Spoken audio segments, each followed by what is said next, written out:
5730 from Telperion. Absolutely thrilled for Beatmania to have a moment in the spotlight at a GDQ event. Have enjoyed tuning into Sparko's streams, and I know she's gonna crush it.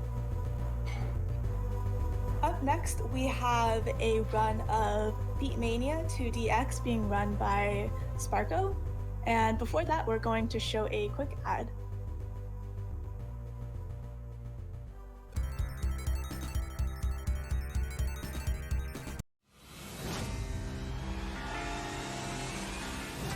We need to talk. I assume this is about Armageddon. Yes.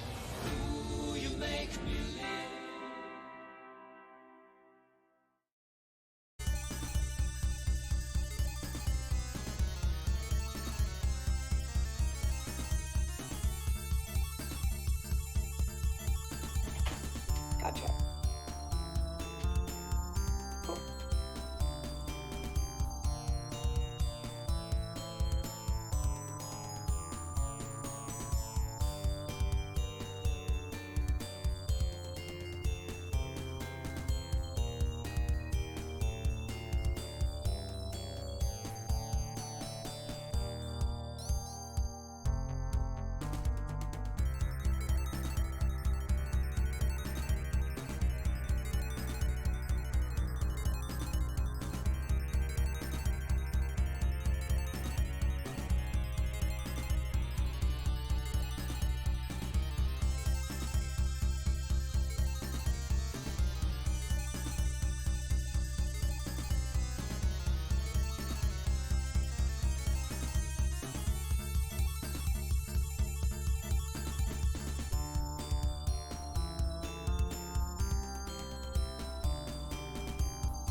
Hello, so we hit a major milestone during the last run. We've now raised over $22,000 for Malala Fund.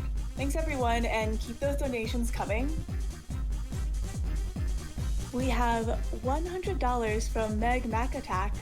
Go Sparko, eyes on DX. I believe in you and Scraggles and the power of slapping buttons really fast. Thank you for that generous donation.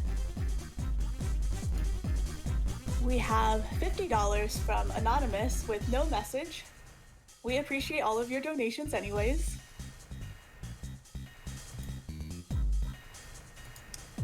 And we have $5 from Abba Dab O. I'm glad I came in to watch this photo finish of Legend of Zelda Randomizer. Now to support my friend Kylaria in her cadence run. Good luck! And now we have Beatmania 2DX.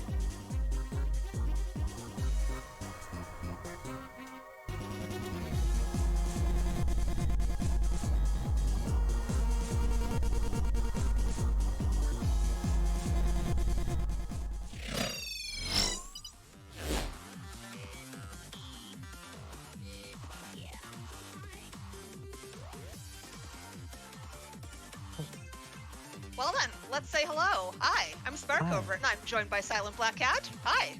Hi, I'm Silent Black Cat. You might have remembered me from the Keishu Mania showcase last time. And I also play this game sometimes. It's pretty fun.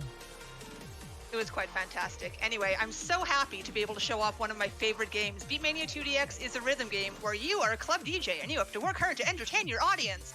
Or something to that extent. So you've got 7 keys and a turntable, and the game will display which button for you to hit when the notes go down into the red zone at the bottom of the screen. So with that, how about we play some songs? Solid first pick. Booch. It's cute. I love it. I forgot to turn off my microphone. Yeah, that's okay.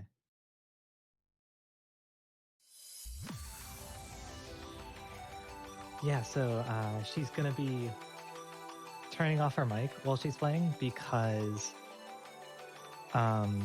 Discord makes her key sounds like very far out of sync, which is not very ideal. So here she is getting started with a level 8. This game's grading scale goes from 1 to 12.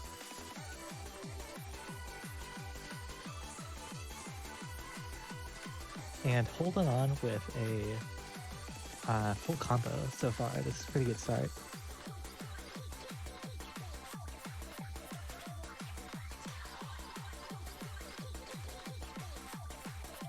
So if you've never seen this game before, you may notice that she's getting a lot of greats, but some of the greats are like rainbow, and then some of them are like yellow.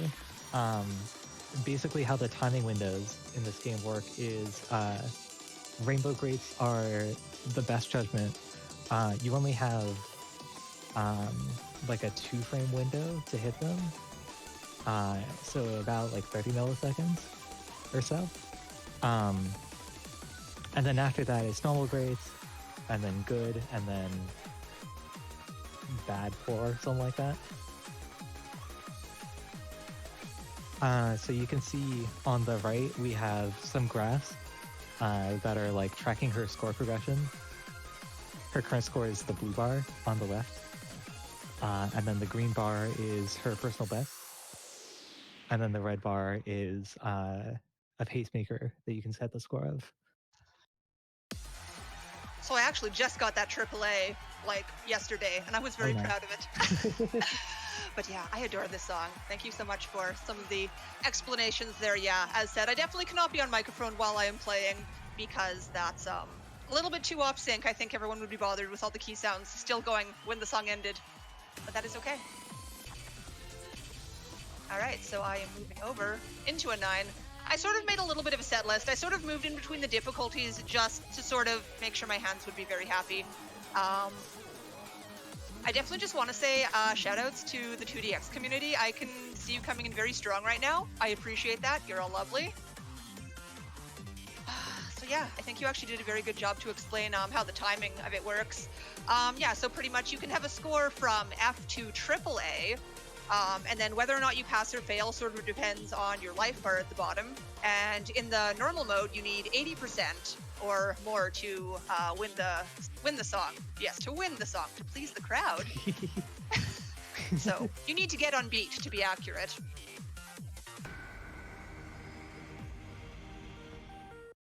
Yes, so I've mentioned that the timing window for those perfect greats are pretty strict. And that's like compounded by the fact that the scoring system in this game is also pretty brutal. Basically the way it works is if you get a rainbow grade, that's 2 points. If you get a normal grade, that's 1 point. And for literally everything else, you get no points. So what that means is if you're like mashing and like getting a bunch of goods, you're literally not getting any points for that. So if you want to maximize your score, you have to be staying fairly on beat. Also, this song freaking slaps. I'm so glad she did this. Also features a lot of a bit more advanced scratching patterns.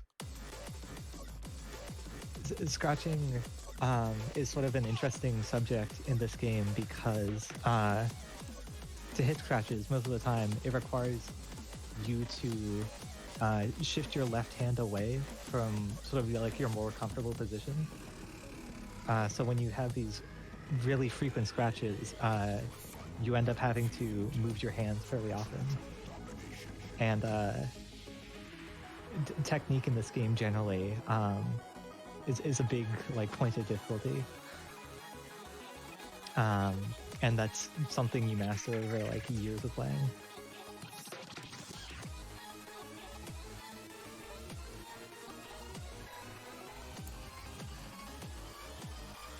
Let me remind the chat that we have a donation incentive for Sparkover to play even more Beatmania. It's currently sitting at $900, but I believe in you guys. You can get it up there.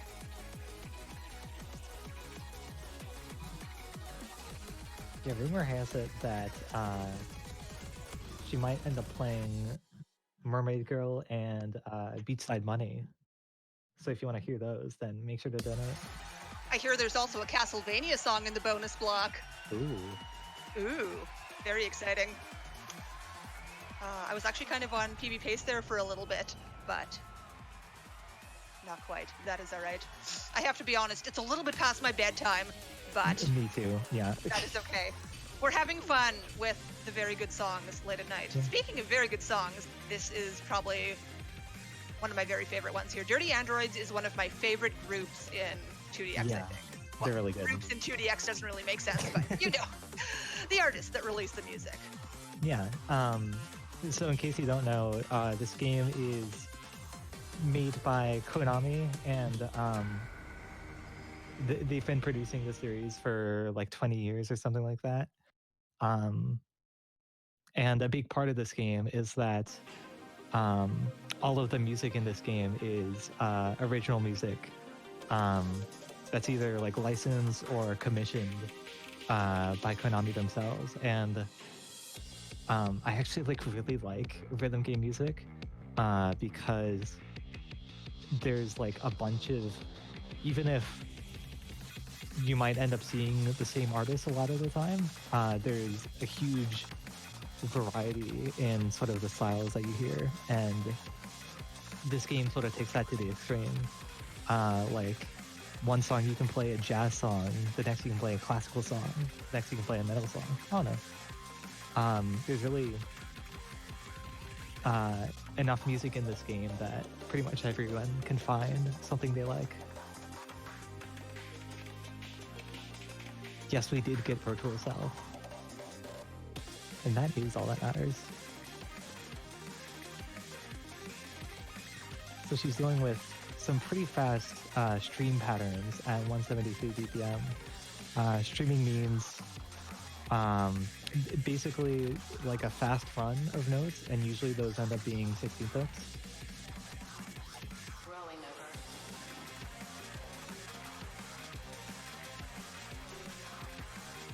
Is it alright if I read a couple donations?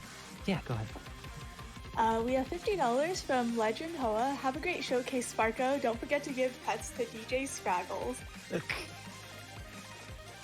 Nice. And we have $25.73 from Typo Box. I had no choice but to donate for this Beatmania 2DX showcase. This game has been part of my life for almost 15 years, and it's so amazing to see it shown off in an event like this. Good luck from all of us in the Western Bimani community, and let's hit that extra time incentive. Let's help Malala Fund. Make money. Very nice reference there. Nice. So there's a song in this game called Gold Rush where it'll say "Make it make money."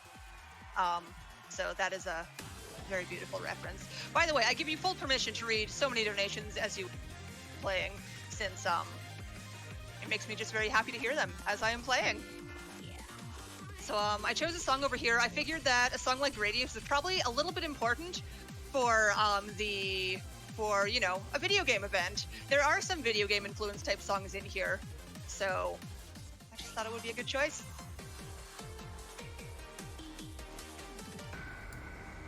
We have $15 from Claire61.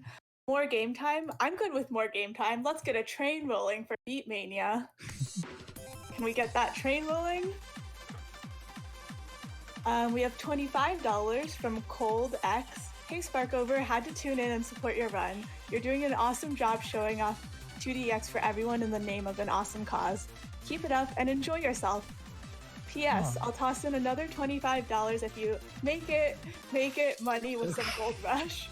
I'm really sorry I'm butchering this so much because I don't know what the song sounds like. It's okay. Get hype, everyone. Yeah, so one fun piece of trivia about that song is the artist title is DJ Yoshitaka featuring Michael Alamode. Michael Alamode is just DJ Yoshitaka, but with like his voice pitched up.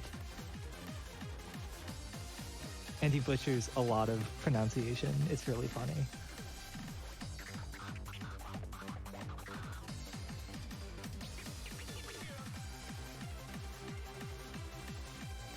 Oh yeah, I forgot to mention, these videos in this game. That's the thing.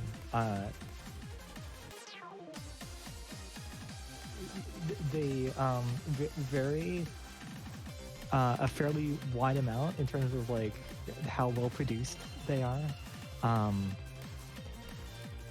But all of these are again like original creations for each particular song.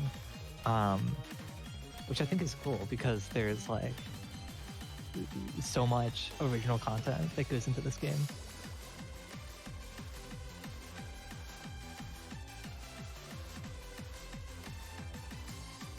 Oh, Michael Alamode is a USB Money programmer. I had no idea. Thank you for the correction. We have $100 from Tart of Darkness. These rhythm games are tight. I love to see/hear more.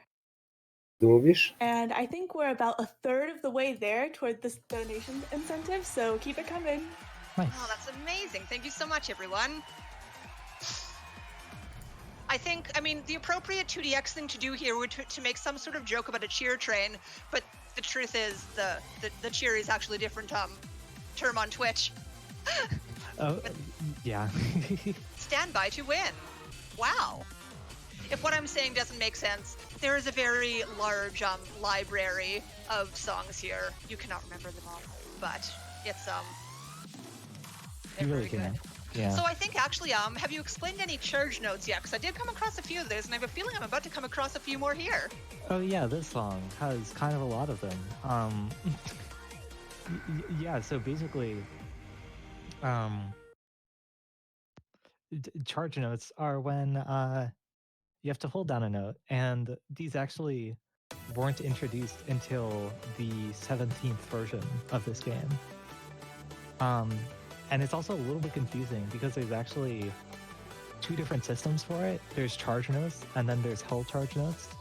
But for both of those, if you want to get perfect judgments, you also have to release the notes with the right timing. The only difference between charge notes and held charge notes is that held charge notes let you like gain meter during it, but if you aren't holding it, it'll drain your meter. Speaking of meter, so the life bar in this game kind of sucks. Basically,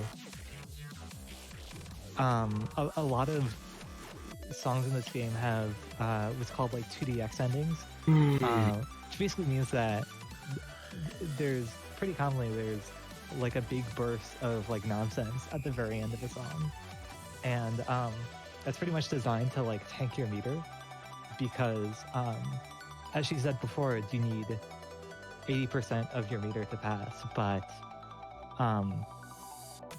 because that's so high, it means if you miss, depending on the song, but like around 6 or 7 notes at the very end, it means you won't pass. And if you look at some songs like Kigadelic, for example, you often end up playing in like a very specific way in order to pass the song versus if you want to like get a good score on it.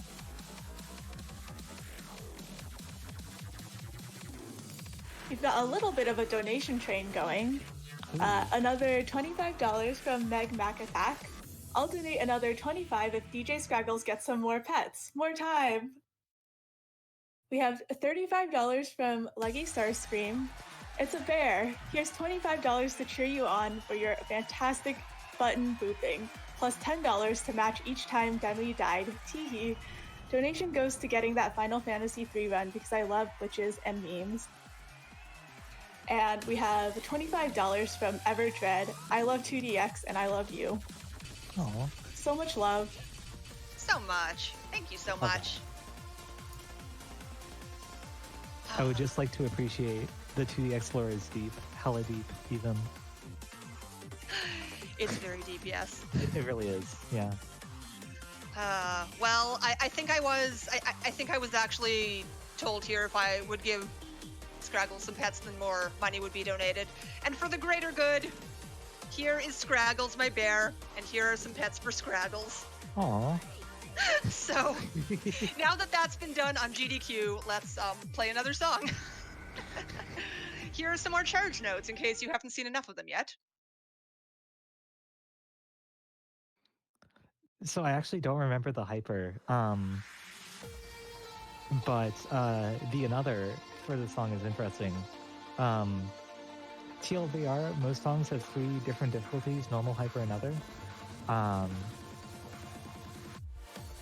And some have like legendarias or like other fun stuff. But the another in this one has charge notes combined with like trills, which can make it like a very difficult thing to like physically pull off. And I think Zastanawiam się właśnie, czy tu gdzieś bazy by się dało po this drodze chart might zrobić. have something like that. Przy drodze.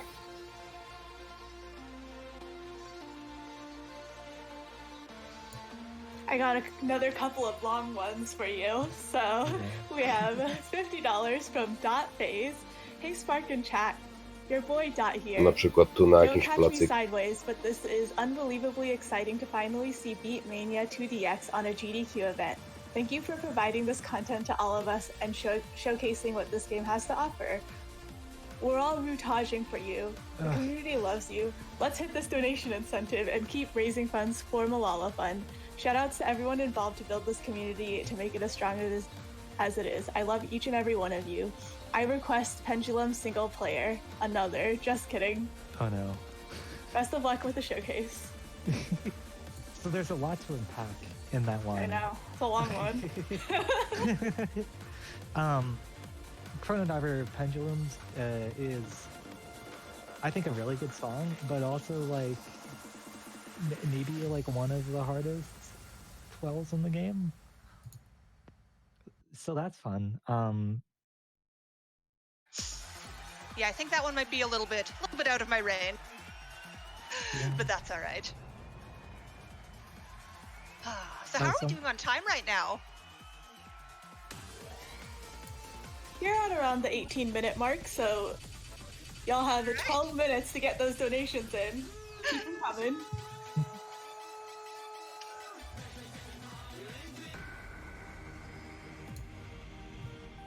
I saw a message in chat, probably as a joke. Oh, this is Gold Rush, by the way. That said, now do it on 2 controllers at the same time. And believe it or not, that is something you can do, because double play exists. It's really hard, but people can do it.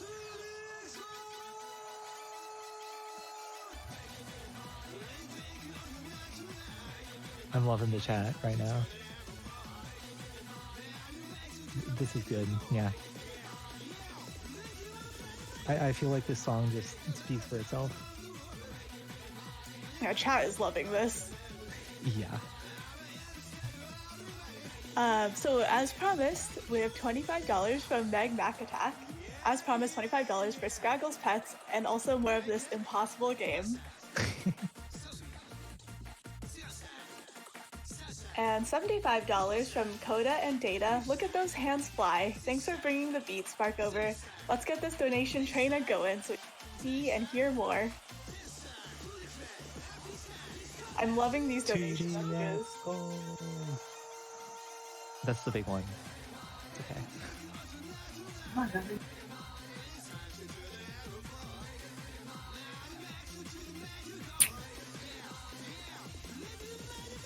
Czy pojazdu za szybko nie będę miał. Zresztą no nie wiem, czy tu można pojazdy przytrzymywać sobie tak, wiesz, na własność.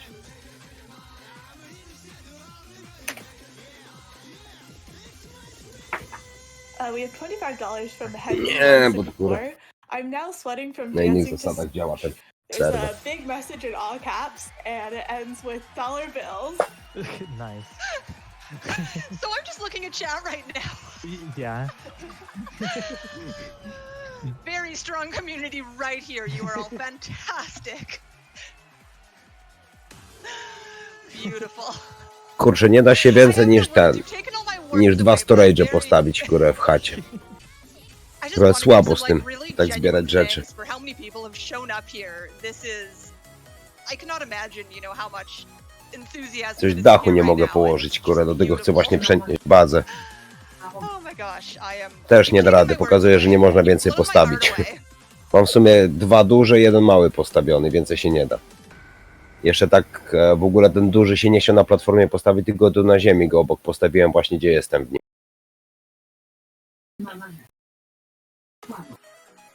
We have $25 from Rianda. This performance of Beat Mania is being amazing. W pokoju tu pierdoły, najpierw sobie And skręcę $25 fajeczkę. from This won't let me leave the name blank. No comment. We appreciate it. $25 from Anonymous. Less than 3. Lots of love.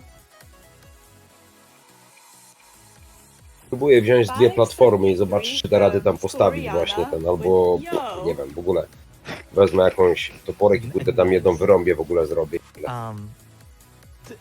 To explain that a little bit,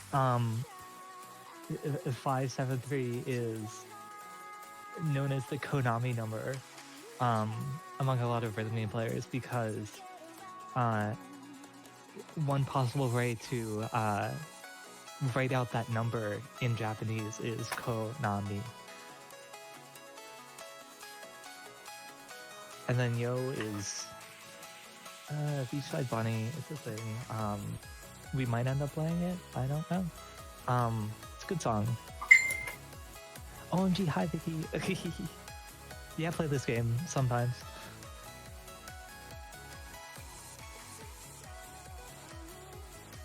But Sparkover is kind of killing it right now. She is very close to her personal best. You can see that in the bottom right.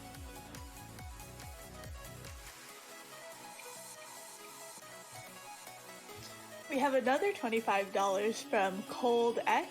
You showed us how to make it money. Here's another 25. And that was in all caps to convey excitement. Nice. And $10 from Iron211 from an American Beatmania owner. Thanks for showing me a good one. I forget what it looks like sometimes. Well, thank you so very much. Might I get a small update on time and incentive-wise? Yes, we are at 23 minutes, so that's 7 minutes left, and we are at $1,384 out of $3,000 for the extended playtime incentive. All right, thank you so very much. Zastanawiam się, czy mi się Nekomata hacjentem here nie is spali probably za also chwilę. another one of my very favorite artists. They make such beautiful music, so I definitely had to include one of these in the set. Yes, big agree.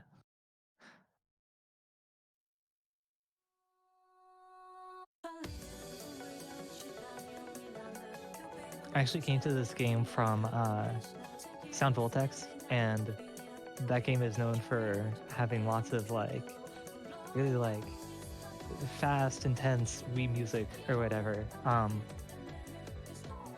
don't know, but it's cool how much of this game soundtrack. Woda aż trzeszczy, dziwne, że się nie świeci. There's a lot of like really high quality artists who have sort of like signed on into producing tracks for this game.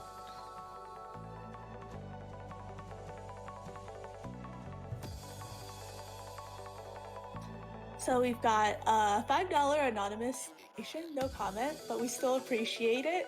Likewise, a $10 anonymous donation, no comment. Keep them coming. $10 from Anonymous with loving this marathon. Where do you get a controller like this? Good question. So unfortunately, all of the controllers for this game are about like $200 to $300 shipped, or if you want like fancy stuff. And you can get them probably the big manufacturers these days are WonCon and DJ DAO.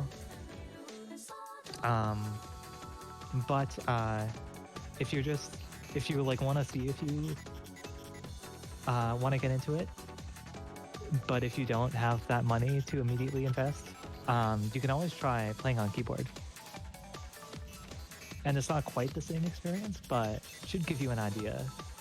Tylko po 3 sztuki idzie stakować, nie?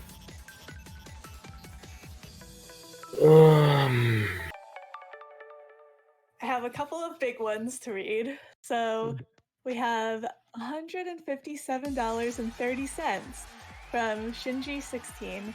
Sparko is such a wonderful person, much like everyone making this event so lovely and successful. Here's a 573 from me to help build hype for 2DX at GDQ. Oh, thank you so much. And $100 from Lumber Llama. I love that name. Donating in honor of my daughter. Happy to donate supportive education of girls everywhere. Oh, thank you so much as well.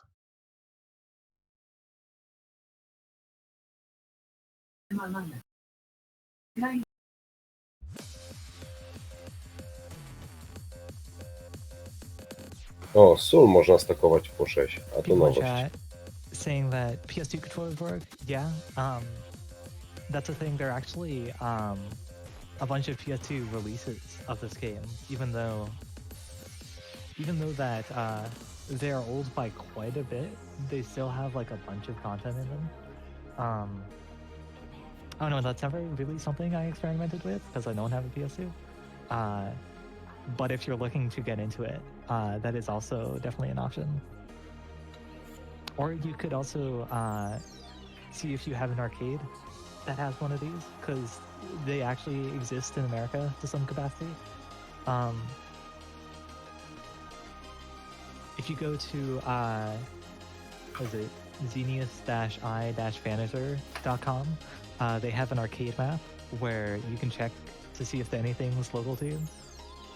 Or you could try looking for Round 1 arcades, which is this big Japanese arcade chain that came over here a while back.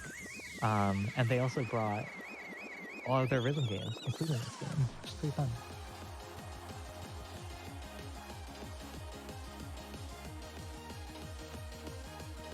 Wait, this isn't Eco than 4040. Nice. I just realized that that's the same vocal sample. That's kind of messed up.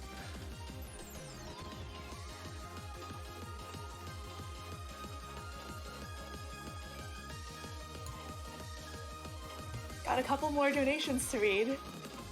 $20 from Anonymous. Wow, I want more playtime. Well, chat, you know how to make that happen. And $50 from Star. No doubt, get loud. Thank you so very much.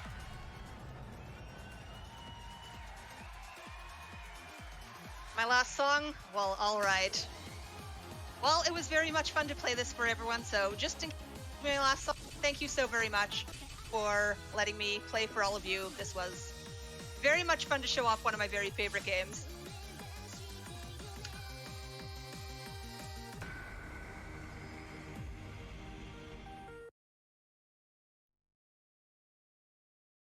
Yeah, and I guess Sparko is muted right now, but it was really cool to be on commentary for this. I don't know.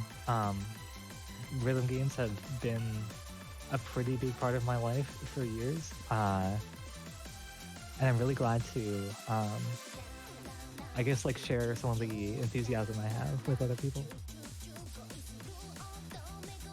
One thing I will say is, if you're like looking at this for the first time and if it seems like really intimidating or like, oh, I don't know if I can do this, I will say that pretty much anyone can get to this level. It's just a matter of dedicating the time to it.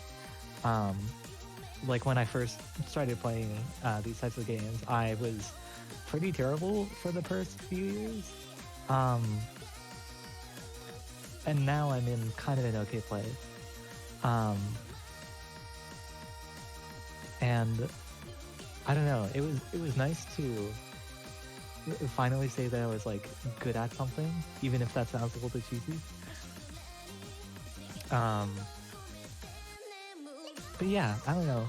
Rhythm games are really, really fun. And if you're interested at all, buy this. And if you're thinking, hey, I want to do this, because that's what I felt the first time I saw this, then definitely give it a shot, because it's definitely not as out of reach. Dobra, idę obadać, czy tam się da rady postawić, czy nie, akurat ten cokolwiek. I can tell from the Twitch chat and from all of the donation messages that it's such a supportive community as well. Oh yeah, for sure. I actually stopped playing this game a while ago, so I can't really say about the 2DX community specifically, but I've met a lot of like really cool people through rhythm games. So that's also definitely a reason, if you decide to pick them up, to consider them.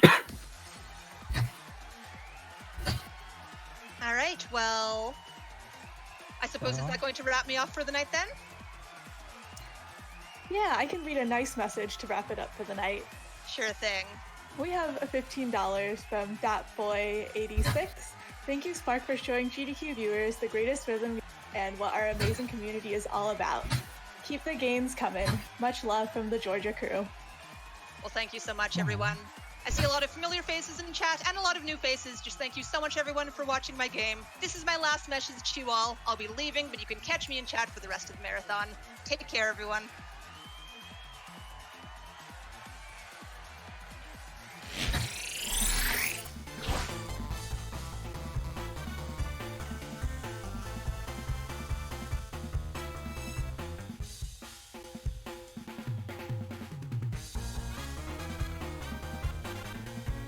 Thank you, Sparkover and Silent Black Cat, for the commentary and the amazing gameplay. Cool. Yeah, thank you so much. You two were Yeah, thanks lovely. for having us. Oh, thank I'll you. go ahead and go through the giant backlog of donations we have from Feet Mania, but we have $5 from Rockman756. Nice play, 2DX is eternal. And we had $25 from Huge. I feel the bass drum more and more. Up next, we have, I hope I'm saying this right, Gitaru Man. And before that, we'll be doing a quick ad break.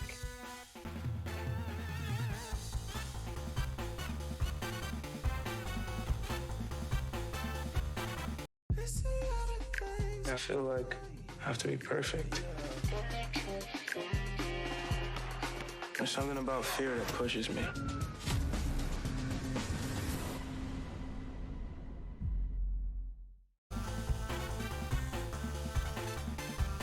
Kamienie, dawaj.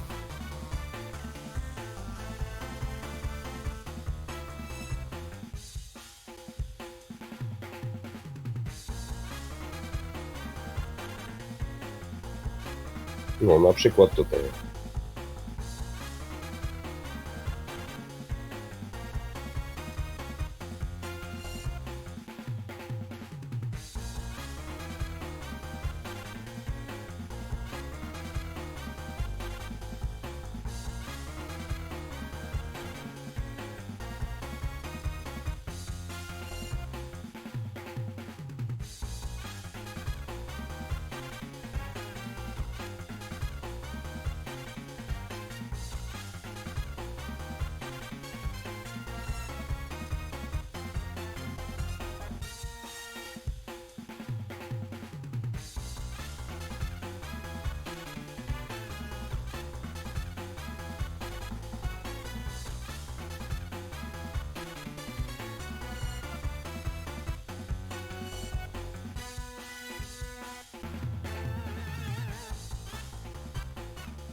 We have a $10 donation from Not Tem Dracone that just says, music pun for you.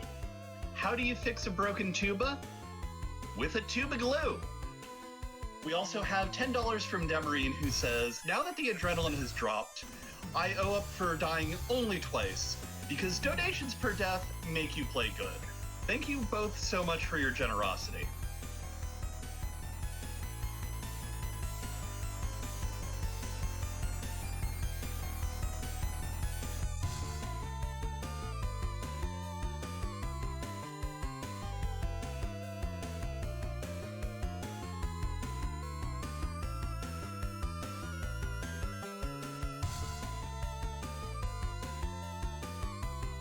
Co, nie da się? Nie da się.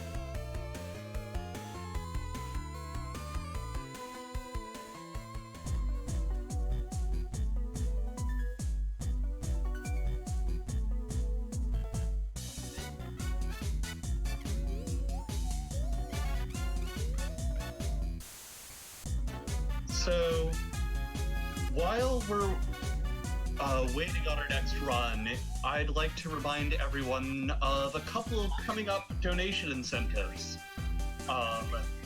We are about $600 out from the Ms. Ruby blindfolded incentive for Sly Cooper and the Thiefus Raccoonus, as well as at just under $600 out of the $3,000 needed to get the Final Fantasy III any percent run in right after the Final Fantasy Tactics 8 run.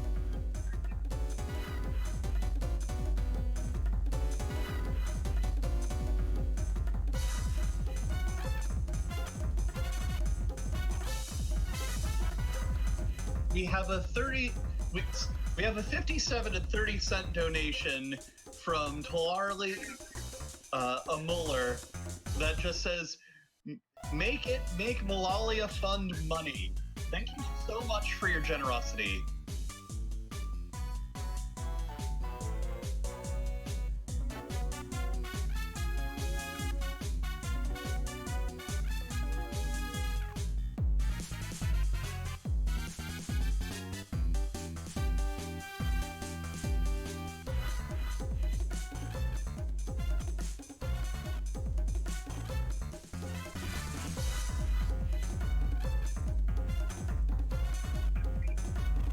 As a reminder, we are raising money for Malalia Fund, which is working for a world where every girl can learn and lead. With more than 130 million girls out of school today, they're breaking down barriers that hold girls back through investing in local education activists, advocating to hold leaders accountable, and amplifying girls' voices.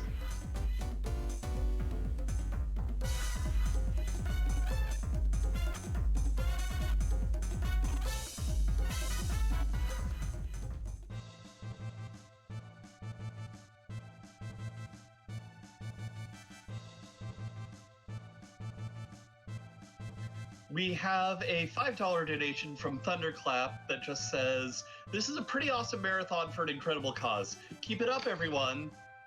And with that, we move on to Gitaru Man.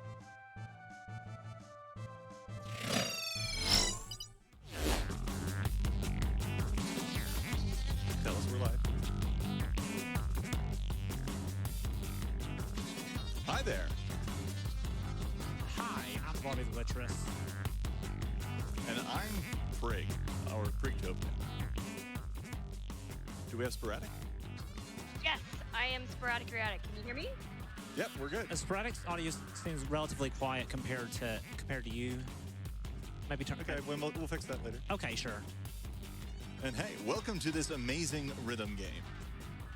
Garby is going to be playing Master Mode through this awesome game, and whenever you're ready. Okay, so time starts up when you go to the first level. So we'll start this in 5, 4, 3, 2, 1, go. Okay. So while Garby's getting going here, I'm gonna explain some of the backstory of this game. You know, this game is really about a coming of age story of a young boy. You know, going through some changes. It happens to all of us. You know, when you're. To co, może wystarczy zabrać znak z mojej starej bazy, starym znakiem pochodzić. And throwing you a mystical instrument of your people, and expecting you to fight evil. We are. No, like you do. Yeah, exactly. And I mean, like, our main protagonist's name is U1, no relation to U2. And yeah, this game was developed by the legendary rhythm game company INIS from Japan, which is an acronym, INIS, which stands for Infinite Noise of the Inner Soul, which I think is just like one of the most awesome company names ever.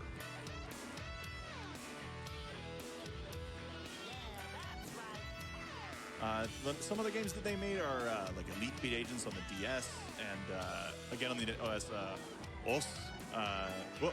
Sporadic, what's the name of that game? Osu Tatakai Oendan! Perfect. Oh, such a good game. It's such a good game. Os!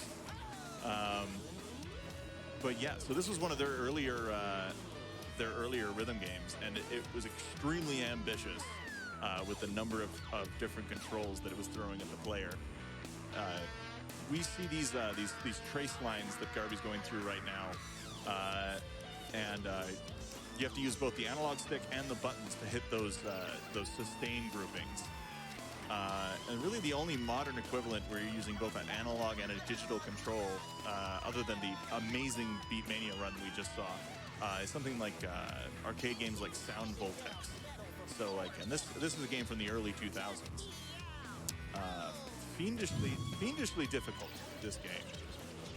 Yeah, you're gonna see Garby absolutely destroy this game. This game absolutely destroyed me, and I love rhythm games. Like, it's hard to comprehend just how difficult this game is, but it is extremely hard. Nintendo hard is like soft tofu compared to Guitar Man. Yeah, seriously. So a little bit more about the gameplay. So right now, the game is sort of divided up into a number of different modes of play, which you can see indicated in the lower right-hand part of the screen, where Puma, our dog, I'll remind you, dog named Puma, that's, yeah. But, I mean, it does turn into a guitar amp, so I can't really judge. But you can see it indicating the harmony section right here. We're getting towards the end of the first track. But you'll see Puma indicate different things like attack and guard and charge, and those all indicate like which health bar in the upper part of the screen is being affected. We're down. Pause game. Well, so I have to start the whole song over if I pause, is the thing. Yeah, at first up. Stream went down? Yeah. Do we need help? Let me know if you need help. You win. I love that voice came through. Yeah, my screen went black and I was like, you win. Calm down.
Nie wiem, może możesz sprawdzić gdzieś w necie, może pisze, ile można bas stawić.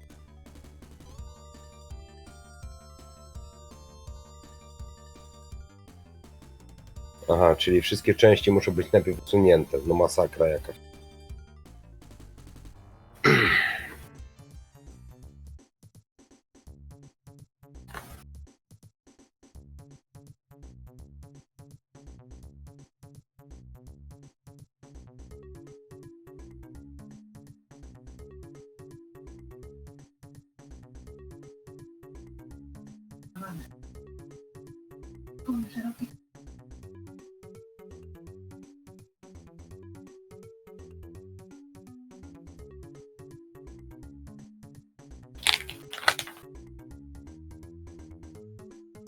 Prosi mi będzie na drugi serwer sobie pójść, której na drugim serwerze bazę założyć w jakimś miejscu.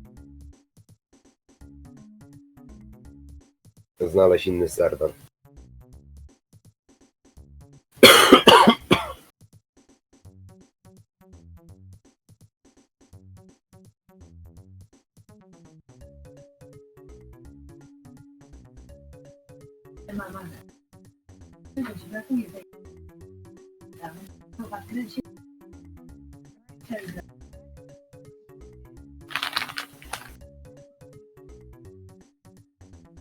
Hey, hey, y'all.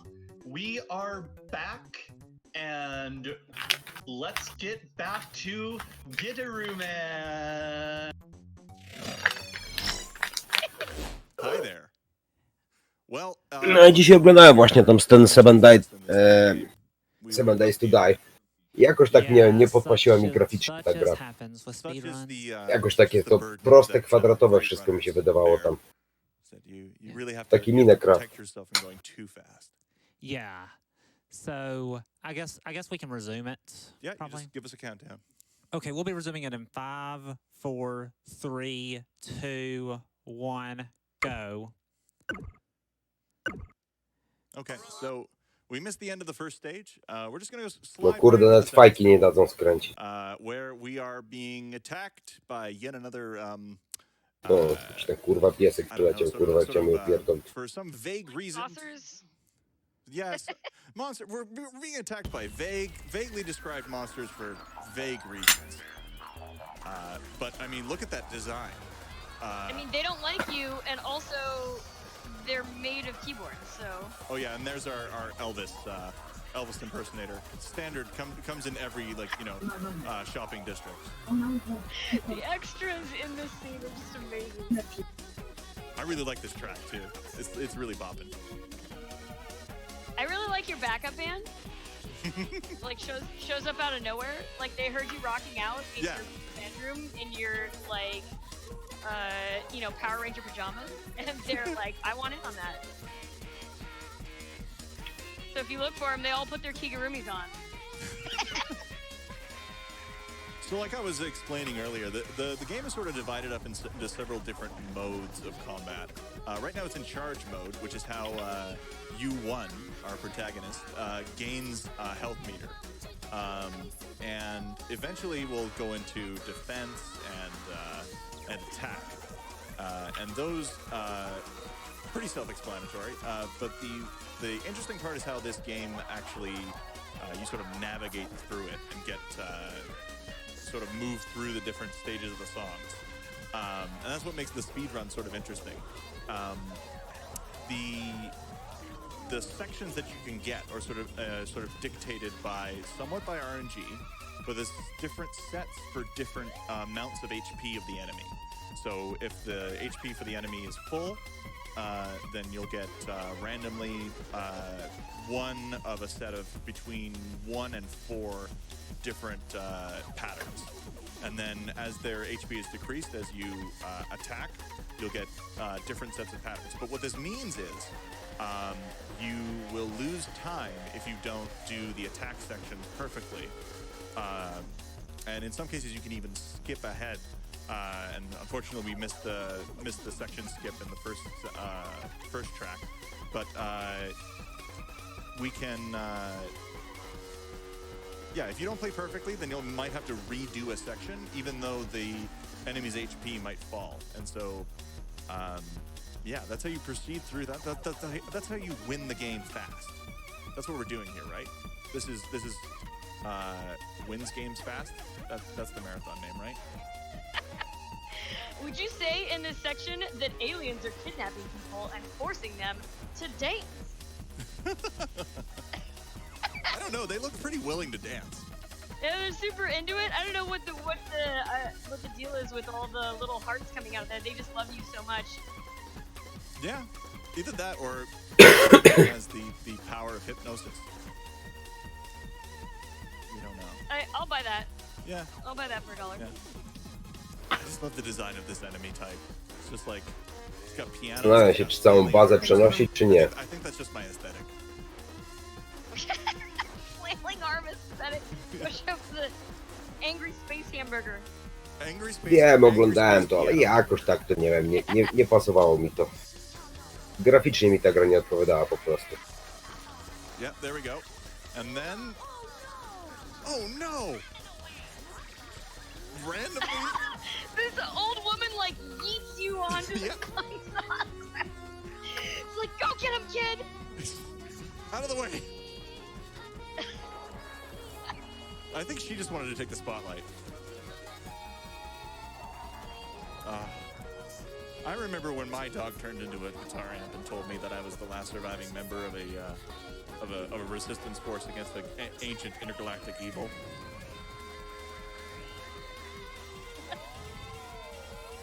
That's part of everyone's life, right? That's not just me. All right, so stage 2 down. Piano hamburger space robot is down. Flying O. Oh, we have a question from the chat. Who is singing? The dog? That's a good question. Garby? Right? I'm really not sure, honestly. Okay, so it's a mystery for the scientists out there. We're having some requests for the game audio to be turned up in the chat. Game audio for stream. For stream, I think. Yeah, people just want to hear this rad music. Oh yeah. Cool. I love this boss. I love this boss coming up. Look at this preview. Oh yeah. This is beautiful. How would you describe this one? Oh no, Well, it's clearly a Kigurumi for starters. Mojo King B. All right, First of all, King B is the issue, and there are frogs. Frog facts. Frog fact. Frog facts. Frogs make really awesome backup singers. That is a good frog fact. This is a true frog fact. Look at that pose. That's I don't know how he didn't practice that. That's just like flawless right there. Oh yeah.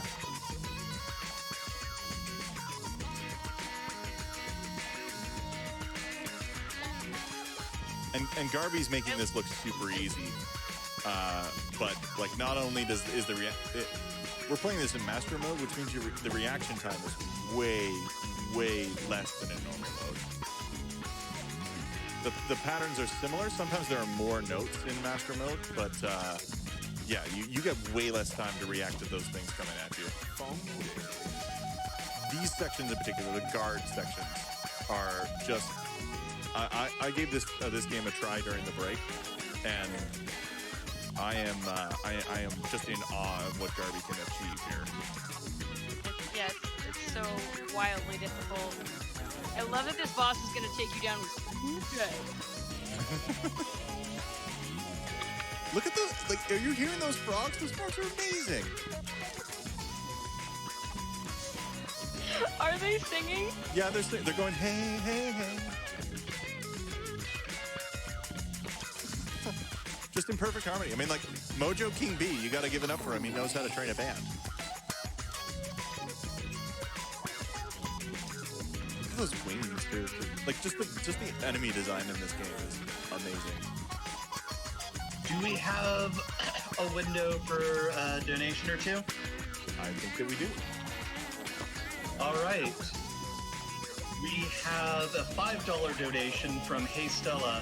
So happy to see Gitaru Man being run for a great cause. Overdrive alive! Nie wiem, chyba całą bazę sobie przyniosę, będzie które pierwsze na ziemię będę nosił po trochę, które przeżarcia naszykować. Noc idzie chyba.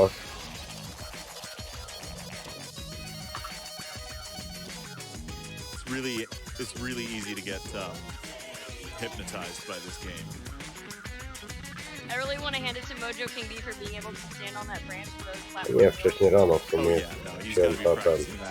Chciałem to 23 rano. Keeping in top form there.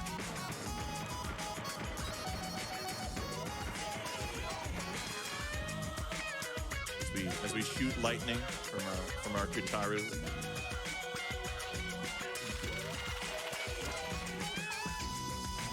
He seems like such a chill dude, but he is, I think, trying to end our existence. I mean, he is trying to murder you. Yeah. With the funk. With the funk. Not a terrible way to go, honestly.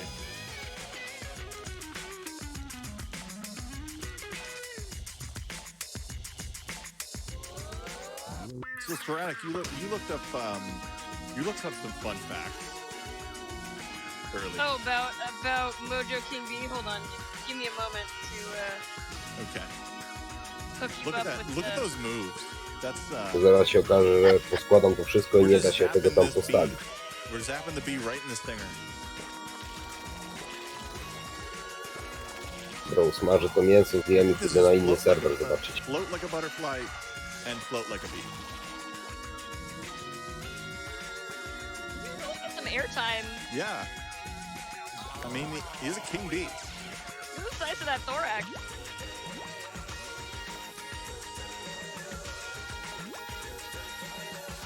The bats are getting into it. Wow.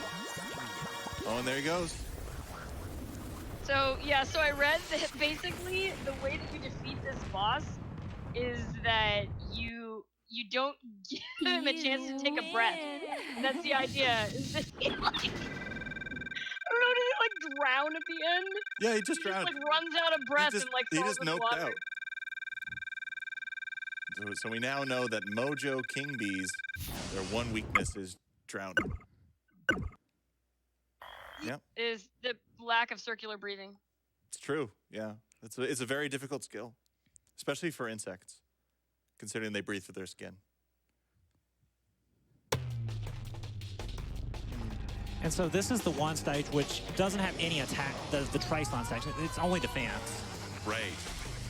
So we've been told by Puma that we have a greater destiny. That is to defeat an ancient galactic evil that's been oppressing our people.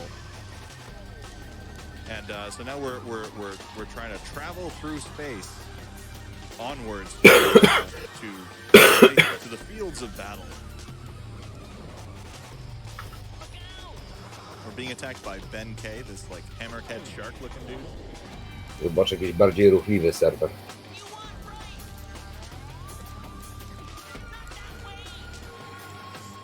Up that way.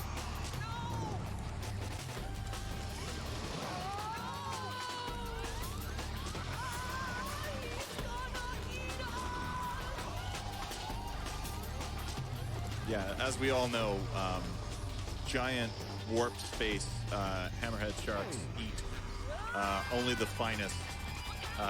Look at the face on that spaceship. Like, I think that's what it's really. Jeszcze się gra, nie wierzę. I would be terrified. I mean, I think that's why it has that smile. It's trying to chase off hammerhead sharks like this, but clearly just the colors weren't right or something. So apparently, this is supposedly where the difficulty spikes.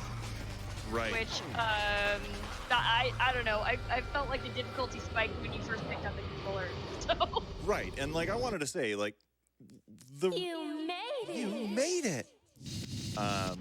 When this game came out, I cannot imagine many people who took it home or rented it really got past much of the normal game. I don't know what your experience was like, Sporadic. I mean, amongst my rhythm game playing friends, I had one friend who had the power Nie, to tam stick to chata it. zostaje The rest wszystko, of tylko us, nic nie mam the rest of plecaka, us were tylko not muszę lecieć strong tam, enough gdzie się to wyjebałem i face podnieść. Guitar Man. Yeah. And that's just normal mode. This is master mode too.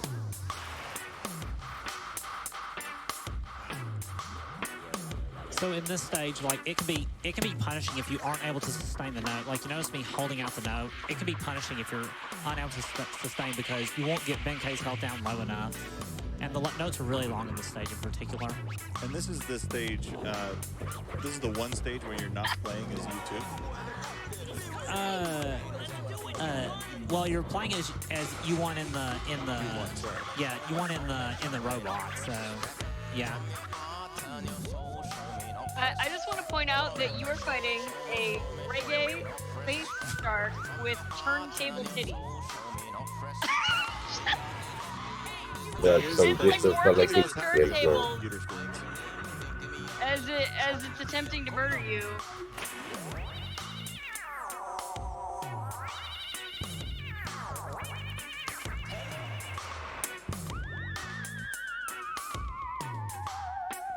And there's those long sustained notes.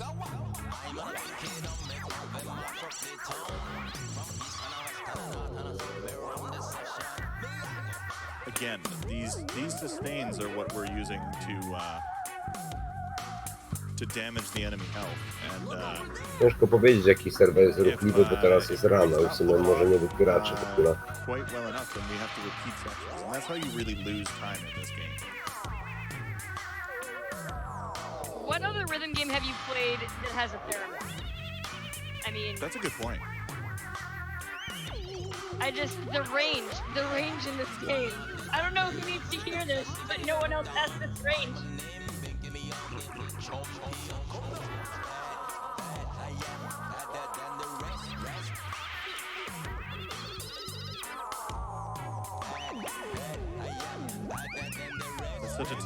That's such a tight curve. I've seen that pattern before.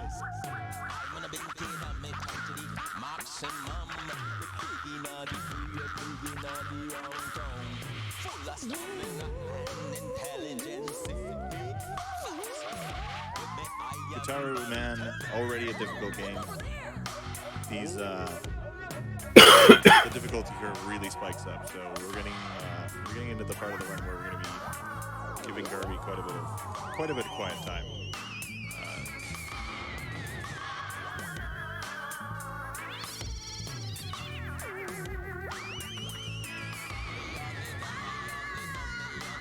This stage and the next stage probably shouldn't be that bad, but after that's when it gets really bad. Do you think we have some time for some donations? Yeah.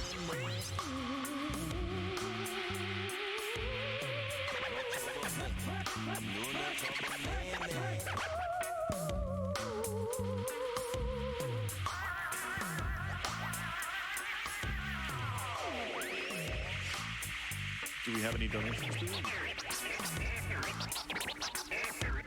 We do. We have a $25 donation from Excessive Stumbles saying, I didn't realize how much I needed a Guitar Man / Space Channel 5 crossover until you all started talking about it. Heck, let's add an own nod while we're at it. Anyway, shoutouts to Garby for shredding the Guitar right now. We're cheering you on, girl.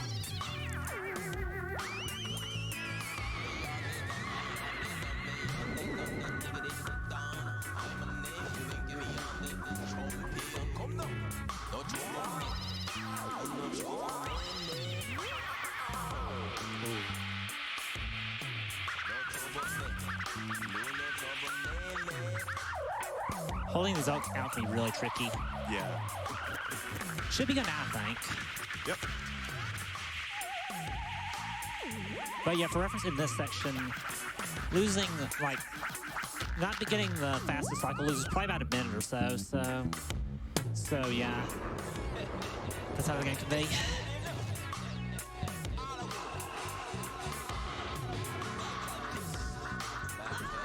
so we're into final now.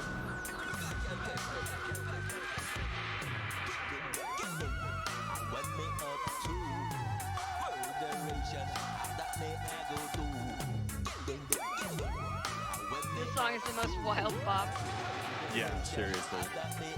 Reggae theremin. It really reminds me of, coincidentally, the Farrock stage from Parappa the Rapper. It's got that same sort of that reggae vibe. So these last sustains, I don't believe, affect much if we miss them. This is purely for style, yeah. Yeah. This is the swag portion. But yeah, we're not losing any time at this point.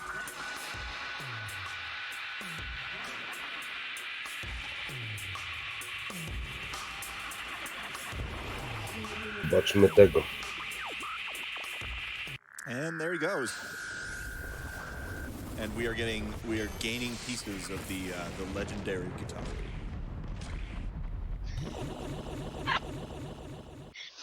Well, telling Ben K to kiss it, basically. Yeah. I mean, what better place to do it than while piloting a giant robot? I wouldn't miss that opportunity.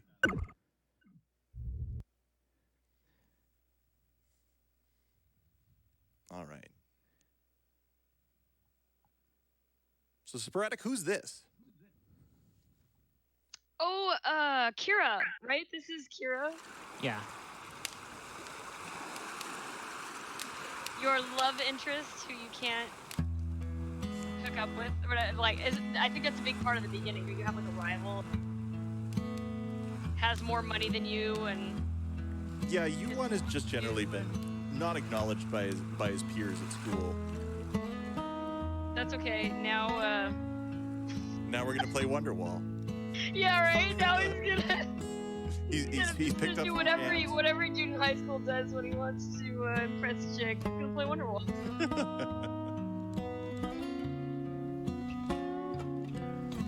Until you pointed it out earlier. I can't. Zobaczmy, co to będzie. No, like every other song in this game, like rocks really hard, and then he's like, I know what this girl would like. Wonderwall. Why is this an attack? You're destroying her defense. No woman can stand against Wonderwall.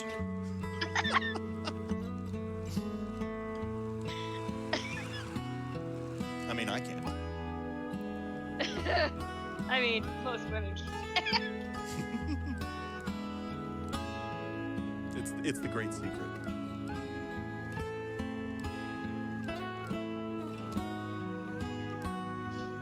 I mean, I'll be honest. This is also a lovely bop, but it's just like. Yeah.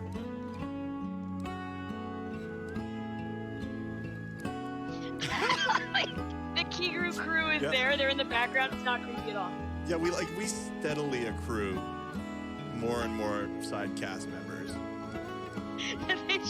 they just show up here like, and now for a quiet romantic moment. You're just out there in the water in a boat. NBD. Got this new one.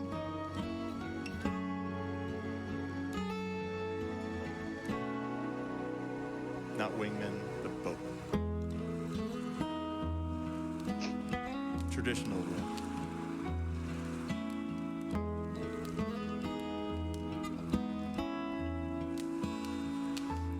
Look at Yuan's face.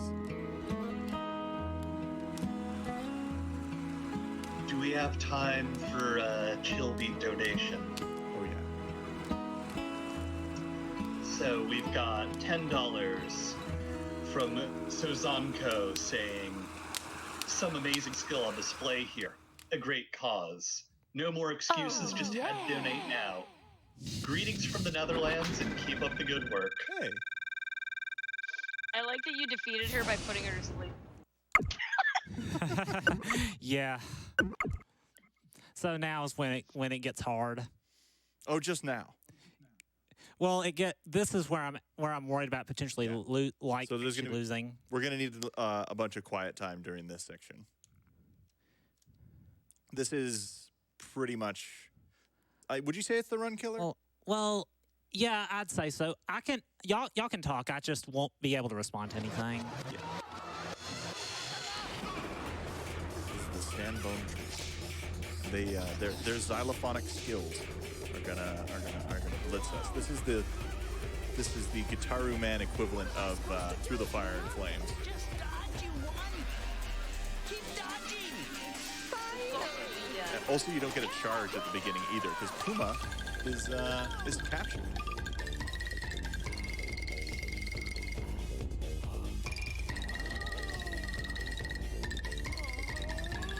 I will say that blue is the worst one to get. Yellow is the easiest, and red's in the middle.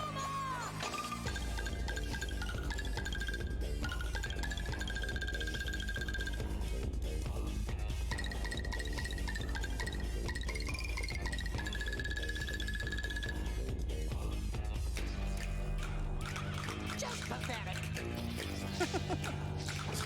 Gee, thanks, man.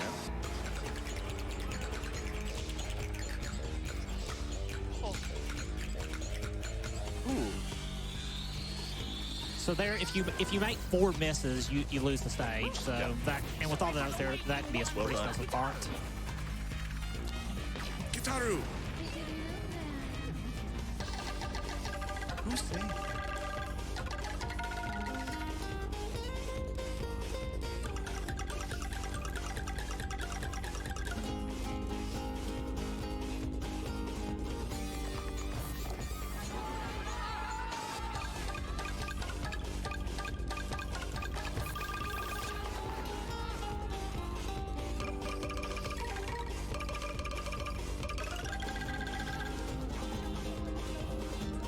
So I have on my health. That doesn't happen all the time, so that's good.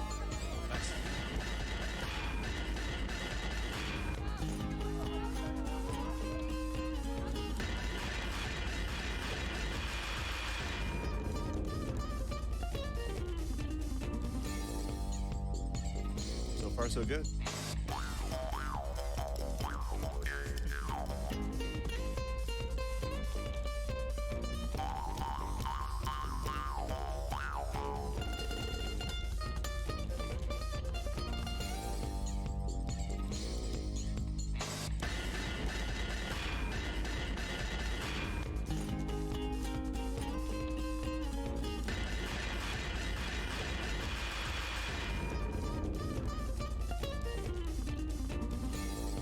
Very good.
Honestly, this is looking pretty good.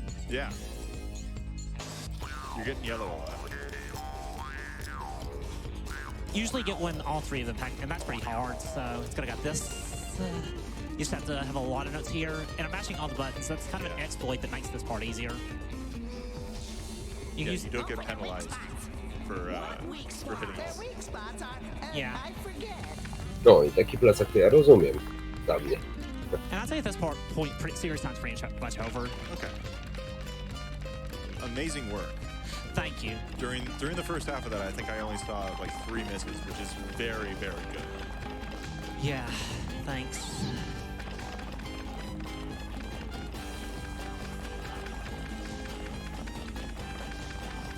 At this point, I'm just mesmerized by this. The dancing, xylophonic skeletons. But of course, ultimately we defeat. You won. I'm sorry I worried you. Puma. But hey, you did pretty well all by yourself, didn't you? Yeah, I did. Gaining confidence. That was the true victory. You win. And also sick jams. Yeah, thanks. So that's probably the hardest stage of the run, I'd say. The next stage can be pretty tricky depending on the pattern I get, but it's definitely not as bad as this. So we're entering into the 8th track out of 10, correct? Yes. Yeah. Thing is, stages 9 and 10 aren't any different from the single play variants. You just take more damage for making a miss, as well as you gain less health at the charge, and it zoomed in more. It zoomed in more as well. And in the English translation of stage 7, which we just went through, they made it even more difficult. Yes, you lose way less health in the Japanese version, so it's much easier than that. I'm not really sure why they made it harder for the localization, but yeah. Do you think we can read donations during this one? Sure, yeah. All right. Yeah, we've got a $15 donation from Robo Toby saying, helping provide girls across the world with an education. As a teacher, I have to donate. Good luck on the Guitar Man run.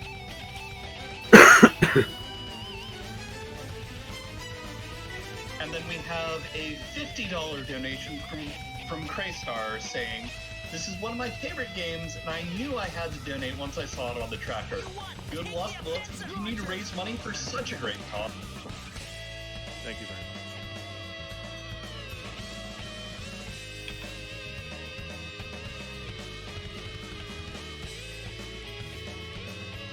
So we're fighting Gregorio the Third. I love that you have to fight this uber goth. It's like Phantom of the Opera, if the Phantom of the Opera somehow got even more goth. I didn't know that was possible. And now he's summoning... Anything is possible with more eyeliner. True. We did learn that from the 90s.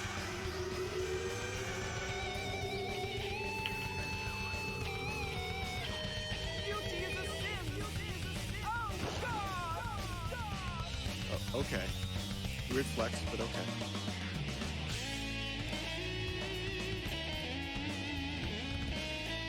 I just can't get over that your dog is the amp. I mean, who hasn't fantasized about having a amp dog?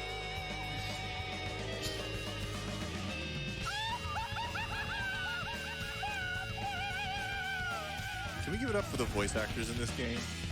I'm just blown away.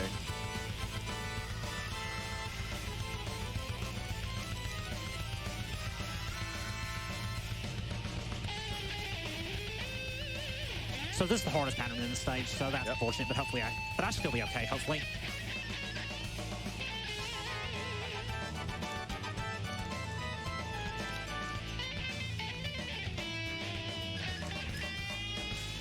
Well, I also like that the organ that this boss is fighting with takes up the entire wall.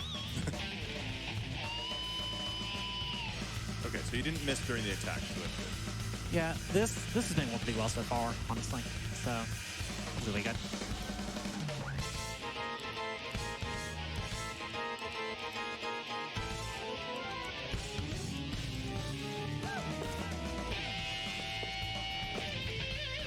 Oh, never mind. According to this fact, Gregorio's guitar is the entire cathedral, not just the pipe organ. Right, you're fighting the entire church.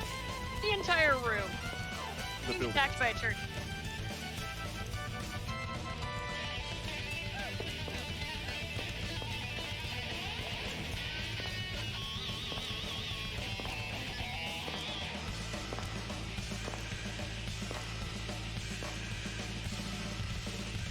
Very JoJo sort of thing. Like an entire church is essentially Gregario's stand.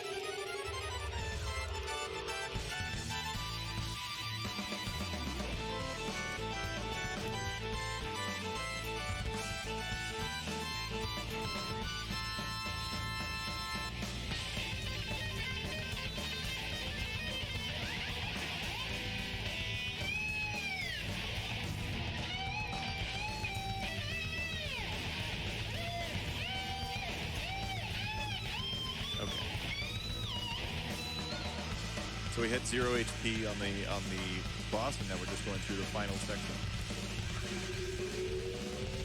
So unless we die, there's no real way to lose time from here, right?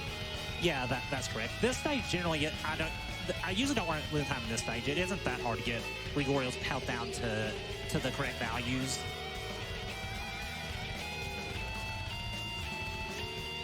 Again, we really just need to progress through the enemy's health bar and not miss any sections or repeat them to keep time. And there goes his head. I was expecting that. Yeah. You win.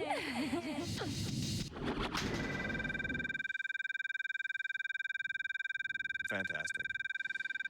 Thanks. So the stage coming up is probably one of the more like story-driven stages. Right. And unfortunately, you have to miss the excellent cutscenes. Yes, that's unfortunate. But hey, speedrun. Speedrun. Yeah. Yeah.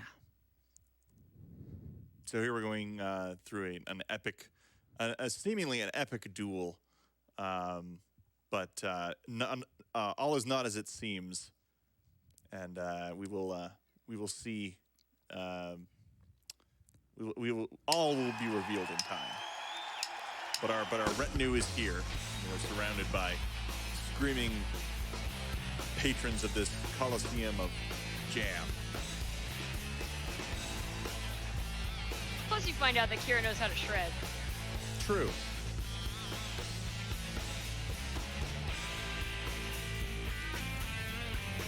And really well.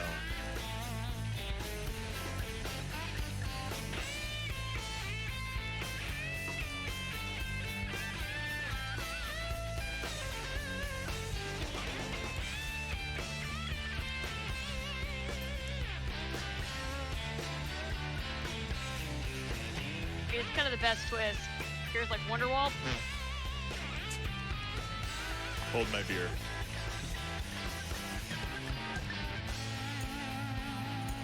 That's why she was put to sleep, honestly.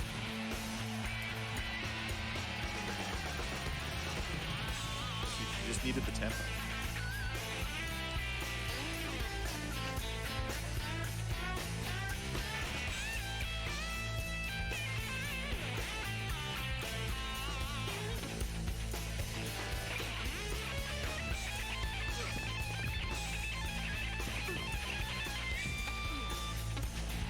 Oh no. You won, what are you doing? Oh no. Actually, that name is a pun, right? Oh yeah.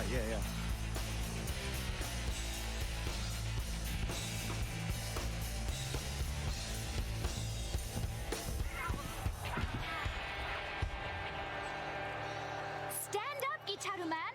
Why won't you fight? I can't. You won. Attack her, or she'll finish you. Get up, Gitaru man. Get up, get up, get up!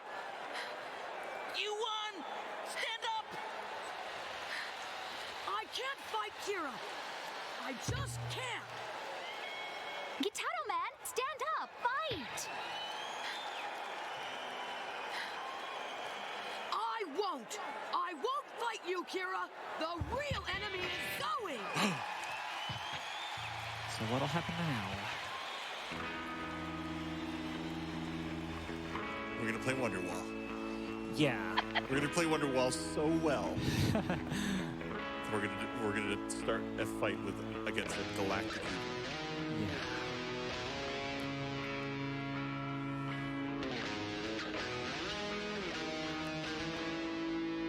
And at first, Kira's just like, "Wait, are you really?" I mean, we were gonna fight, but okay. I love how pretty much nobody can believe it. Nobody can. Everybody's face, they're all like, ugh. Well, I mean, if you were in like a battle of the bands and they suddenly just sort of like started ignoring you. It's like it's time for smooth jazz. I love this guy. This is the sound, the glorious sound. We've forgotten this sound for so long. the sound I've been waiting for. You've been listening, Zach. Honestly, that's my favorite line in the entire game. Kira's like, nah, we need more. We need more jams.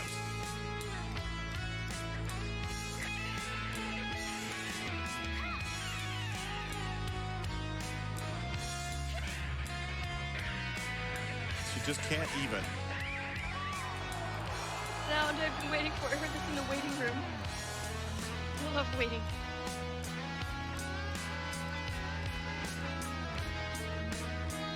But then eventually, he's like, okay, fine.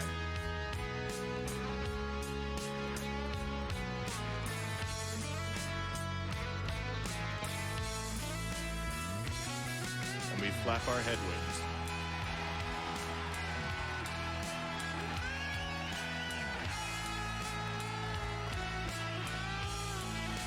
And then we just nope out of there.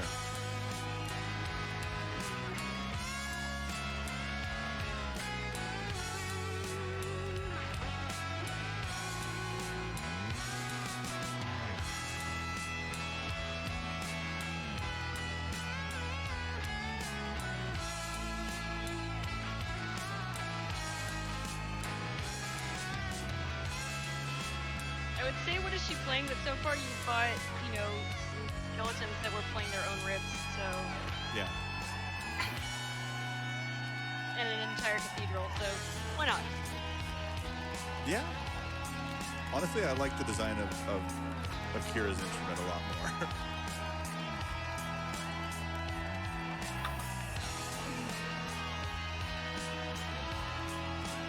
I guess neither of them have any strings, huh? They totally could have taken this to peripherals with those.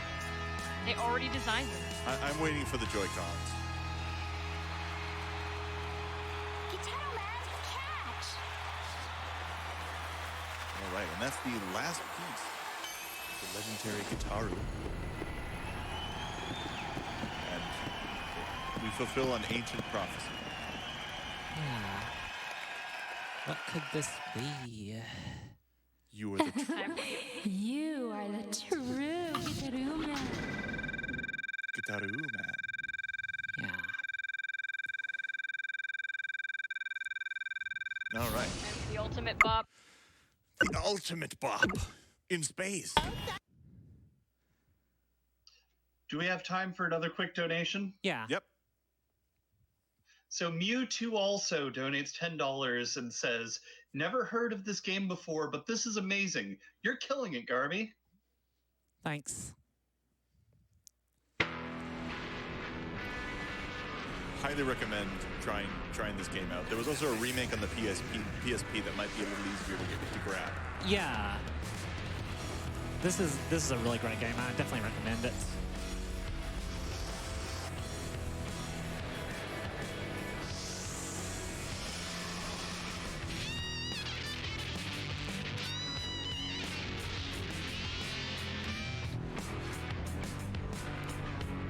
So this is the climactic battle. You're right, you go into Super Saiyan mode. Exactly. Against Zoe. Absolutely no relation to Bowie. Nope, not at all. Why would you even suggest that? I'm disgusted.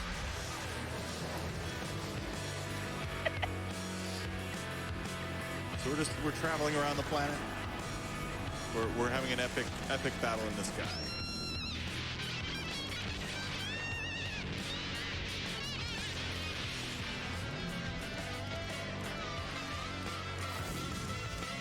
This is Yuichi's, like, Yu-Gi-Oh! Blow up.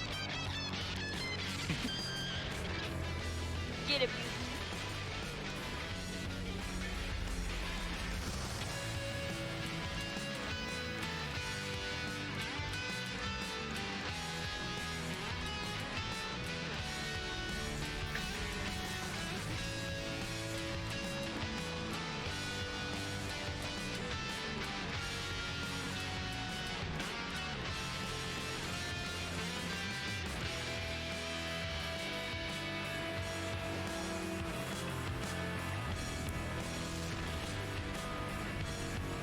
Again, Garby is making this look easy, but this game, it just has a difficulty cliff. It's just a huge mountain.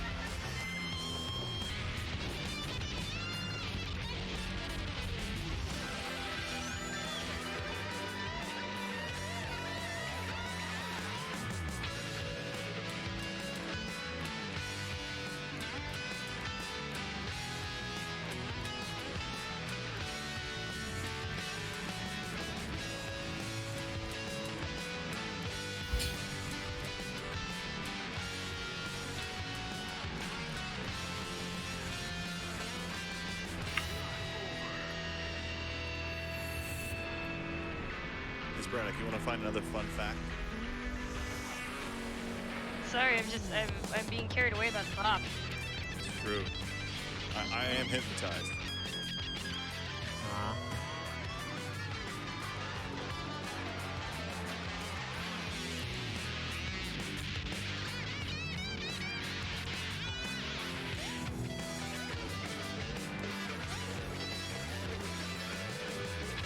So I'll note that it is possible to skip a section that I wasn't able to skip there, but it requires getting good patterns that I didn't get, or either requires or it's almost impossible to do without it.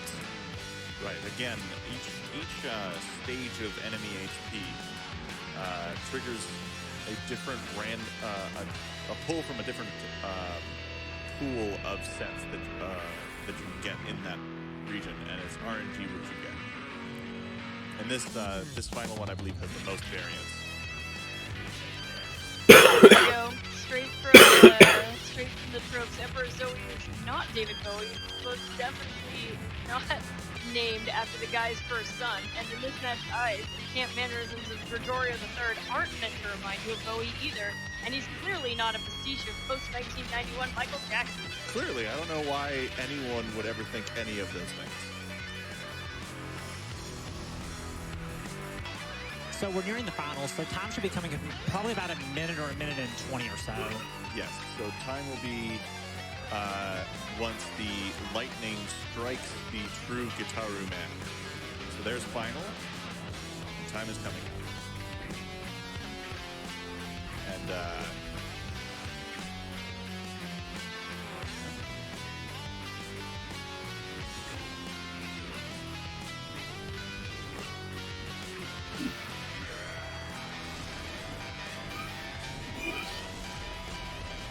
go. No chyba się nie najem, kurwa.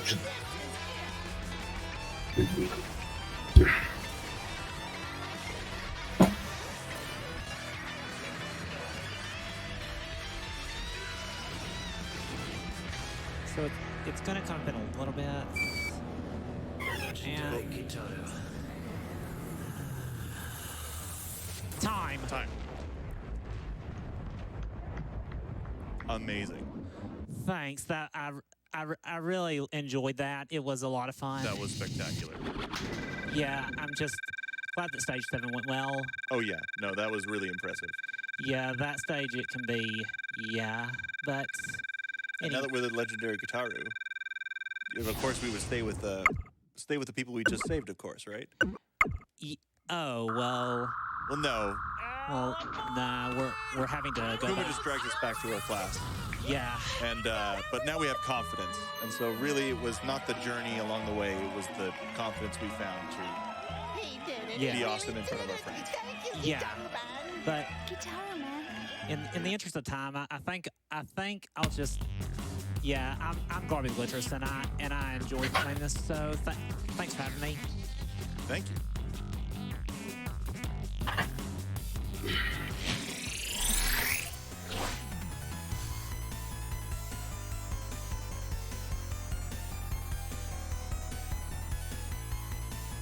Ale to chyba też nie będzie z gry, bo widzę za dużo tego wszystkiego.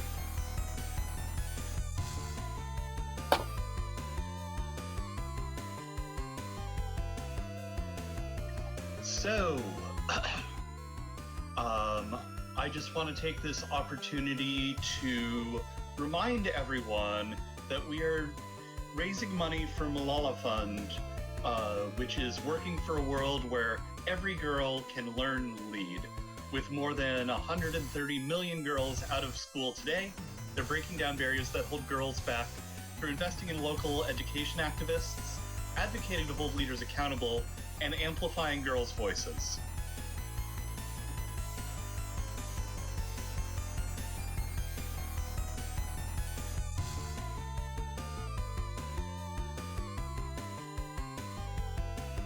I have a $25 donation from Yikes139 saying, "You've blown my heart away. Thank you so much for the incredible generosity. And just as a reminder, we are still getting close to that Miss Ruby blindfolded incentive for our upcoming Sly Cooper game. We are at $223 out of the $800 we need. So get your donations in now.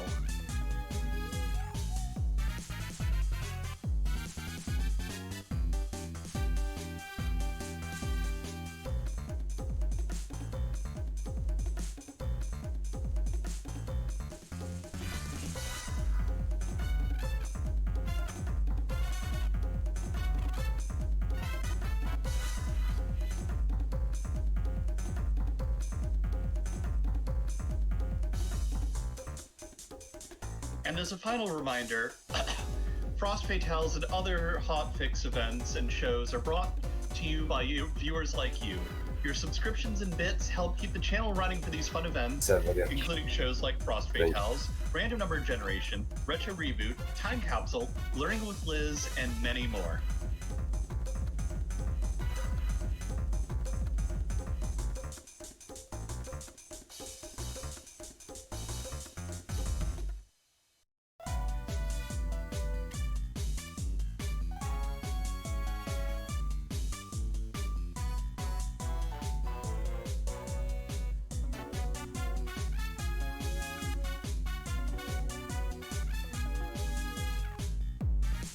We have an anonymous $5 donation with no comment. Tylko się serwer pojawi, to od It is razu się still crashuje. greatly appreciated. Thank you so much. Every little bit helps this excellent cause. And with that, we're going to throw you all over to a Twitch ad.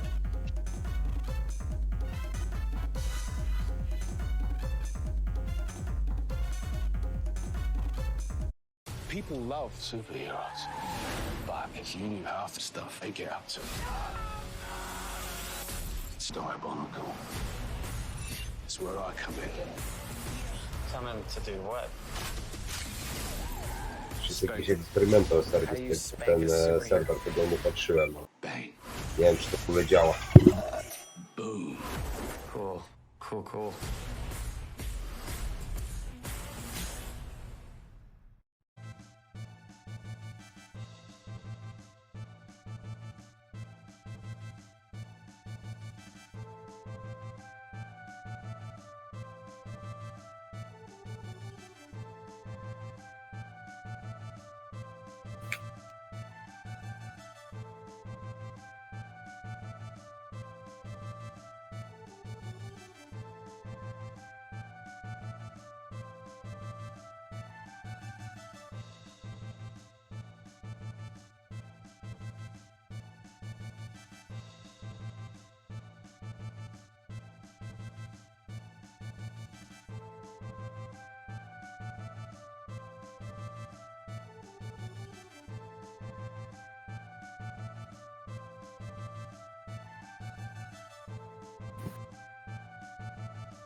Nie, serwerów nie ma.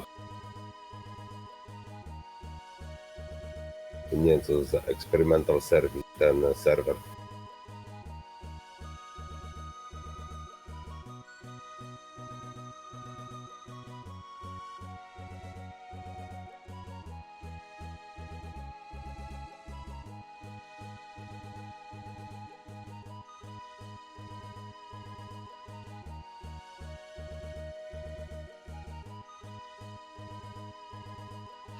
We have a $20 donation from Depika King saying, I was hoping to get this donation out in the Octopath run, but I wasn't quite fast enough.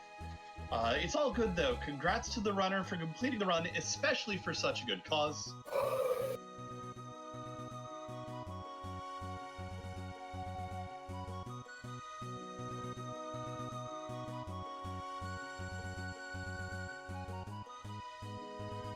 In addition to the upcoming Ms. Ruby blindfolded donation incentive, we also have 2 donations incentives for the Final Fantasy Tactics A2 run.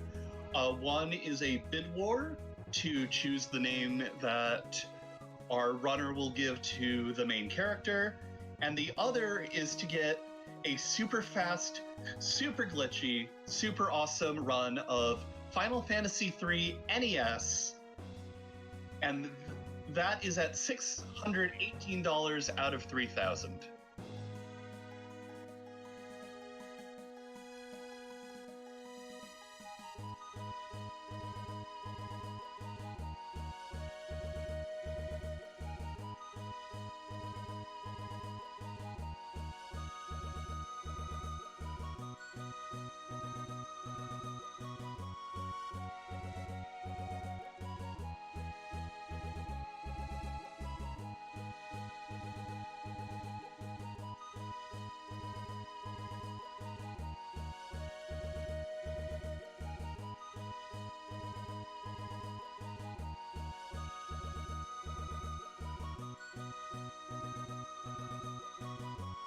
We have wonderful Frost Fatales shirts for sale from the ET, and the ET is donating $5 per shirt sold to Malala Fund. You can find the shirts at theet.com.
Malala Fund is working for a world where every girl can learn and lead.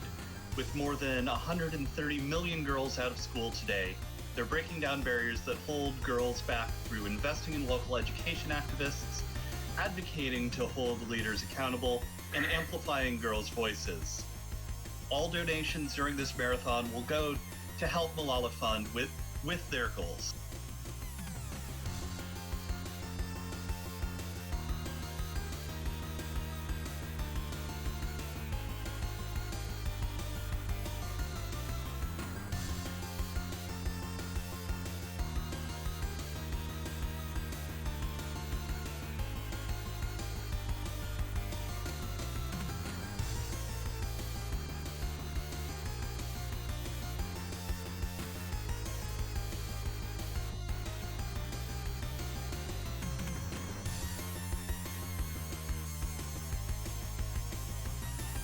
As a final reminder before I wander off, we are at $223 out of $800 for the blindfolded Ms. Ruby boss fight coming up in the next run.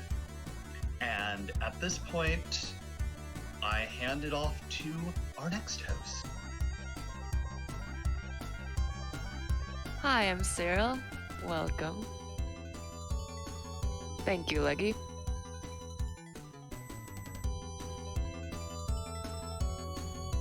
All right. Yes. Looking at incentives, we also have a Final Piątka Fantasy paliwa na 3 start. incentive. We're about 20% on this incentive. Now, what it is if we meet it, it's for Final Fantasy Tactics A2 Grimoire of the Rift. And if we meet it, Zoe Vermillion is going to perform an any percent run of Final Fantasy 3. This is for the NES. After the Final Fantasy Tactics Advance 2 run. So we're currently sitting at about $618 out of 3,000. So that's about 20%. So if you would like to see this any percent run, Zoe Vermillion is a fantastic runner. I'm sure you would all love it. So make sure to contribute if that is something that you want to see.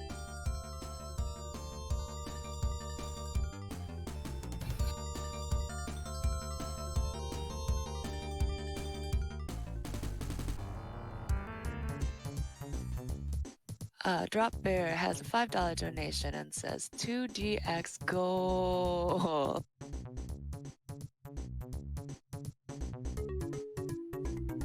All right, and our next run is Sly Cooper and the Thievius Raccoonus. It's an any percent run, and I'm gonna send it over to Syndicate.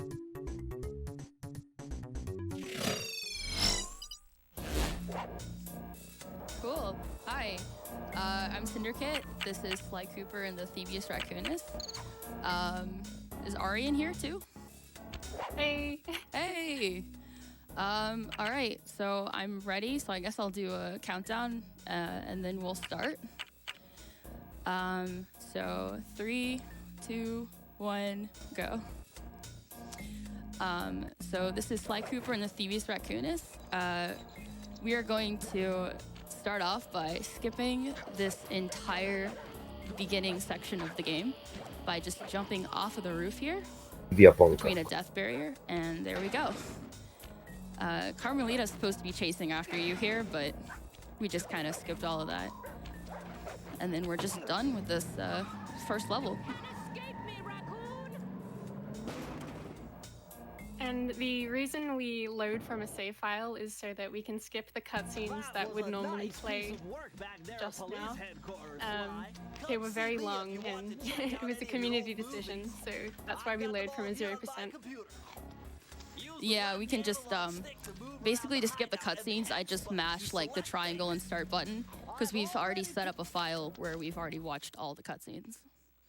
There's a lot of skipping cutscenes in this game. So something coming up right here is a proxy. There's a couple of these in this game. So when you put Sly between a rock and a hard place, he just kind of gets launched up because the game doesn't really know what to do. And then we can just kind of run out of bounds here. This is also to skip a cutscene. So we're gonna jump up here and we're gonna skip getting these bottles because it will pull up a cutscene with Bentley that we don't want. Because you can't skip a cutscene if you're already in a cutscene, and I need to death abuse right here. I got it, okay. So you saw his Monocucom come up. That means that I triggered the cutscene, but I died in the middle of it. So the game thinks I already watched the entire cutscene. So I just start off back here. So I'm going to jump out of bounds here again. There's a lot of out of bounds and skipping cutscenes in this game. So we're just gonna kind of like run on top of the world here, no big, and then jump down over here to skip this cutscene. And then the rest of this game, or the rest of this level, is played pretty normally. We are going to collect the key here, but this is the only key that we're gonna collect in World 1. Yeah, normally you would collect all 7 treasure keys and use those to unlock the boss fight, but we skip all of that in World 1, 2, and now in World 4. Yeah. A recently found skip. All right, first key down, only key down. So we're just going to go into the hub world here, and we're gonna do a couple tricks to get us straight directly to the first boss of the game. So first thing I'm gonna do here is I'm actually gonna load the game, which brings me to the hub world here. So it skips a cutscene and a huge platforming section. So there's this guard up here that we're gonna manipulate.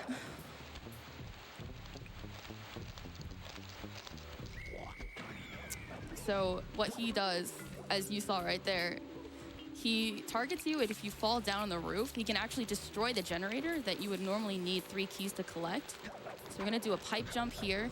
Oh no! Oh, I missed the pipe jump. Dang. All right, so I'm gonna Okay. load the game so I'm not stuck in this cutscene.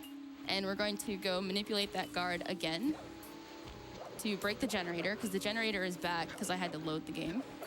And then we're gonna try to do that Yeah, pipe jump normally again. you would need 3 keys to unlock that generator, but the guard's attack also damages the generator. And this pipe jump is very difficult. The cutscene trigger is right outside the pipe. Got it. There we go. All right, so we're jumping around a cutscene trigger here. And we're gonna do something called super jumping here to skip straight to Raleigh.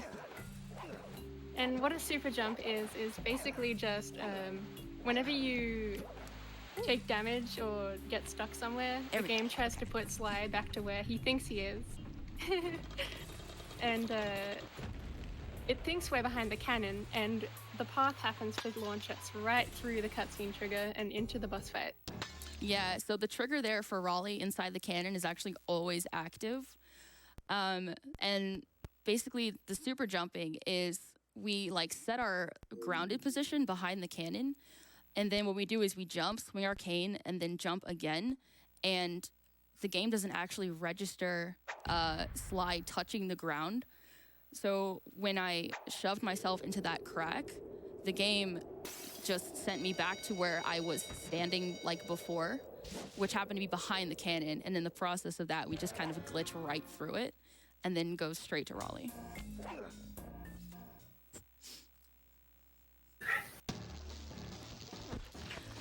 So for the Raleigh boss fight, he has the same pattern every time. He jumps 5 times for the first 3 phases, and then the 4th phase, he just spins around 6 times. And then I'm doing a little like optimization where I wait to hit him until as he's jumping back to the middle platform. It just saves like half a second or something, just waiting for him. But I missed it there. All right, so 3rd one, the platforms sink, so we have to run around in a circle. There we go. All right. And I'm going to actually, after I get the final hit on him here, I'm actually going to open up the pause menu.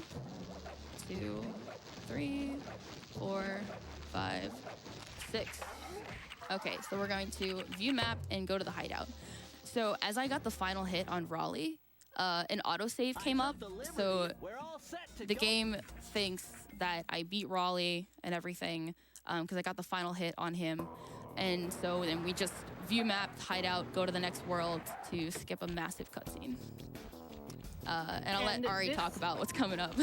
Yeah, it requires some concentration. So this trick is called Cletus Yeetus because the dog's name is Cletus, and he yeets you across the level. If you squeeze in between that, a bit rough there. Yeah, my angle was Very all off. I got sent into the wall. If you squeeze in between the wall, when Cletus flies back, he pushes you out and he can push you really far. It skips a lot of the level. Oh yeah. There's actually, you can actually get sent all the way to the end of the level where the key is as well. Oh, bummer. Okay. Dang. All right, we'll try this a 3rd time. I know my angle is off. I'm trying to figure out where exactly I'm going wrong with my angle. I think a tiny little bit more to the right. Okay. Facing. More to the right. Yay! Oh, God. Oh, okay. That guy can kill you. So I was really worried about him. All right, we got it. All right, so that was the short launch. The far Cletus launch can get you right about here where I am standing now. And then there's a really far launch that you can get that can launch you all the way to where the key is, but it's very, very hard. So I grabbed the charm there because I'm gonna need it to skip to Mugshot. World 2, we also skipped all of the keys. Me personally, I need to collect the key in this level right here, just because I haven't really learned the trick to clip through the wall. It's a little bit difficult, but you can actually clip through that wall up there without collecting this key here.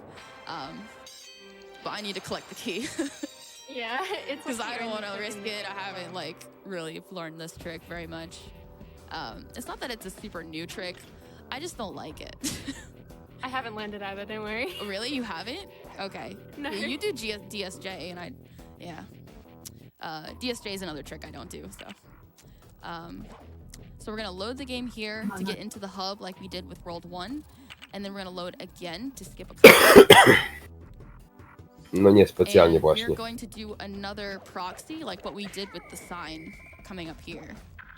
Yeah, and this catapult or proxy is we're gonna skip the second half of this world by squeezing in between the wall and the rock.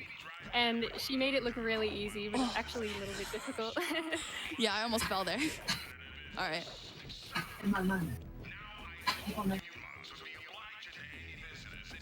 Just running all the way out of bounds, and we're gonna set ourselves right behind Mugshot's boss level trigger. And super jump, like we Czemu? did in World 1, to go through the trigger. Oh no. Is it still gonna work? Oh my god. Oh, yeah. Oh my god, it still worked. Okay, there's a chance that if you touch the ground, the super jump can still work. Ja słyszę So na I was bieżąco. really worried there, but it worked. We're good. All right. So I reset the game right there because it's actually faster to reset the console than sit through the cutscene.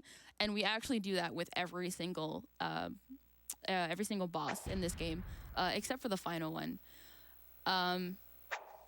Yeah, so I'm running this on a backwards compatible PS3 with a PS2 game disc, which is the fastest way to run. It's about, I think, 40 to 45 seconds faster than running on a PlayStation 2, and it's just load times. So there's really no like console barrier for this game, unless you really want to go for like world record. Yeah. This boss fight is just hitting all the mirrors. Zaraz When you hit luknę, bo all tu of się them, muszę his guns heal. spinę przełączę, to się kurę kiepsko He shot przełączę me. trochę. Sniped me, dude. All right. Yeah, so when you hit all the mirrors, he takes damage and you go up to the next level. But there is a small optimization where you can skip this middle mirror and hit him right after or right before the mirror swings around, and that skips a little animation where he gets hurt. Yeah, he gets upset that his beautiful guns are being destroyed, but if we just whack him, then he doesn't really care. Woo. You can kind of manipulate where he goes to your advantage, but sometimes it can just be kind of random and he can just run to a bad spot. So, wow, that was really good pathing right there. He like went back and around. I'm gonna do something up here called chandelier skip. I can actually jump to the chandelier that he's standing on and hit the mirrors that way. Oh, okay.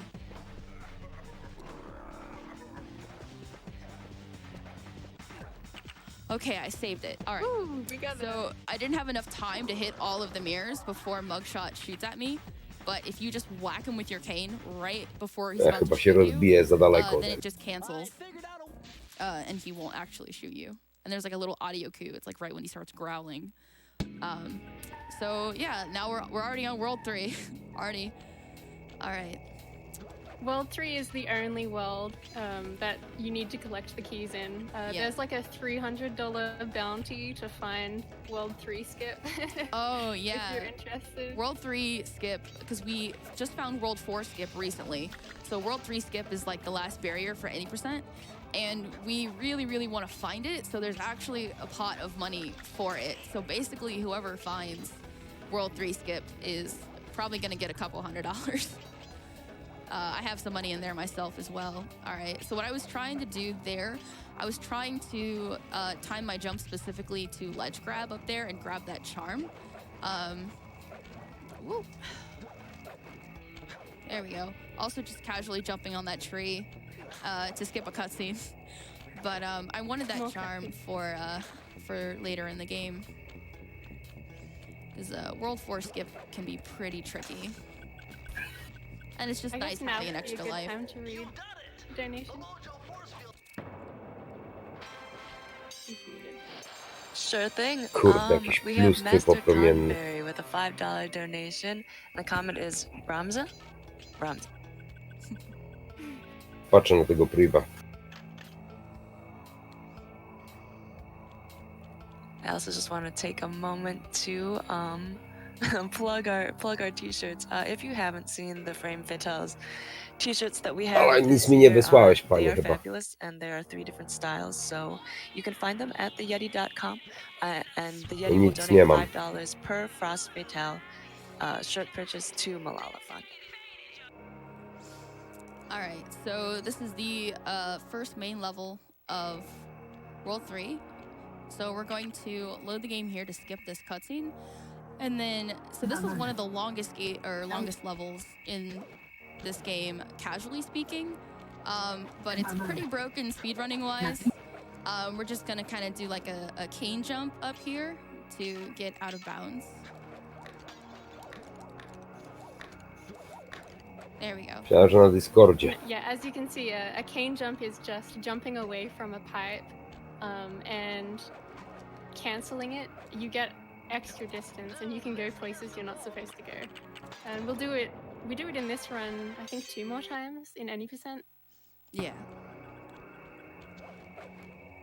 It's just a nice little way to get some more distance. No tu źle nie wygląda, ale jak oglądałem ten tak tej bazy, wyglądało tragicznie jak dla mnie. Yeah, first mini game of the run. It is partially quote-unquote RNG. So what you're doing is collecting these fishes and crushing them into oil to light these torches around the lake. And it can go anyway, you know? It can be a good fishes, it can be a bad fishes. Yeah, it's hard to control where they swim sometimes. They're very dodgy. Yeah, you want to get them to group up, but sometimes they just don't. Yeah. And they can dodge you. It's a disaster. Oh, okay. All right, 5 more. 2, 3. Come on, come on, come on, come on, come on. Ooh. Okay, 2 more. 1 more, actually. Oh no, where's the last one? Oh my gosh, this was gonna be the greatest fish of my entire life. That was wow, that that was actually a 107? really good fish there. That might have been my best fish ever. Okay. Oops. No, no, no. Exit level. Okay. Okay, good. I got the key. I was waiting. Oh my god. I've done that before where I exit level too quickly and then didn't get the key, and then I'd have to go back and do that level again. Oh my goodness. Okay, next is Grave Undertaking, yeah. Kurde, opad radioaktywny. Really long casually. Opad radioaktywny, ledwo zdążyłem, panie, przez oglądanie tych Quick zdjęć. little out of bounds, and then we'll be done. This level's like 20 seconds long. So we're gonna pick up our free charm here. We're going to use this tunnel to get out of bounds. Oh my gosh, I actually can't see it on this monitor. No. There's like a there's like a glare. Oh my gosh. Oh yeah, this game is very dark as well. Got it. Okay. There you go. Woo.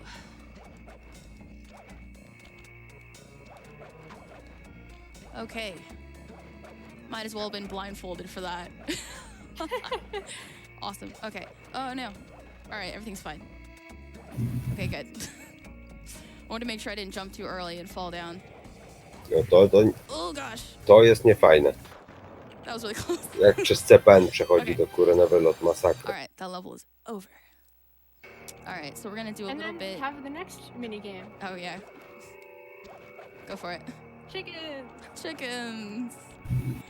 Everyone's favorite level in Sly Cooper. Oh boy.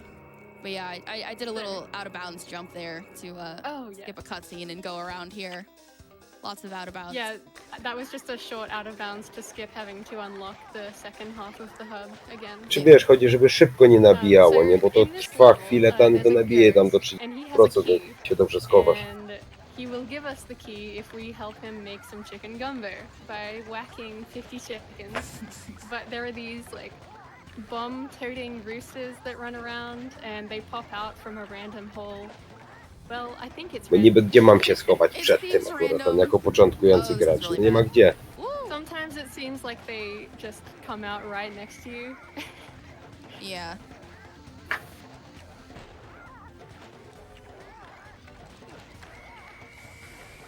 Yeah, like right there. I knew he was gonna come out the door, so I turned around preemptively. Like.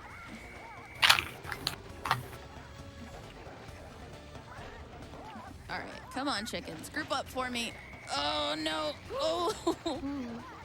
Scary. Oh my goodness, chickens is terrifying, honestly. Don't do it. Oh, okay.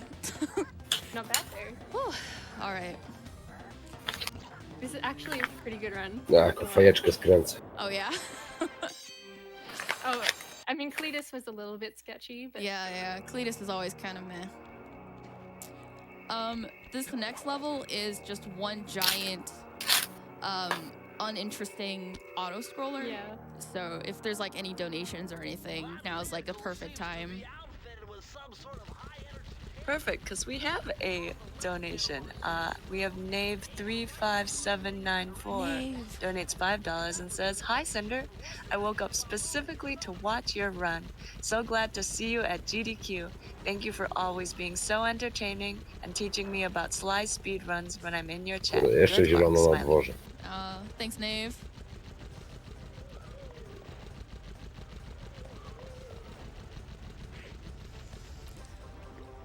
Yeah, not much to say about this level.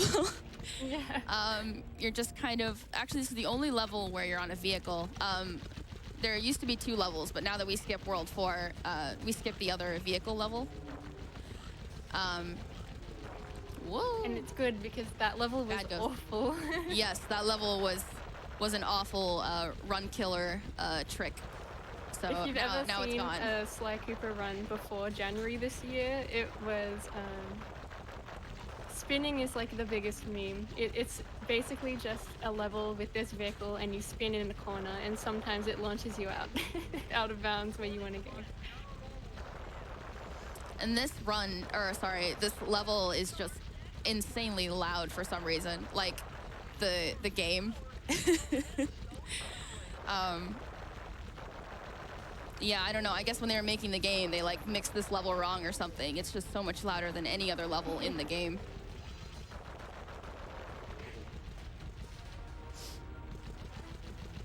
So I have a question. I know we didn't meet the incentive, which I'm really bummed about, but like how do you practice for something like that? Because you do it without having any visual cues whatsoever.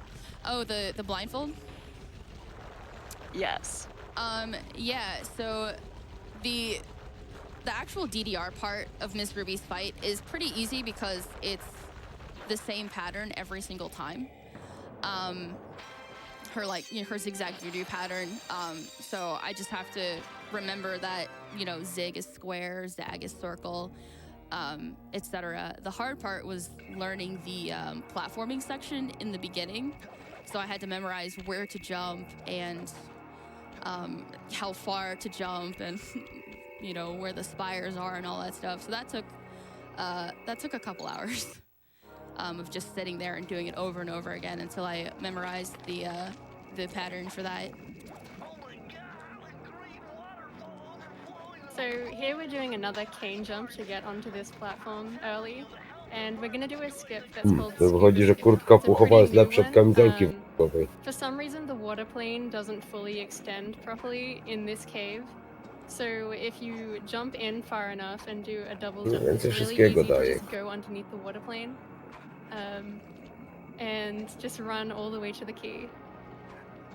Ugh. I keep ledge grabbing.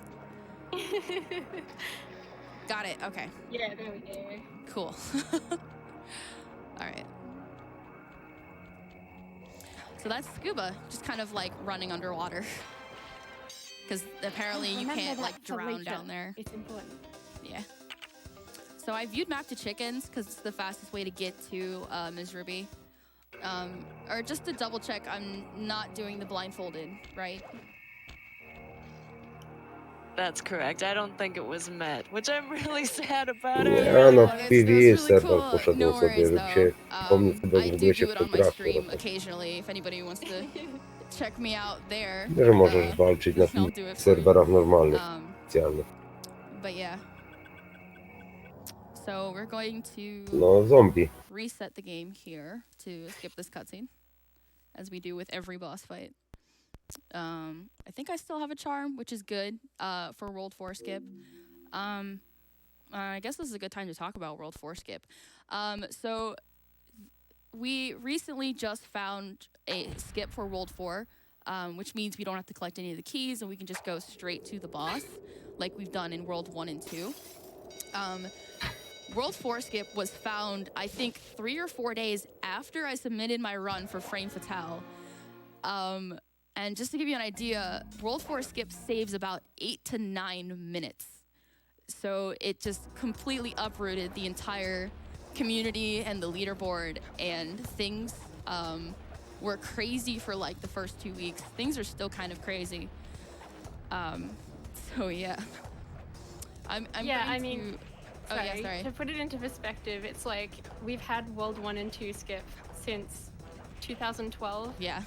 And since then, there have been no major skips found. So this was really big for us. So I did a little out of bounds, and then the reason why I'm dying in the water behind Ms. Ruby is to skip a cutscene. So the game thinks that I'm now in the second phase of the fight, the first phase of the DDR section, and you can just spam the buttons. You don't have to precisely time the inputs or anything. You can just spam and just go at it like crazy.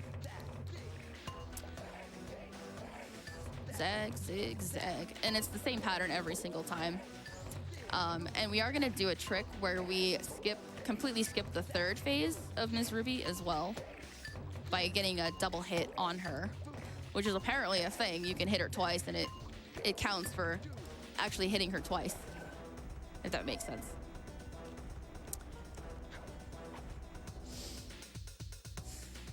Yeah, she has like a set amount of health, and you're only allowed to hit her once per phase unless you do this trick. Then you can hit her twice.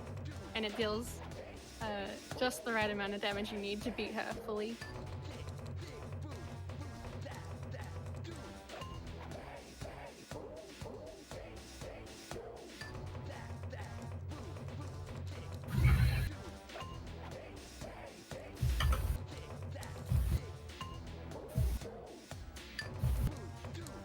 Sad that we skipped the third phase of Ms. Ruby, because that's my favorite one, casually. Yeah, it's my favorite too.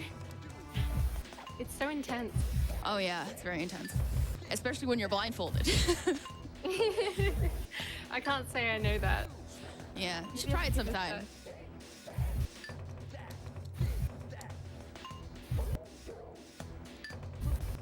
All right.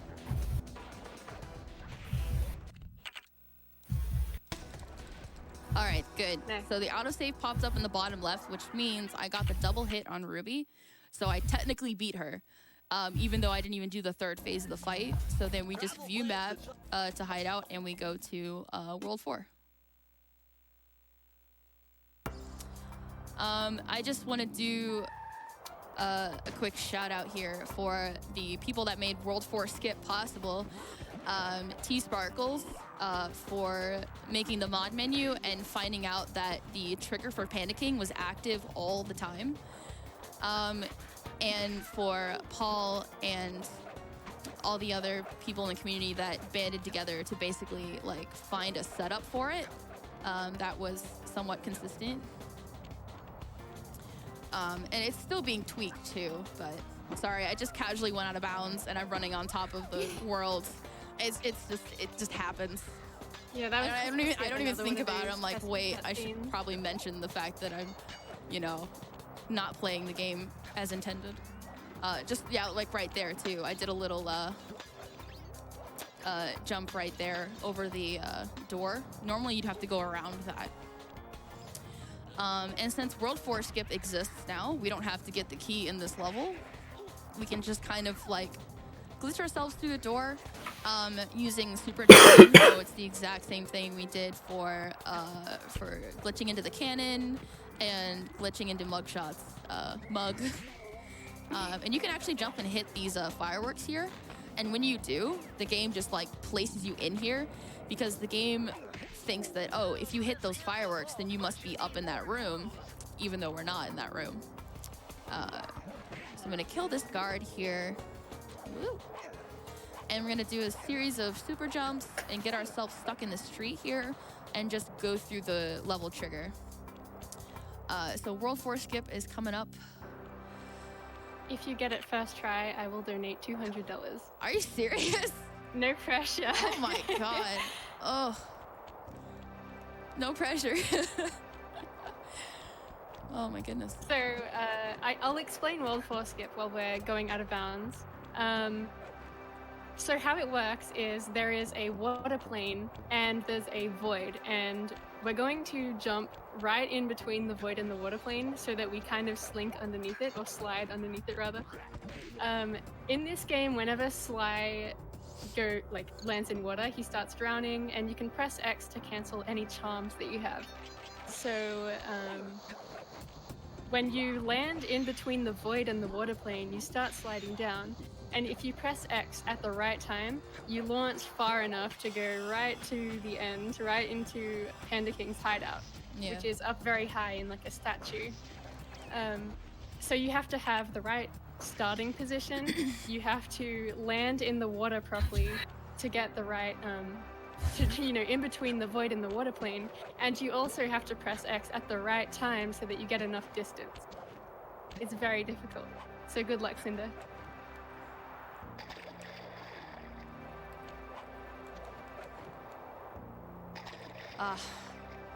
I'm missing the second jump off of the roof. 100 per second try. And that's why we entered Duel by the Dragon as well, just for safety, so we don't have to go out of bounds again. Yeah, exactly. If I fail the trick, I can just go back to that level. Because the area we do the trick is actually right behind this level.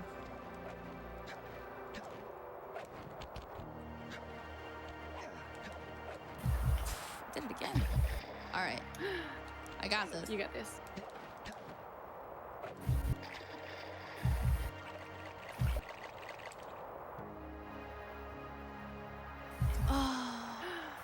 No. I did it, but I labbed this out just before we ran, by the way. Yeah. I figured out that that happens if you don't go in far enough. Yeah, I don't know that's if that what will I help figured. you. Yeah. So the first half of that trick I got correctly. Yeah, that was perfect. Yeah, the second half, you're supposed to get shot out towards the statue, not straight up. Yeah, you need to sort of bonk the roof here so that you get an angle. Oh, nope, that's not gonna work. Well, I can just do the. I can the try old doing way. this the old way now. I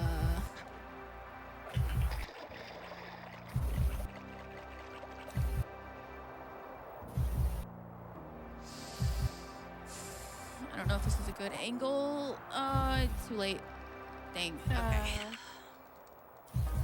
That almost worked. Doing it the old way. Yeah, so you can see you have to get so many variables correct to get this trick. Yeah, there's like 4 or 5 different ways to do it, and it's we're all still trying to figure out this whole thing.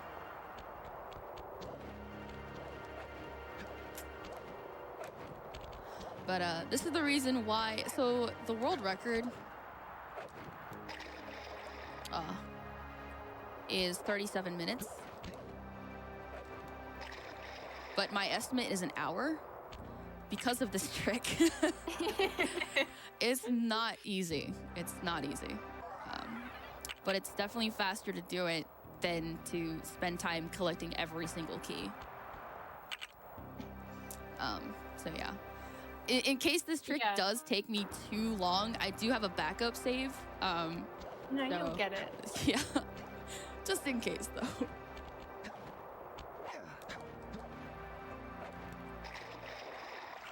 Come on, baby. Show me the money. far enough. I mean, we can try, maybe. It could. It looks good I to don't know. me. Oh, no. Oh, this trick is very hard. Yeah, it's hard. All right. Whew. But when we get it, it'll be extra hype. Yes. It's so cool when you actually get the trick. Okay. I'm going to try not talking this time and see if that helps.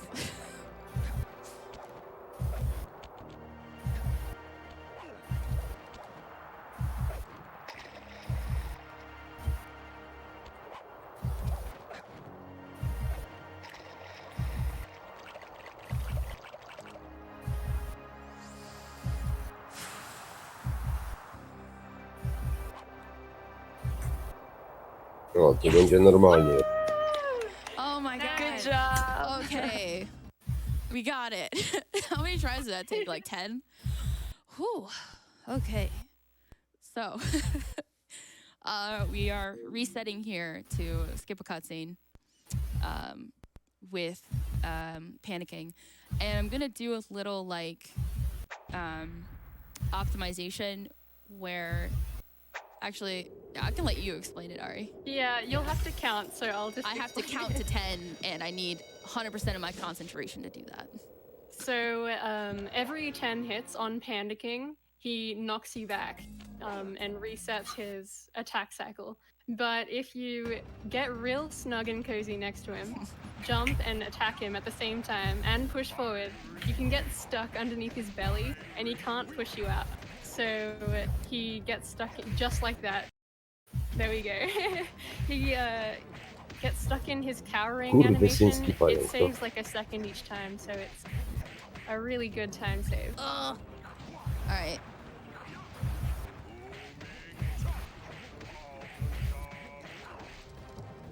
Kurwa, skacze jebany. well, 2 out of 4. Skoczył na mnie. Dobra. Not bad. Yeah. There we go. All right, so once I got the final hit on panicking and I saw the autosave pop up, then I can just view map to hideout and go to World 5. And now we're in the final world. Final world of the game. And the first level is a really long auto-scroller. We're just kind of blasting our way through. Yeah. If there's any like donations or announcements, now's a good time.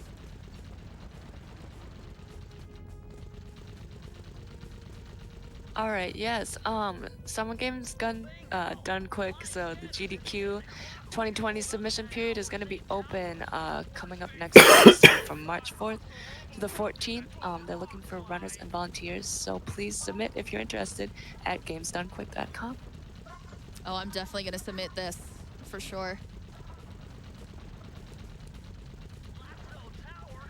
Question for both of you. How long have you been running Sly Coop? I've been running this game for a little over 3 years now. Just celebrated my 3rd anniversary in earlier this month, actually. Yeah, I think I started running in December 2017. I think. I started watching Zen when he started. Oh yeah, Zenthro, yeah. I got into it watching Meekle and Zenthro. I think Meekle's like 2016 AGDQ run or something like that. I started running this game when all the top runners were like, this game is dead. You shouldn't get into it. I was the only active runner at the time, and they were like, don't play this game. Look at it now. This game is the most active I think it's ever been. It's insane. It's such a fun speed game. I mean, you know, shout outs to the Sly community. This game, it's a good like first speedrunning game to pick up too as well. So if anybody out there is interested in learning this game, like I recommend it. It's super fun. Yeah, this game is very fun. And it's really broken right now with World 4 skip, so. All right. I'm gonna restart the level here to skip a cutscene and just go straight in. And we have to run over computers in order to unlock the next store. Yeah, we're something. collecting the data from these crushed computers, apparently. And the slugs are hungry, so they want to eat them. That's the plot. Yeah, apparently the only way to collect data is to run over computers.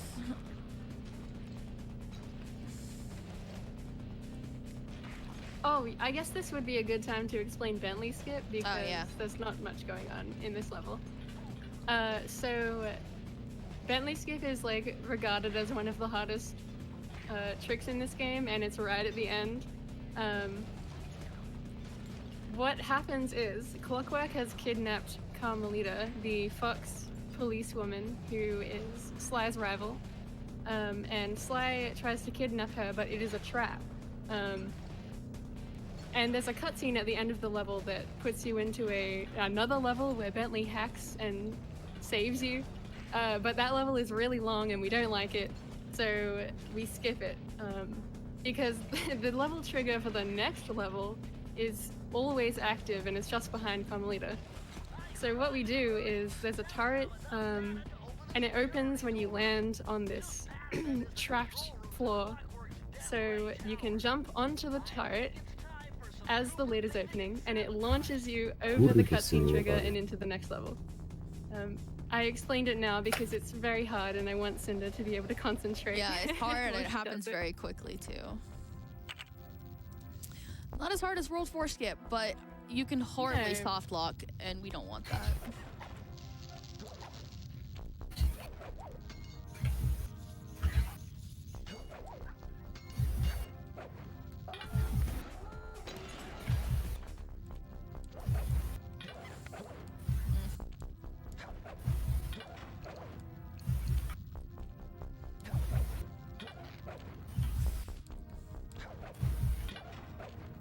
Ooh, okay. Woo. Ugh, this is not good. Okay.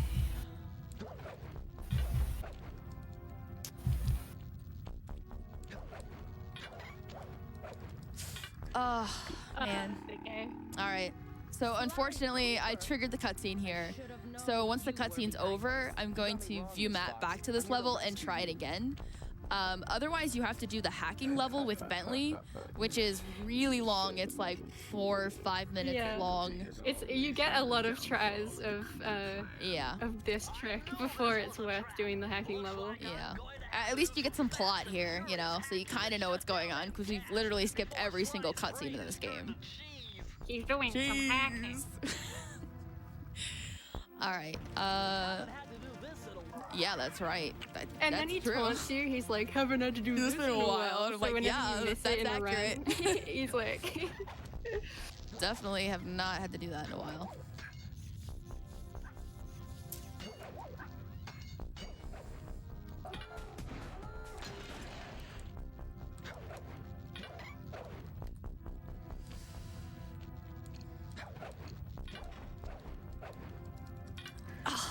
oh, that was so close. Oh, that's a soft lock. Soft lock. Okay. So, what are we at? Okay, cool. Still not worth it to do Bentley Skip. Sorry, to do the hacking level. Yep. So if you get sent like outside, like I just did, Sly just perpetually like runs at the wall forever. So the only way to get out of that is to just reset the console. Yeah. It's a good thing my estimate's an hour, so I have lots of wiggle room here. All right, so hopefully we can get it this time. I'm pretty sure it's just my jump timing is a little off. Yeah, you'll get it. Yeah. I'm feeling it. This is the one. Easy.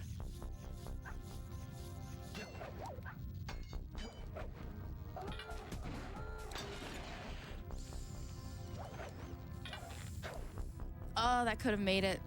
I second guessed myself.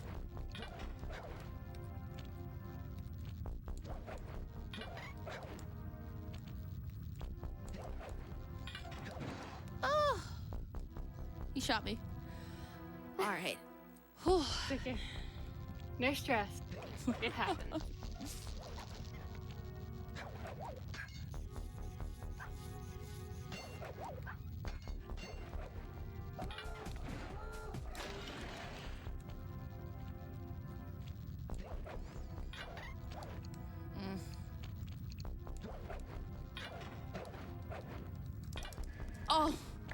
Oh, what?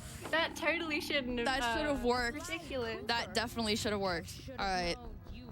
His toe touched the cutscene trigger. Yeah, the cutscene trigger is like right on the edge of the thing. You sentimental fool. Empathy is always Bentley and cheese. Don't worry, you got this. You got it. I believe. I gotta stay hydrated. That's why I'm failing. Cheese. Okay. At least I get to listen to that beautiful line from Bentley. Haven't had to do this in a while. All right. I got this.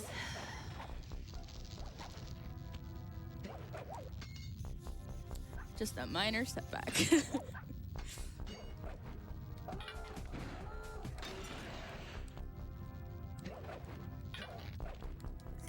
Okay.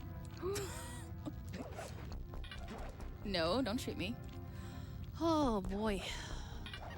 No. Bad turret. No, bad turret. No. Okay. No. Oh my god. Mm-mm.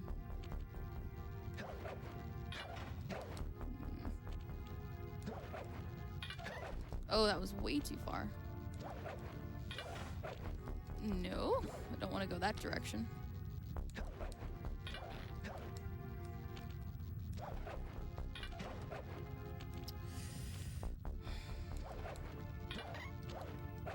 Please work. Oh, oh man. Okay. It literally, every runner has a run or two or many where you're just like, for some reason you just can't get it. Yeah, this is definitely a big run killer for a lot of runs. Besides World 4 skip, if you get past World 4 skip, you can still just lose everything right here. Yeah. But once we get past this level, jeez, once we finish this level, then we can just haven't had to do this in a while. Then the rest of the game is easy. We just have to get past this one trick, which I believe never takes me this many tries. I swear. It's that marathon luck. Oh, the marathon luck. Curses.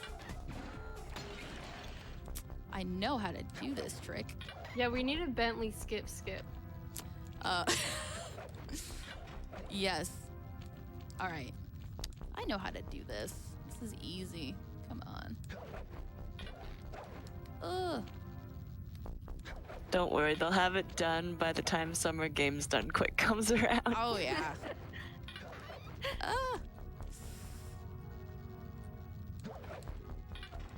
No, don't shoot me, please. Oh, no. Okay. I'm trying to figure out what I'm doing wrong here. Besides everything. No. All right. That would be a joke if I had to do hacking. No, I can't do hacking. We're not doing hacking there. No. Because you're gonna get it. Hacking doesn't exist. Oh, no. Sly Cooper. I should have known you were behind this. You got me wrong, Miss Fox. No, we've got this.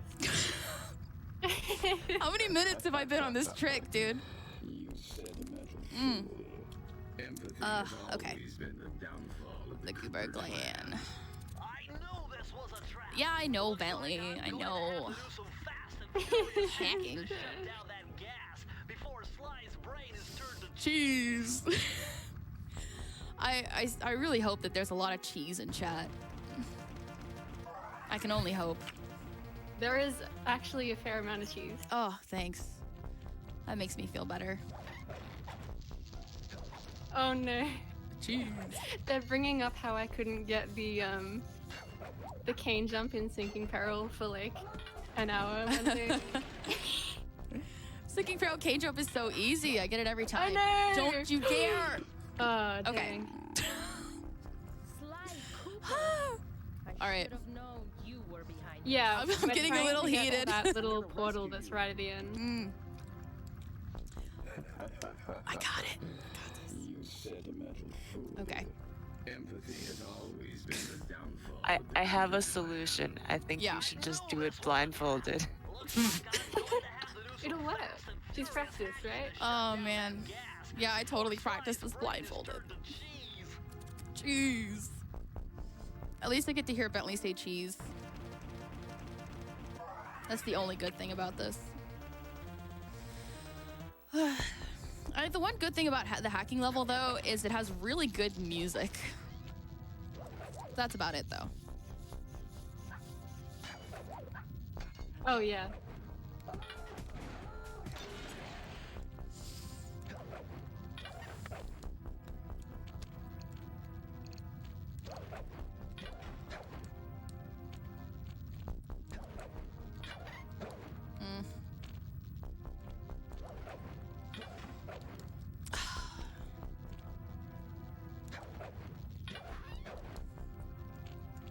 Do you normally jump when you do it? Like into the turn?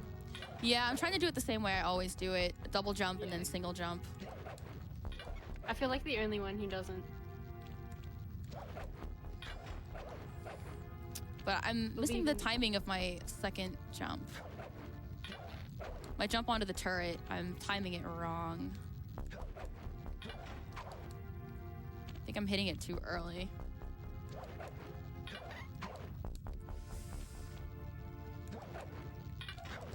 Don't shoot me. Okay.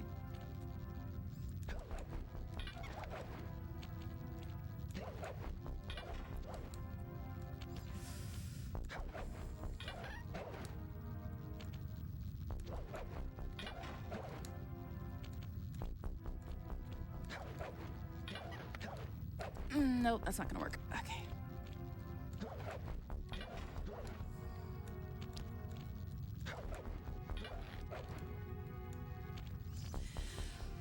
Whew. Okay.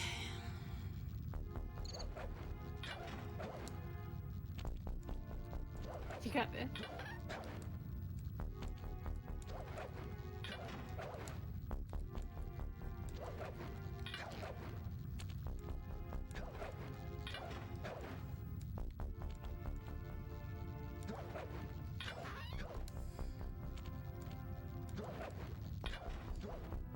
No.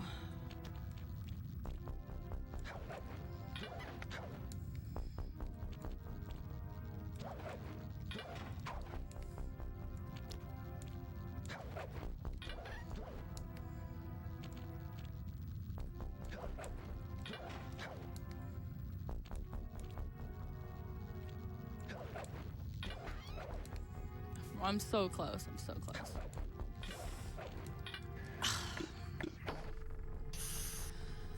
Whew.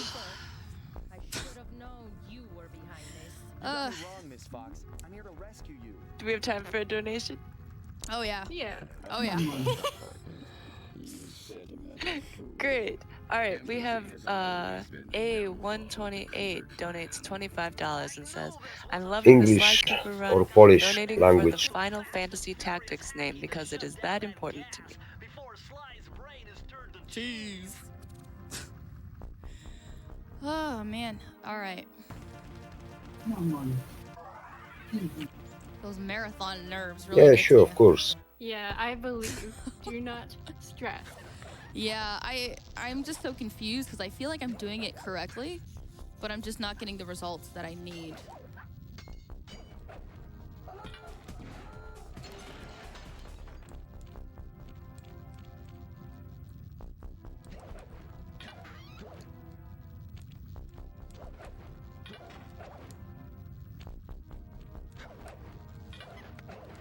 Oof.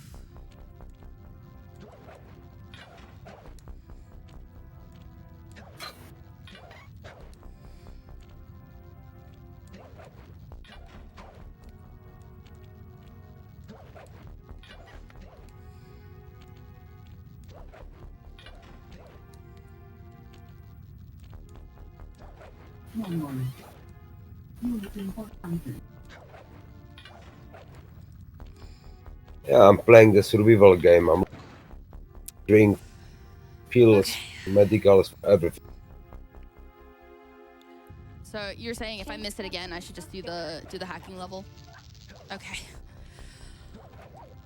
Oh boy. Doing hacking at a marathon.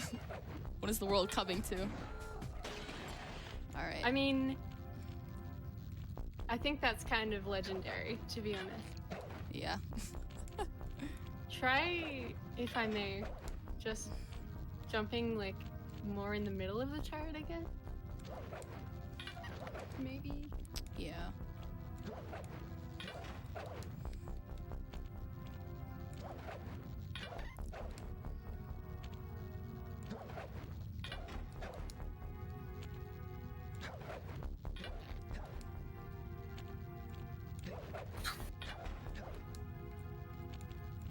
Come on.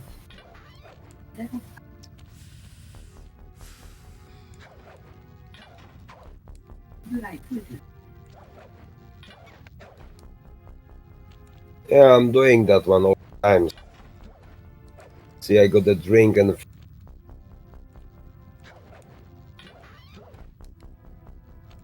this has been inspected for now because I'm not, because that is just the pickup right now.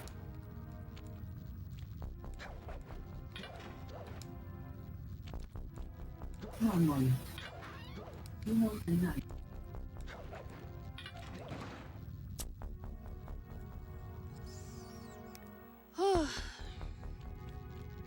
It's okay. Chat's got your back, by the way. All right. Maybe like 2 or 3 more attempts on the turret, and then I will do hacking. Sure. I'll just explain for people that Not really. I'm playing many years ago. Realized the miscreate. And now I'm trying to playing. The turret opens. Because this game has been on my when we jump on the turret, time and that lid doesn't opening got the gives time. us, momentum. Now I found a little and bit it can time launch us and over playing. the cutscene trigger that's here. Just now I'm playing on But, PvE server because we have to I'm get a high trying to level. remember how is the game is. And yeah, I see now. And it is like regarded as one of the hardest tricks in the game. All right. Time to do hacking. It's okay. Woo! I think Sonic would be proud. Sonic would be And so it proud. happens. Don't feel bad. All right. Everybody has Bentley skip days. Just try Yeah. playing All for right, here we relax, no fighting. It's cheese time. Now because All I'm right. training or I'm joined to the game which I'm playing. Actually, we won't be far off the estimate. Yeah, I think we might go over by like a minute or 2, maybe. Furious hacking. Cheese. Oh man, time for some cheese hacking. I will. I haven't had to do this in a while. It's been months since I've done this level. So I will try my best not to die. The red things are 1-hit KO, so I'll have to start all the way over if I get hit by one of those. At least the music is good, you know? There's that. Ooh, that was close. Ooh! The music in this level is actually really good.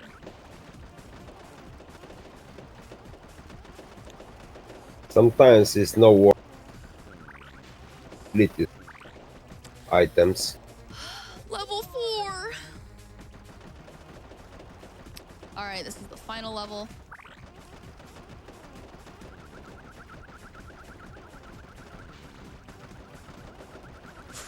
Oh, that was really close.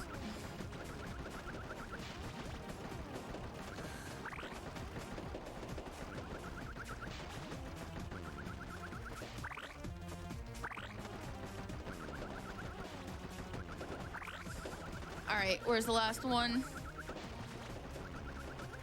Got it. All right. There we go. We beat it. We beat it. We beat hacking. Oh boy. Good job. Good job. Wow. Can't believe that just happened. All right, we did it. We freed Carmelita. Break me out of this force field by smashing its base, and I'll make it up to you somehow. And she's going to be assisting us on the next level. Forgot I had to break the base. All right. I need to retire. No, you After don't. this. Don't. Oh my gosh. All right, let's not miss the pause here. Got it. Got the pause. There's a small. Yeah, okay, you getting the pause just proved that you How are good I am at this game? Yeah. All right, so there's a small window of time there to pause the game and open up the menu to load the game. Because the cutscene with Carmelita is really, really long. And hopefully I don't soft lock here. Ooh, okay, we're good. Yeah, basically, one of the robot owls stole our cane, and Carmelita is helping us get back to it.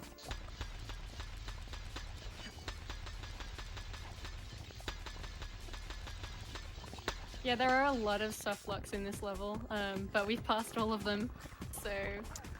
Yeah, I'm gonna shoot at these slugs just for safety. Because, Sometimes I understand why that is not. That's why I shoot the slugs. Oh my gosh. Explaining. Sometimes they can like launch at you and hit you. It's crazy. This just kills you instantly. They just shove each other into you. All right, so we're gonna load the game here to skip this cutscene. And this is Sinking Peril. Yeah, this level has a lot of very cool small time saves. Here we just use this hook to get an early, to get up there early. And we're gonna use one of these gears that fall down to jump onto this rope early. Just like that. And we're gonna do another cane jump here. I think it's difficult, but Cinder's gonna get it.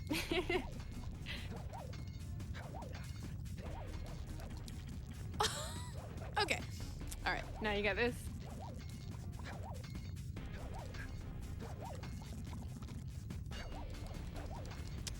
Okay. There you go.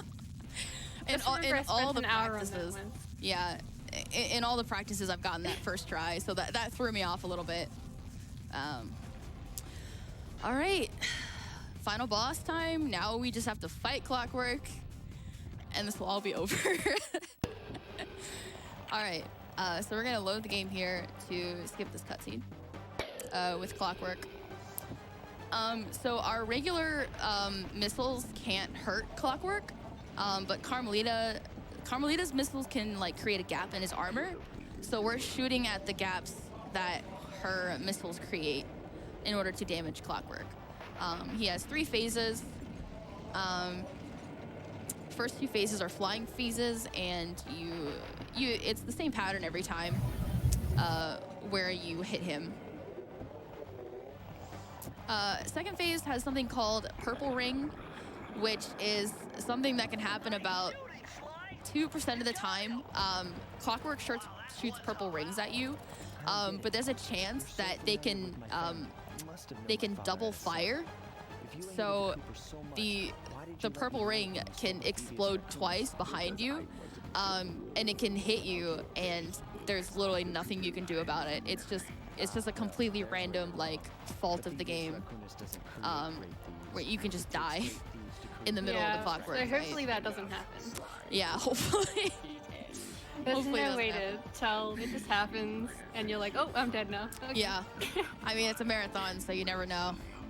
Yeah. Yeah. If that happens, I just have to start from the beginning of the Clockwork fight.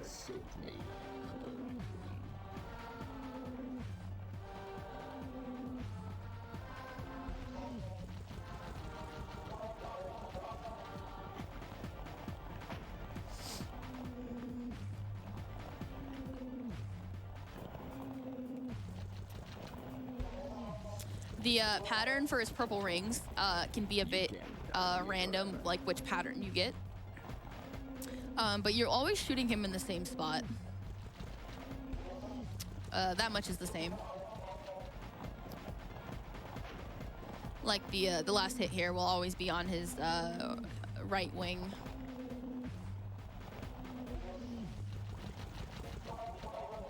All right, we didn't get purple ring, so that's good. The last trick of the game is clockwork jump. Yeah, you can do it. I am. 37. Oh, we got it. Oh my god. Woo! Okay. Time That is is a coming really up. hard trick. Time. Woo! 104. Nice. Oh man. All right. I had taken down each member of the Fiendish Five. Raleigh, Mugshot, Ms. Ruby, Panda King, I guess that's it for me. I just want to quickly shout out, you know, the Sly Cooper speedrunning community, the Discord, T Sparkles and Paul for World 4 Skip, Neon, the current world record holder, Ari for helping commentate with me, and I guess that's it. Thank goodness. Thank you so much for having us. Yeah. Without his expertise, I'd have never found my way off that rooftop.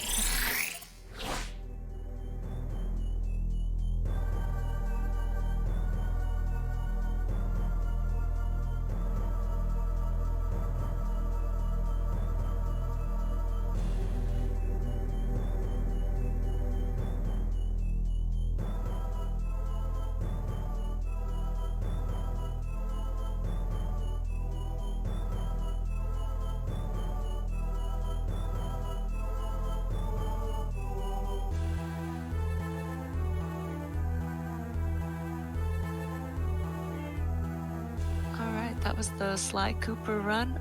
Just want to do another plug for SGDQ 2020. The submission period is going to be open from March 14th. From March 4th to March 14th for both runners and volunteers. So please submit at gamesdonequick.com. And now I think we're going to go to a Twitch ad.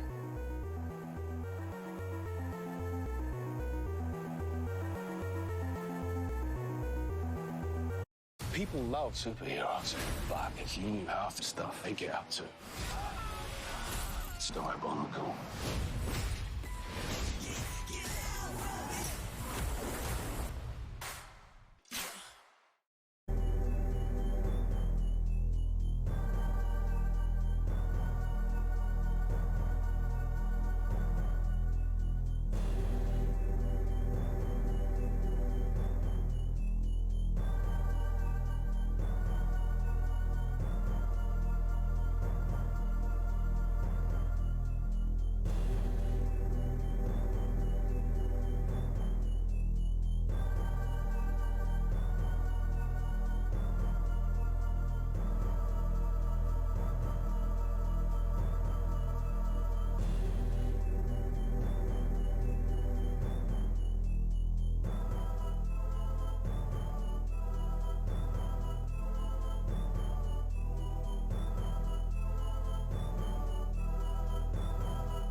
Welcome back, everyone.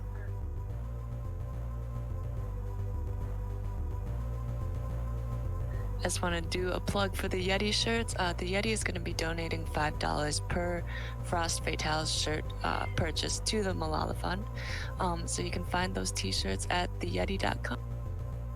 And now I think we're ready for the Last Guardian. Any percent run with Sable Dragon Rook.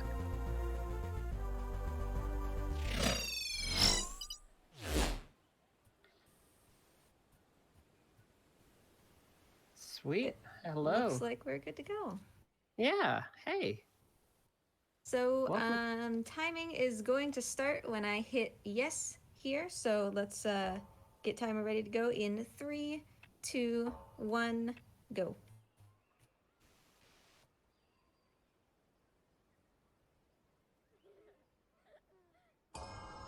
So this is The Last Guardian. This is not a game I have ever seen before, so I'm excited to be on the couch commentating and asking questions as we go.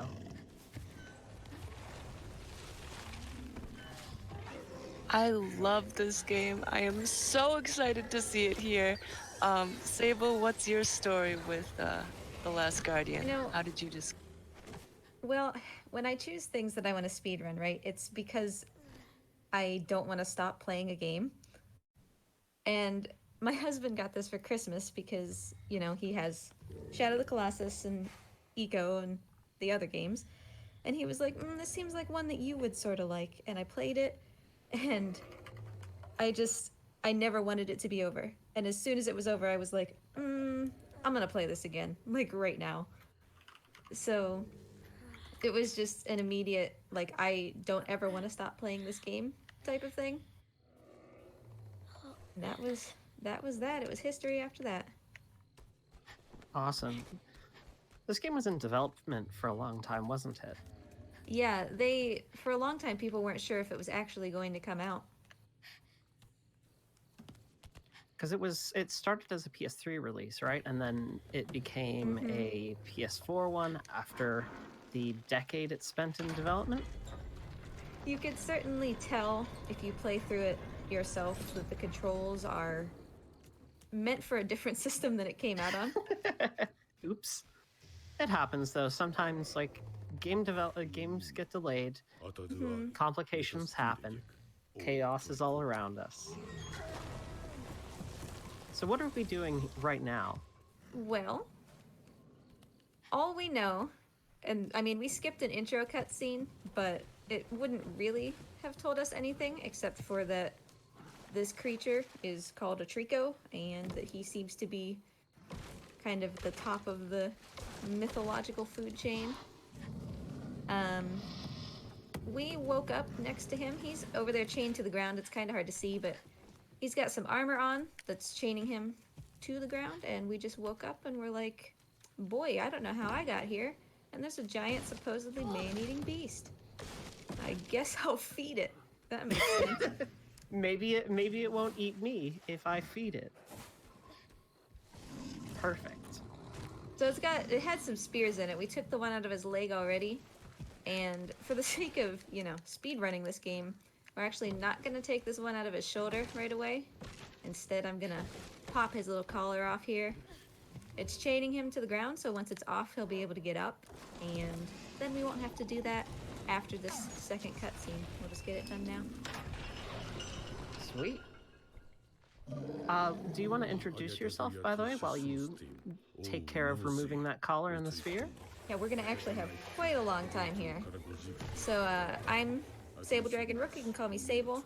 I am, I guess, probably most known for running this, The Last Guardian, and also Spyro. But I sort of run a variety of things. I just enjoy doing games fast. And you've got a couple of cool lizards as well to keep you company at home. Sure, I guess we should say that. My whole thing is all about my lizards. What about you? I am TLQT. I use she or they pronouns. And I just watch these things. I watch these speedruns. I run Alan Wake and F1 2019, so this is very much not in my wheelhouse, but I'm always excited to learn about new runs and see new games. So getting to see this is going to be a real treat for me, I think. We're not really going to get to see it here, but he's going to take a quick little break to shake off his armor now that that collar is gone. So when we see him next, he'll look a little bit different. Okay. While we're just kind of hanging out waiting for him to catch up with us, I'm going to try a little skip. It doesn't usually work, but there's no shame in trying it since we have nothing better to do.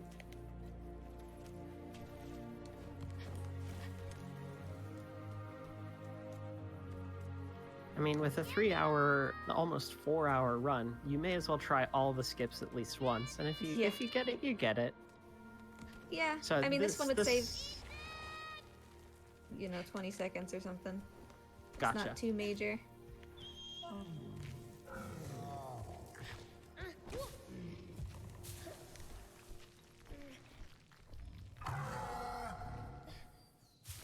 Draco, my dude. You're kind of right in my face. Does he tend to do that a lot? The camera. I just saw the camera turn. The camera has a mind of its own, which when you're playing this game for the first time and you're experiencing its story is awesome because the camera helps you look at things that are important to the story and helps like set the mood. But boy, when you're speedrunning, you're just like yanking the camera and it's like, come on, man, come on, just please. Give me back control. I need it. There are actually going to be a couple times in this run where I am just jamming buttons, trying to break the camera so that I can actually move it at all. Oh, that's fun. So we picked up this mirror thing. For the rest of the run, we will be calling it the mirror. And it will let us solve puzzles in a unique new way. Okay.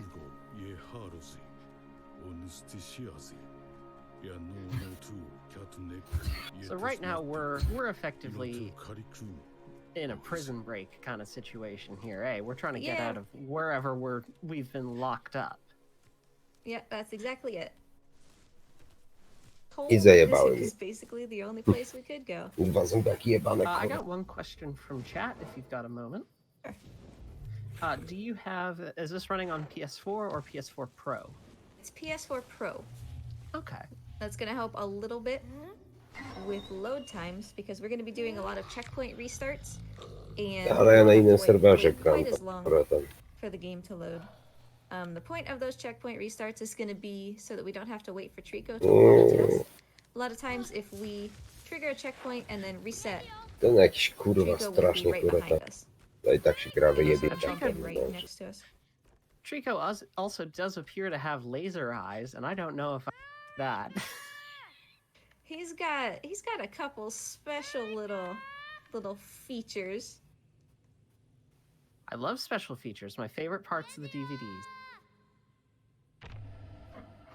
I'm excited to see what else Trico can do. Ooh. Ooh. Sorry, I'm knocking my whole desk about and almost spilling coffee everywhere. So one of the first things we learn is that our chicken dog can shoot lightning out of his tail. That's a very cool ability. And we will be using that to apparently fall off a cliff. Oops. Really a great opportunity to point out that unlike Shadow of the Colossus, which is, this game's predecessor, there is no grab button.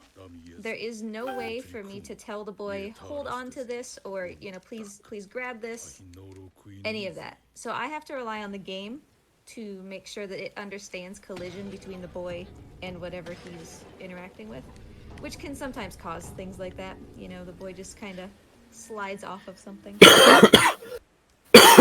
You're going faster than intended, and so the game breaks just a little bit.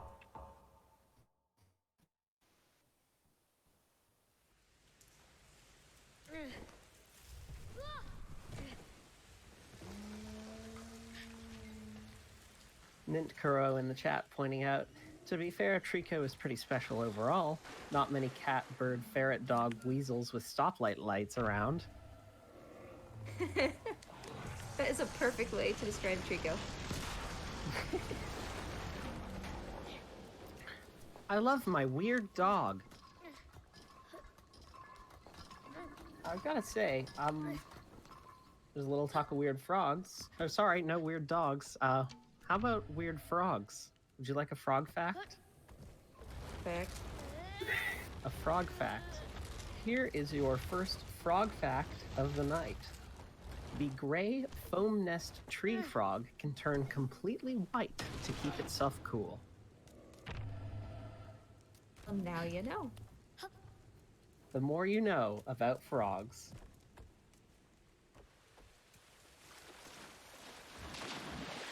Sable, if you don't mind me asking, I know you mentioned Shadow of the Colossus and Ico. Like, are those stories all set in the same universe, or are they different?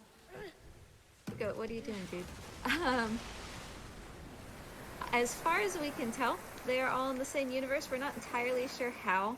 There are, of course, a lot of theories about, you know, how they're connected to each other, but there is a little Easter egg to The Last Guardian in this most recent Shadow of the Colossus remaster for PS4.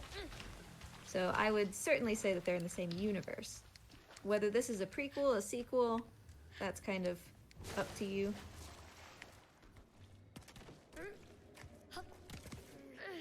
It's cool that Team Ico has like thought that through enough as well, though, that like, oh yeah, we want to have these universe. Da się z niego połączyć, kurczę, jakieś... So, and you can certainly see later in the game we'll be coming across little things like lizards, and like the vine textures look basically straight out of Shadow of the Colossus. Makes sense. Man,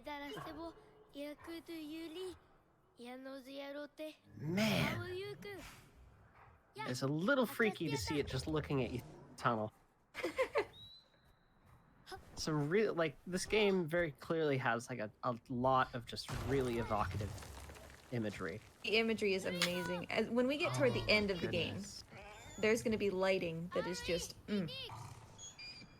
I love really good lighting in any video game, so if I get to see some really good lighting here, I'm going to be a very, very happy bird.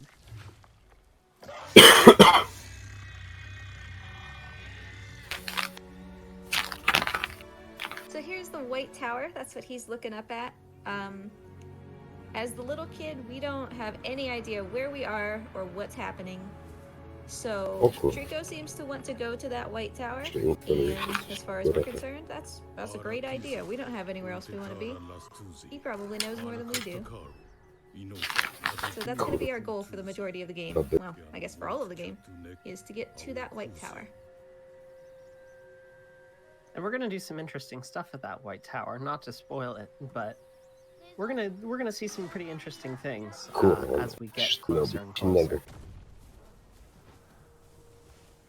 You may have also noticed that Trico's tail was all sorts of funky colors.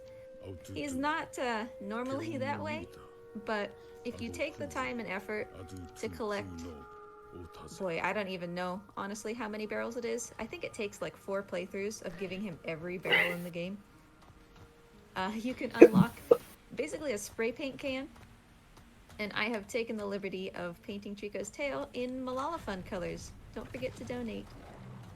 Aw, that's a cute touch.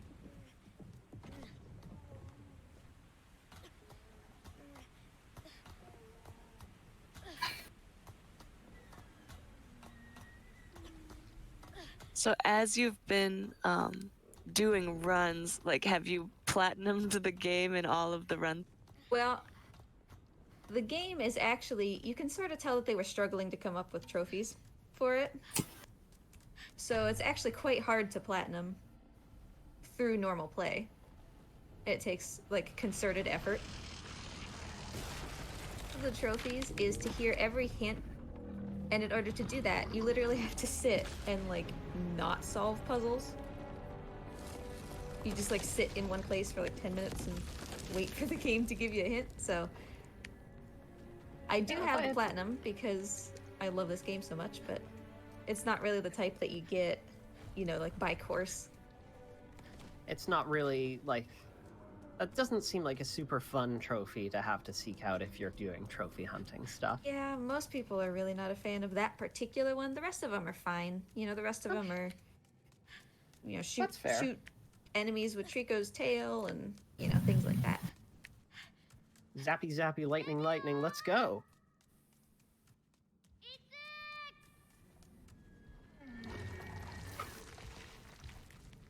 Yes, there is a trophy for watching Trico. I don't know if it wants you to watch him pee or poop, but one of them. Bizarre. Call it a blessed run if we get Trico poops at the end of the game. Oh, goodness.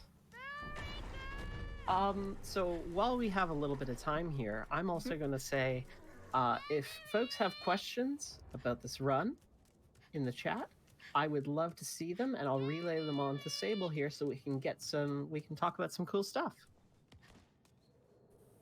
Any questions at all are welcome. We're gonna have quite a lot of time today with Trico, so.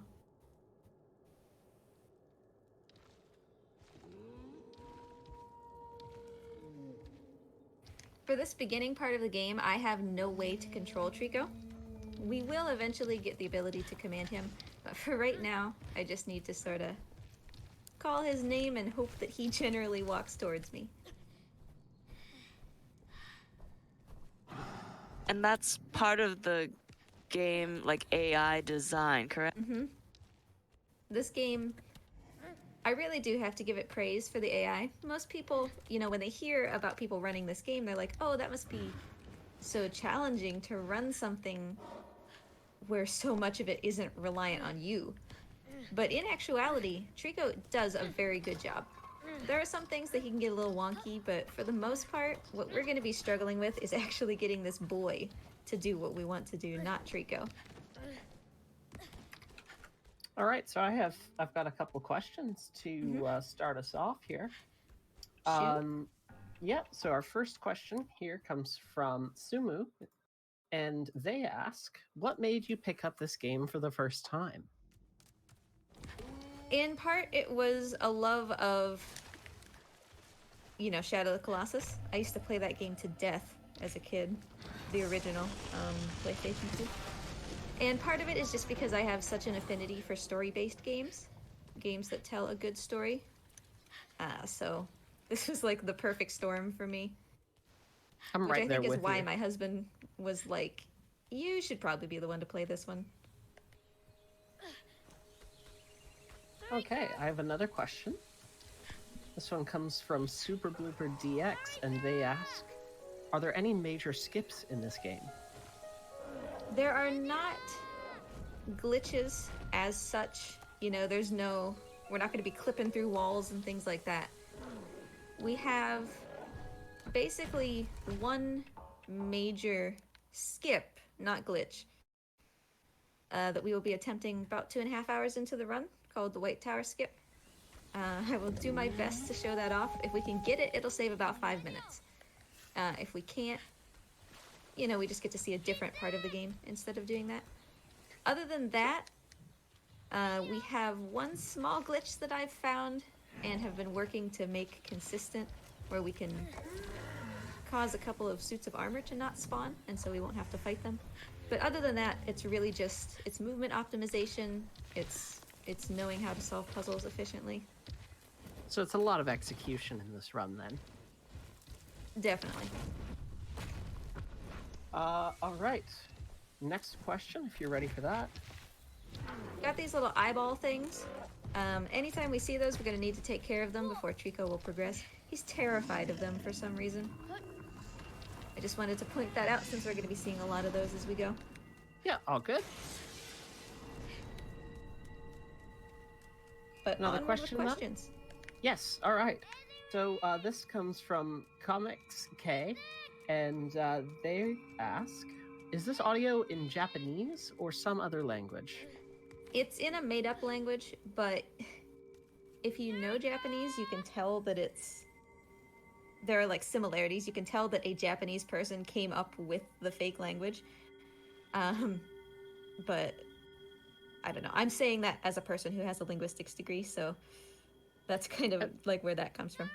That reminds me a little bit But of... yeah, it's totally made up. It reminds me of Nier Automata in that sense, because they created a hybrid language for the world of Nier. Sure. It uses a fusion of the linguistics from both English and Japanese to create a hybrid language. Mm-hmm. Yeah, you can definitely tell some of the long and short words, I guess you could say. Shows how, Japanese people are still trying to put particles into their sentences here, but it's definitely a made-up language. And one of the ways you can tell is because the narrator will basically always say "awizzy" at the end of nearly every sentence. Sometimes my husband and I will just turn to each other, like during lunch or something, and just soulfully look into each other's eyes and go, "awizzy." So why that's stuck with us so much. Wilhelm KTX asks casually, how long is this game? Well, there are 3 trophies for doing this game quickly. The most forgiving one gives you 15 hours. I think most people, if they're just really enjoying this game, are probably going to take about 15, maybe 20. Probably not too much more than that.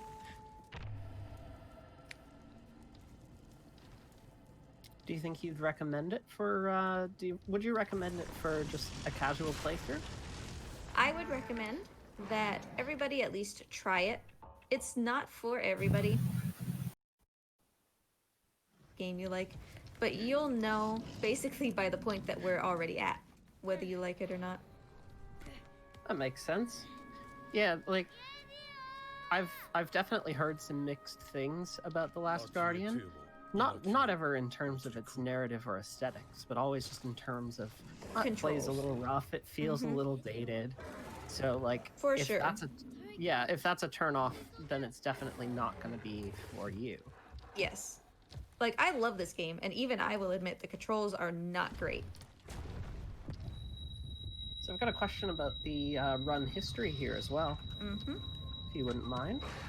This comes from the Barrow, and they ask, what is the world record time for this run? World record is 3 hours and I believe 19 minutes. It's either low 19 or high 18. Okay. My personal time, it still shows that my personal time on speedrun is 3:47, but I have 3:28. Got a couple of offline runs. Yeah, I don't like to submit if it's not going to be a significant change to the category, so I've just been holding that run until I can. I got a 3:28.40 and I need a 3:28.04 in order to bump the next person, so I'll just hold it until I get that. All right. I've got a question that I want to save for the end here from Moogly Ridge. So we've got some stuff for later on. Sure. Do you want to explain what is happening at this point? Definitely. So, Trico here, we encountered this cage thingy, and it seemed to drive Trico just completely nuts. Do about it, it kind of turned him against me, and he ate me. Thankfully, he barfed me back up. But in so doing, he seems to have swallowed the mirror that I was using to control his tail, so we don't have that anymore. And honestly, I kind of can't complain. I like it better when we don't have the mirror. Any particular reason for that? Oh, I would love to tell you. Oh, is it spoilers? Not. It's a personal strong feeling about this game. These, Maybe by the way, are the offline. enemies. These are the enemies of the game. They are not actually people, they're just kind of clouds of like blue gas or something inside these armor. I will say Trico hates these guys. He's gonna help me fight them, but he, above all, for some reason, he hates their heads.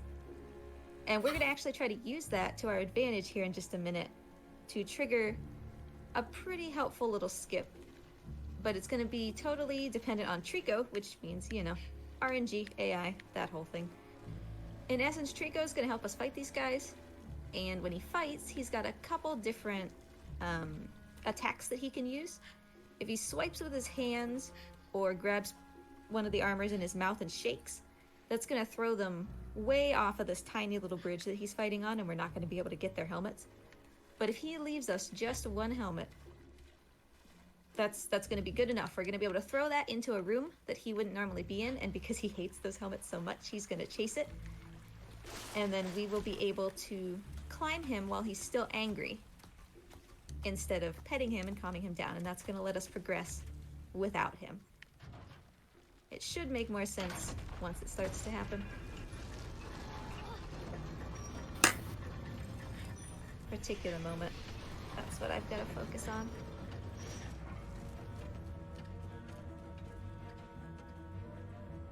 Alright, Trico, be good to me, buddy. So that's a grab, which means he's probably gonna throw this guy off. Yep, there he went.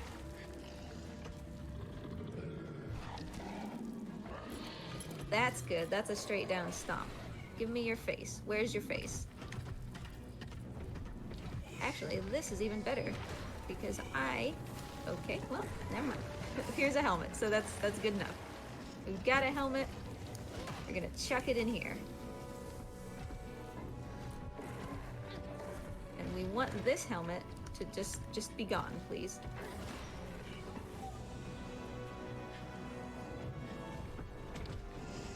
The reason we want that helmet gone is because he's gonna get angry at it like this. Go away.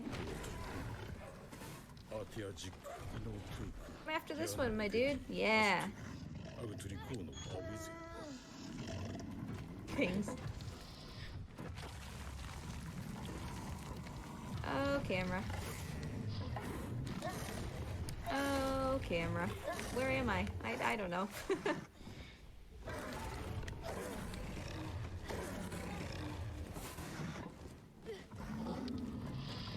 I promise this is faster. I know it doesn't seem like it, but it is.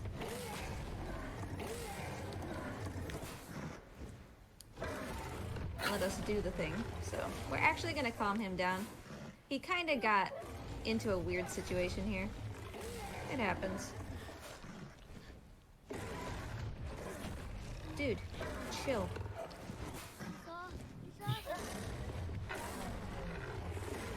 Calm down. Thank you. As you can see, I'm now stuck.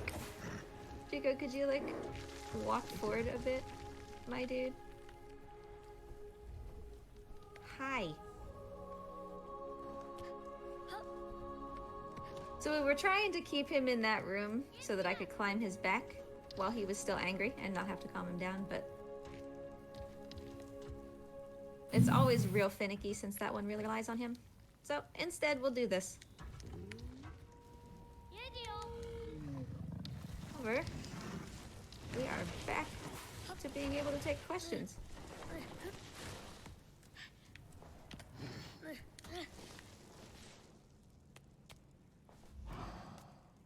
Oh, I'm muted. Oops. How about a donation instead? Sure, that would be fantastic.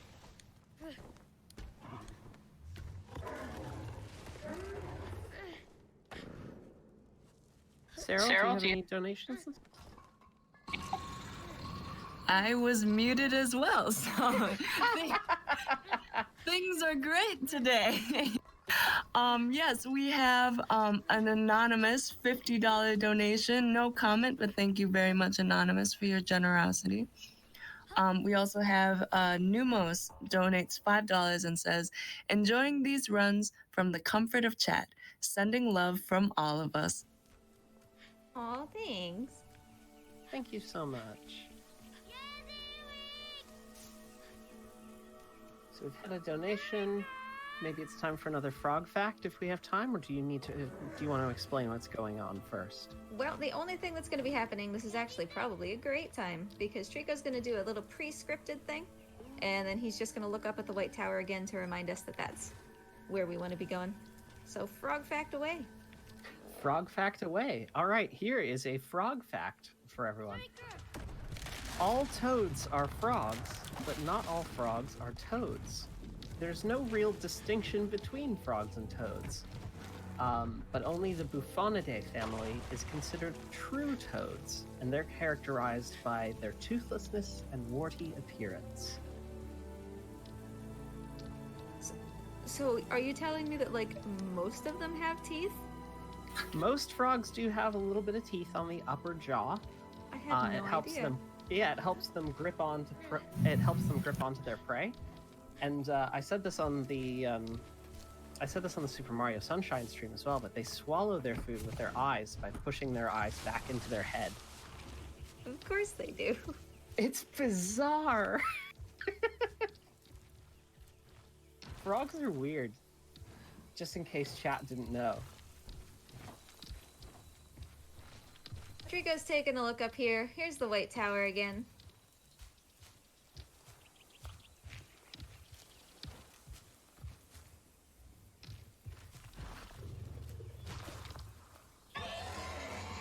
Now his little pre-scripted thing is done, and we're going to be able to just rely on him to get us to the next little area.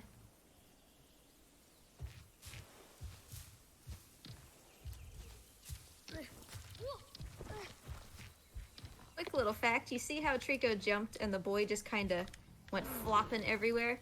We call that noodling, and whenever possible we don't want to see that because it, you know, obviously it makes it a little bit harder to move around and you have to recover from it. But it has more to do with how far Trico jumps than it does how I'm holding on to him, so sometimes it's unavoidable.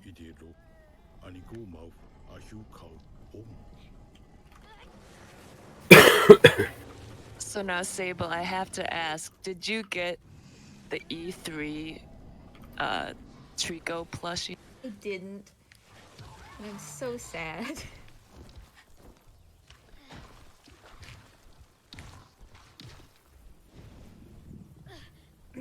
The collector's edition of the game, though, which comes with like a little statue and a little Trico feather, some stickers. Aw, that's cute. It was actually very nice. One of my viewers who watches me stream this was like, hey, I found a collector's edition at my local used bookstore, and I was like, for real? So it was actually because of them that I even realized that it existed.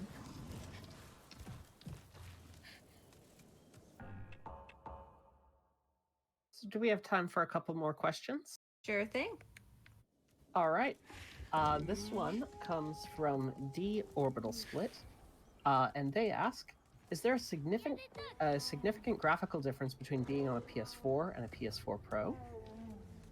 As far as this game, not really. I think it's just because it was meant to be on the PS3. Like, even with the PS4 Pro's upscaling, it's not really, you know, significantly different. For other games, sure, but for this one, I wouldn't say so. Be gone, fuck! Another one on the same sort of note. Does the inconsistent frame rate of the game affect any run strategies? It doesn't change what we do because there's really only usually one thing to do. But it does, you know, it can influence. Ooh, that was a little bit weird. It can influence, you know, time loss. And to some extent, there's nothing you can really do about it. Be gone, fuck! That's fair. There's a pretty consistent frame drop right at the end of the game, probably the last 20 minutes or so. In my splits, it used to be called frame skips. So, I mean, it happens. Even on a Pro, it still happens. Only so much that can be done, really. I think when we're talking about like the complications of bringing this game from PS3 to PS4 anyway, like it's probably a miracle that this happened to begin with. And to be honest, if you guys are familiar with Nomad Colossus, who does a ton of, you know, like lore exploration into the Team Eco games, there is stuff happening in like this entire world all the time. Like if you see windmills, the game is actually rendering the inside of the windmill where the gears are. Like if you can glitch yourself in there and you can see it. So it's thinking about a lot of things that you never see. And that's, I'm sure, part of the reason why sometimes it chugs. That's wild. Like that shows a lot of ambition on It Team really Ico's does. part. Like there are places you can't get to that are fully rendered. Huh. Also, Trico is looking up at this. Looks like there is another Trico. And he's not really very happy about it. What? Okay, wait, hold on. Hold on. I thought the whole thing about this game was this is the last Guardian. There are two? Is the last Guardian Trico? Are we the last Guardians? Or is it somebody else? Questions to answer.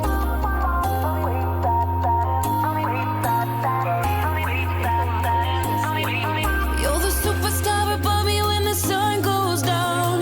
The one and only who could light this town.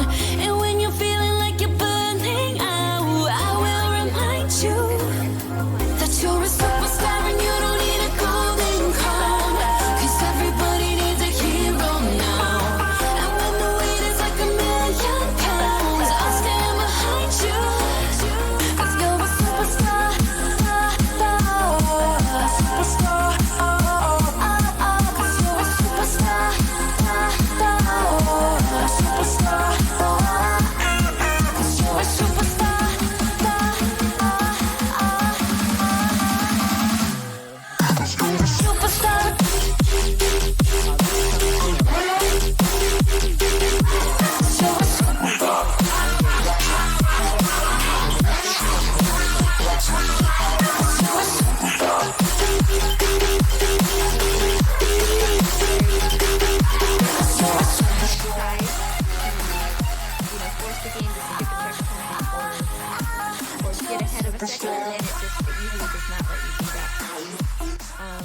I think that playing on a very specific system with very specific firmware, you might be able to go out of bounds enough that you could break the game and change the sequencing, but as the run is right now, it's basically pretty linear. Specific firmware probably is maybe an unpatched version of the game even. It's actually the PlayStation's firmware. It's 5.05. Okay, yeah.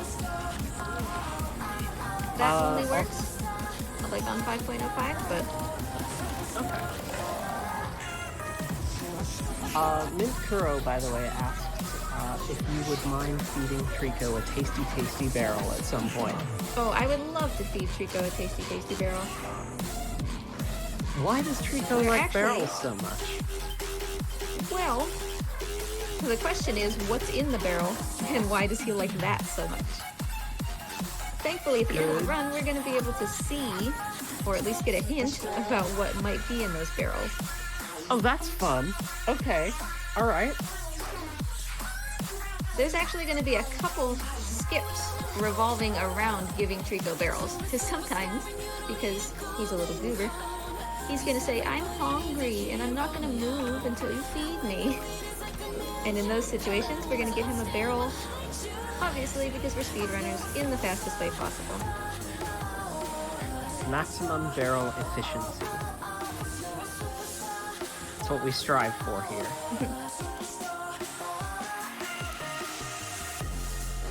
And because I'm sure that you see I'm doing a ton of these resets, these are always to push Trico closer to me so that we don't have to wait for him to do something. In this case, so that we don't have to wait for him to walk onto a pressure plate.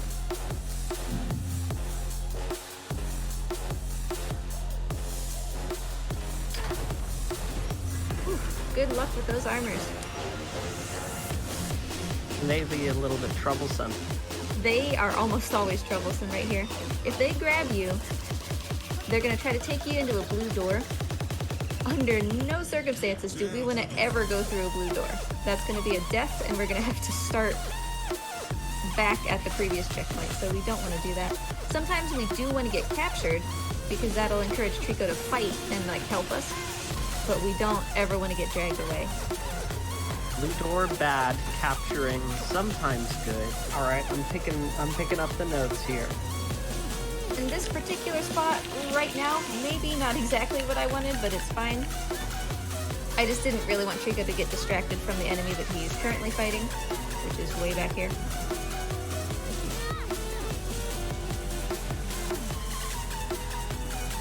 Which is why I got myself captured again, to try to get his attention back here. Like, hey buddy, over here. Fight or flight instinct. Good job, buddy. So it's important to note that when he fights, where did he go? There he is. When he fights, he can like destroy these armors like he's been doing great. Or he can just sort of tap them and knock them down. It's called pacifist Trico, and we don't really want to see that. It'll happen sometimes, but just because it's, you know, unavoidable. But as much as possible, we want to see him exploding these instead of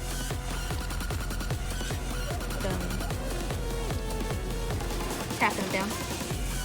I'm nodding, which I realize nobody can see because there's no camera. I do that all the time. The other thing is that when I get captured, or if the armors are like shooting magic ninjutsu at me, they're gonna put symbols on my screen that make it so that I have to mash buttons in order to get them to go away before I can do anything. So if I ever get captured, you'll hear me just smashing the controller real quick.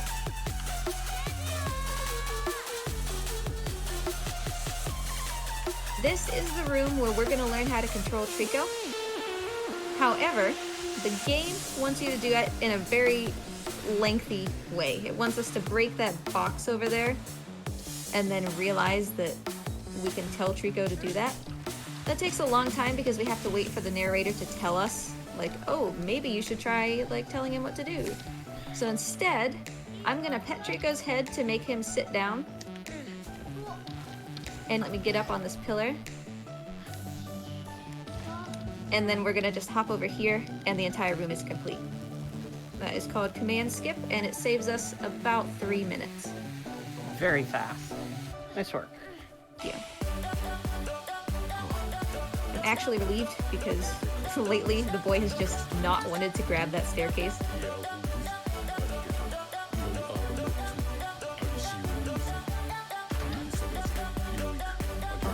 Do we have time for maybe a donation or two? Sure. Alright, Sam153 donates $5. No comment, but thank you very much for the donation. I also just want to plug the fact that we have the... Oh, crap. I just lost my sheet. Uh-oh. The fact that I we know. have the... Oh, crap. It was a Trico poop, right? Ja tu chyba buduję, a on mnie tu napierdala.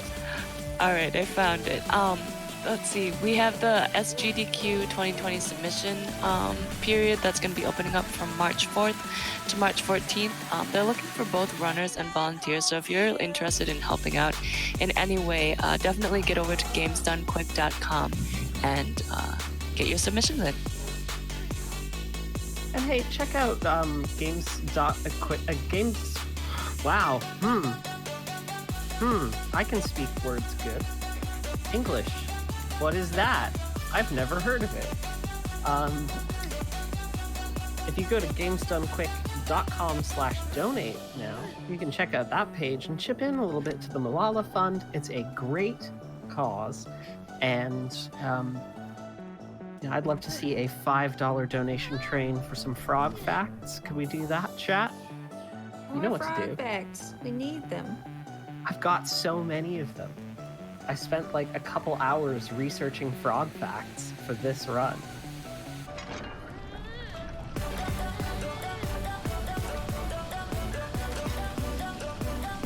Nice grab, dude. Thanks for just phasing through me. And once. Way to go.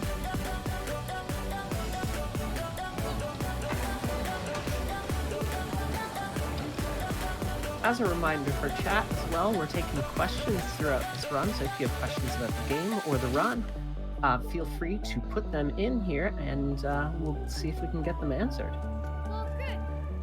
I did see someone point out, and they're correct, that Trico's horns are growing back a little bit. They were broken at the beginning of the game, and as we go through, or more specifically, as we feed him more barrels, his horns will continue to grow. Huh. Some people, myself included, kind of think there's probably a reason for that, but we'll wait until a little bit more of the story comes up. Trico, what are you sniffing? Sometimes he just has a fascination with this room and does not want to go anywhere, so I have to work very hard, there we go, to get his attention.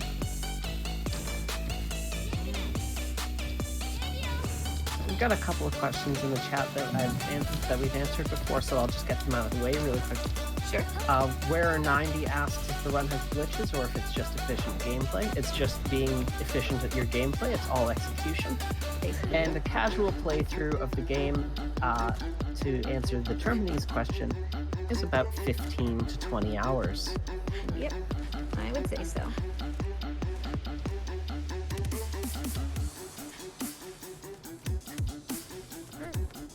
And in reality, it's game and you know how to solve the puzzles. It's not unreasonable to approach very quick times, just even sort of casually. I mean, the trophy, the fastest trophy, requires you to beat the game in under 5 hours. And considering we're going to be coming in at about 3:30 if everything goes well, that's, you know, not a very big divergence between casual players and speedrunners.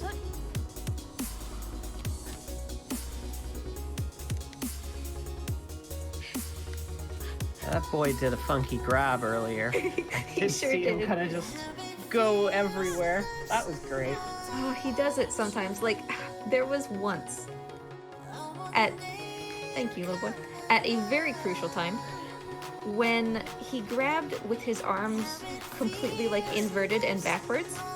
So when I pressed left, he went left, and then when I pressed right, he also went left. Sometimes he's funky. That's what I mean when I say that the game is actually, you know, 90% getting the boy to do what you want, not Trico. Absolutely funky, you little goblin.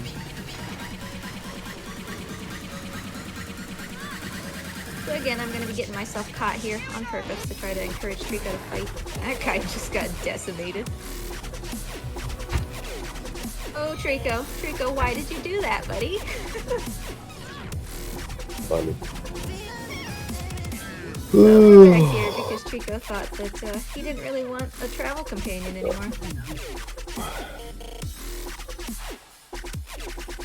No.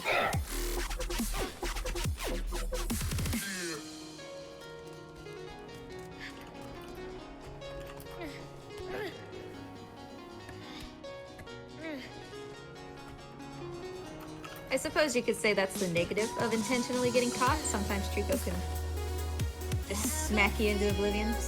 Oops. Testing my chat. Precise when you're that big, I have to imagine.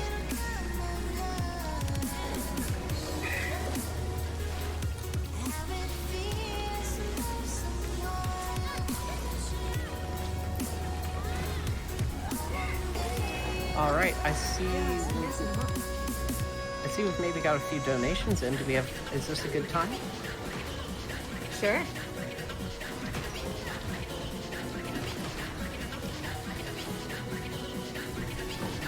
Give me just a second. Mm-hmm. Alright.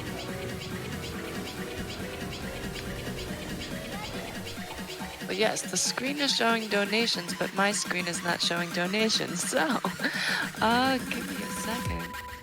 That's all good. I'll cover with a frog fact while we wait for that. So let's see. Look at my document of frog facts. We talked about frogs and toads earlier, and how all toads are frogs. Not all frogs are toads. Toads that are in the Bufonidae family, including the common toad, have poison glands on the back of their heads.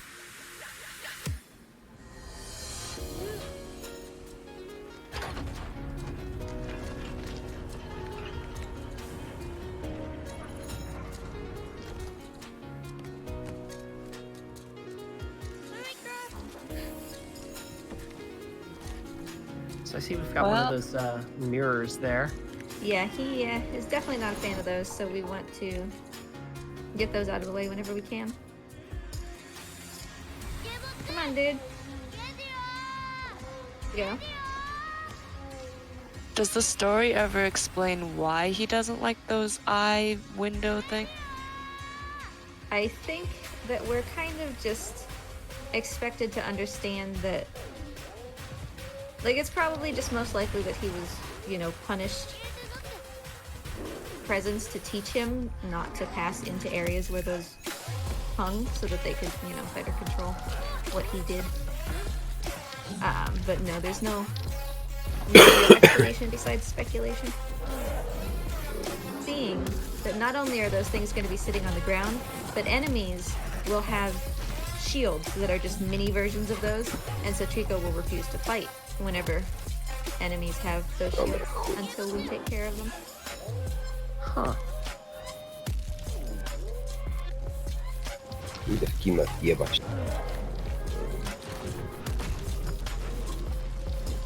If Trico gives me a good opportunity, I'm going to take this spear out.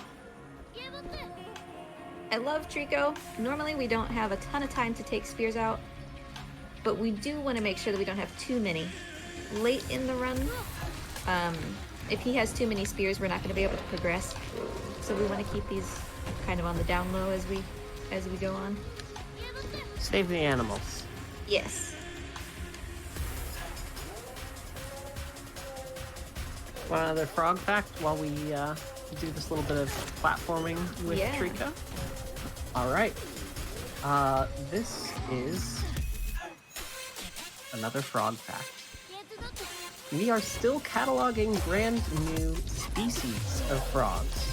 In February 2019, a species of previously undocumented frog was found in a roadside puddle in India's Western Ghats, and it's now known as Frankie's narrowmouth frog. But sometimes they're just like on the street, new species, and you're like, oh, I've never seen this before. You would think it would be in like the middle of a jungle or something. No, it was just. It's like, no, in he's a just puddle. chilling by your house. Just chilling.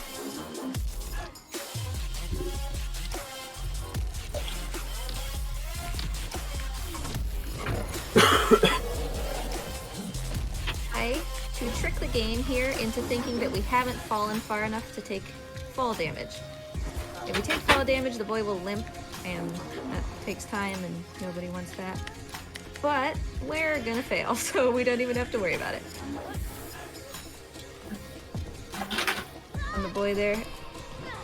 At the top of that pillar is a very small area where the boy will think that he's climbing the pillar instead of landing on it, if he lands on it. And we can use that to negate this little bit of time where he waddles around. We didn't get it, but that's alright. Always worth trying, because one way or another we have to make it down here. How big of a skip is that? About the time that it takes to waddle around like that, so about 10 seconds.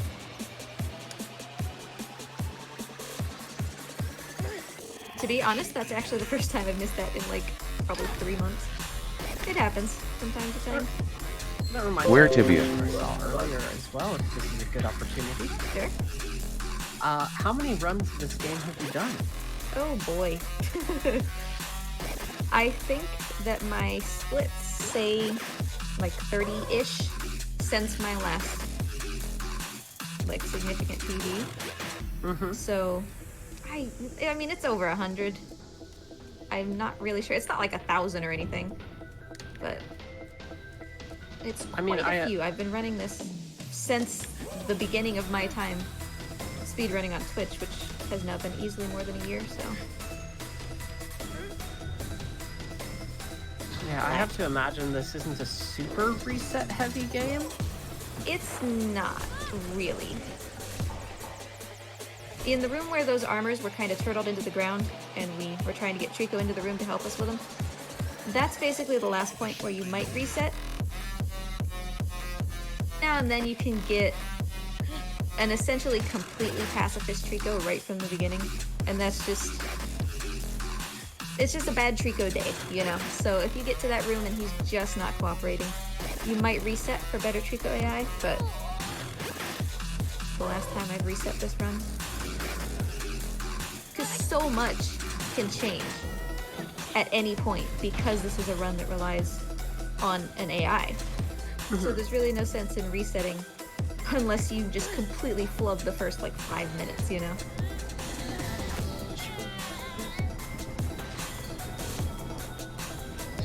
Alright, so what are you up to now?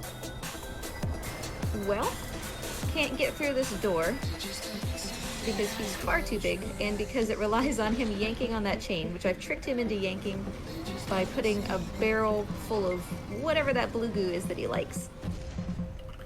So I'm gonna wedge this underneath the door, actually, so that he can squeeze himself through. But he's become a little distracted, which is always unavoidable. He's gonna try to headbutt this grate, and I'm gonna use my commands to unfortunately yell at him and tell him not to do that. It's technically the punishment command, which I don't like to use when I can help it. We've got him focused again on yanking this thing. We want Trico It's to RNG. be a good boy. Yeah. It's RNG, how quickly he does the big pull that opens this door. Good about it lately. Here we go.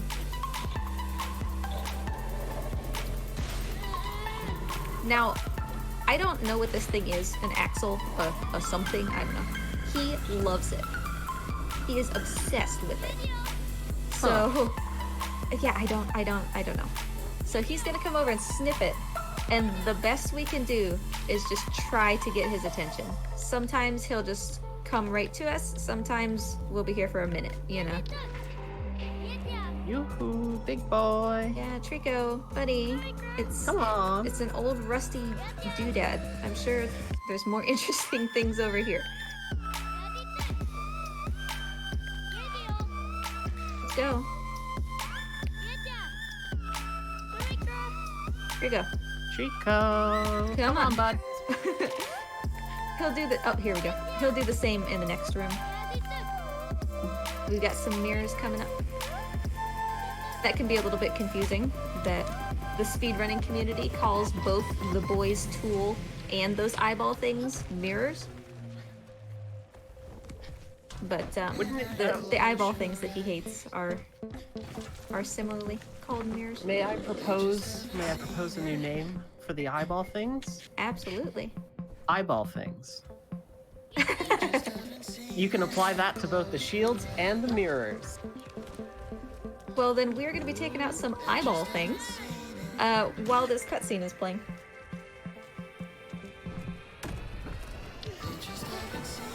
Or, wow, what were you aiming at, little boy?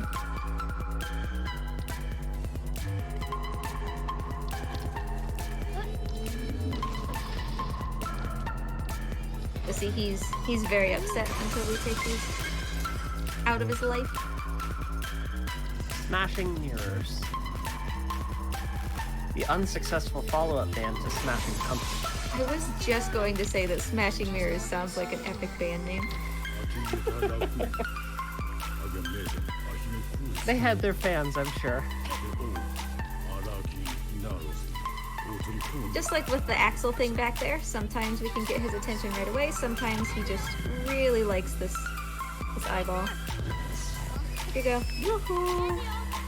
Go. He doesn't usually do this. He doesn't usually just, you know, get stuck in places.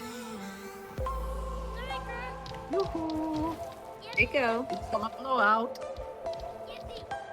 Boy, there we go. Come on. He was just all about that eyeball. If you've ever played the Last Guardian demo, I believe that this is the part that you play. Okay. Oh, camera. Why do you do this to me? Jerking all the way around mid-jump, thanks. Am I correct in see? Oh! Wait, no, that's not the... No, okay. I thought we were just coming up on the area that I had notes on, but nope. This is... We're still quite a ways away. Yeah, we're certainly quite a ways away.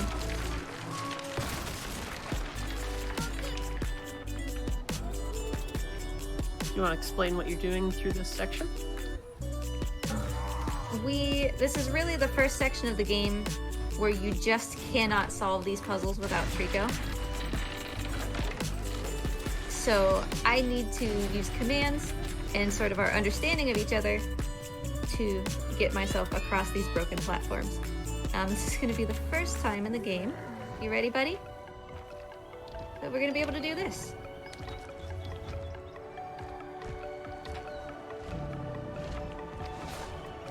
He can absolutely miss. So don't have any, like, preconceived notion that he loves you so much that he'll always catch you. Aww. Oh my gosh.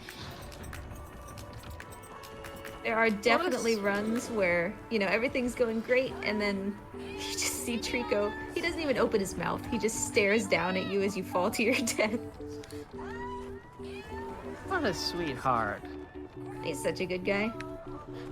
Bless you, Trico. He tries his best. You know what? That's all and that Trico any trying of us his can best. Yeah, Trico trying his best, like, it's great. It is sometimes the cause of very heavy time loss because his best is sometimes a little bit interruptive, but you can't really fault him for it. Got a question related to Trico being a good boy from Sure. Overkill Syndrome. Overkill Syndrome has asked, what was the longest time that Trico has spent being distracted by something in a run? About 3.5 minutes. There's a bit later where there was something like inside the floor that he wanted, and boy. I'm sorry, that was the most terrifying jump. I thought that Trico was gonna drop you there for sure, but no, he snagged you on the tail. Just, really he's great always ready to camera help. work through here. Oh my goodness. So artistic, it's wonderful. Here, if I take too long, Trico will fall. It's not, like I said, it's not a game that makes sure you experience the story. You do actually have to, you know, work hard to do things well and do them quickly when Trico's in trouble. I'm seeing Pogs in the chat after that.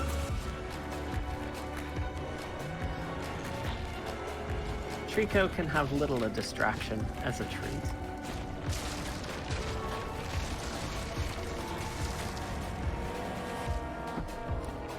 So we're going to be able to move during this cutscene by virtue of where we were standing on Trico. He's going to give himself a little scratchy.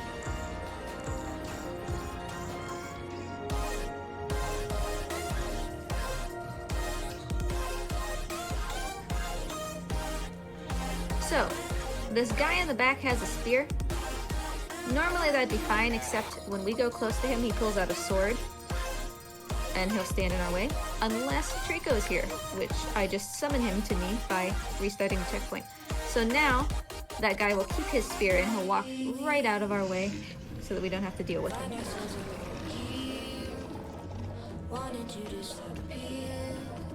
Change our name.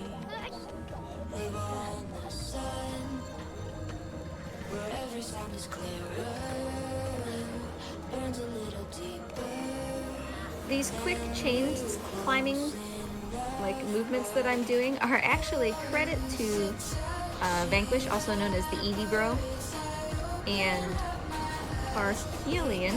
Boy, would you just grab this place? Are runners of Limbo and Inside, another sort of story-based puzzle game. Me, that chain climbing thing in Inside. And I thought, I wonder if it works in The Last Guardian, and it turns out it does. So that's where that fast chain climbing movement came from.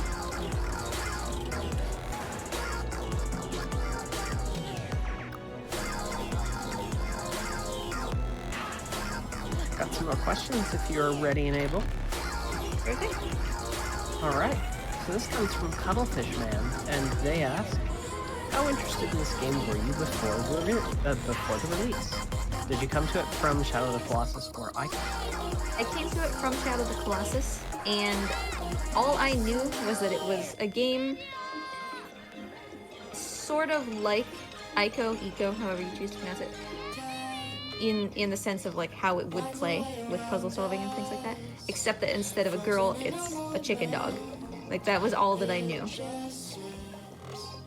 And, you know, thoroughly impressed with what they came up with. Having just come away from raising chickens for 9 weeks, I appreciate Chicken Dog. He sometimes has, you know, about the same level of intelligence as a baby chicken. I'm seeing some people in the chat asking if you can pet the dog. Can you pet this chicken dog? Yeah. In fact, there will be some times when he's making long jumps that I will pet him just to make sure that the boy doesn't let go. But I can pet him. Okay. Do have to be careful when we pet him though, because he likes it and it puts him to sleep. Oh no! So if you pet him in the wrong time, he'll go to sleep right in the middle of your speed run. Sweet baby.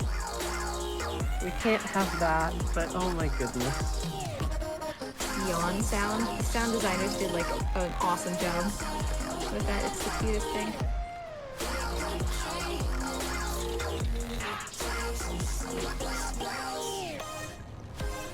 So we are dangling currently over an abyss of nothingness.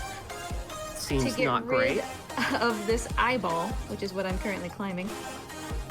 Because Trico is, as you can see, well, I say as you can see, but he's not currently, upset at, and he won't progress until we get rid of this. So we knock out this eyeball thing, and then we make Trico happy again. This is literally just make Trico happy %.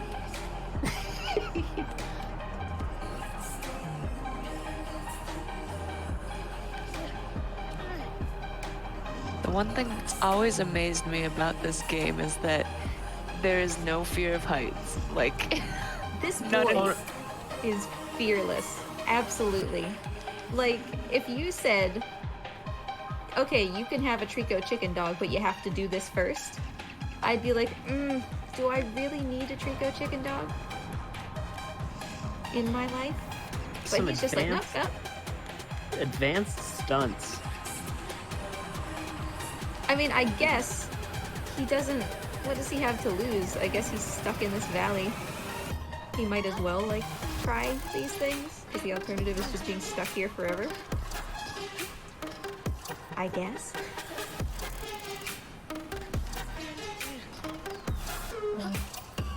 Chat would like to remind you to not look down. I think I will agree with that. Oh, well, the camera panned down for me, so... Oh no. It's that cinematic camera I was talking about earlier. Mm-hmm.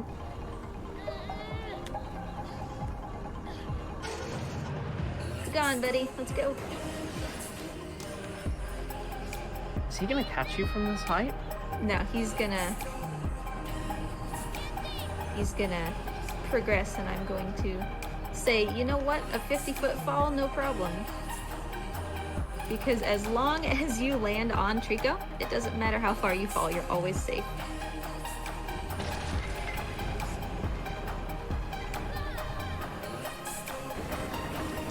I'm glad to know that our soft, fluffy bird dog friend negates all fall damage. Yeah. He definitely does. There are some very far falls that we'll choose to take specifically because he negates fall damage. Okay, can I just say, this has nothing to do with speedrunning. I'm sitting here in my room, you know, my living room, streaming this. And I have noticed and been watching a spider on the ceiling. Being closer, and then something just fell in front of my face, and now I don't see it. Well, I am night, deceased. Gotta log off after that one, because no. I actually did see... That reminds me, I saw a cricket in my room that I no longer see, which is not ideal.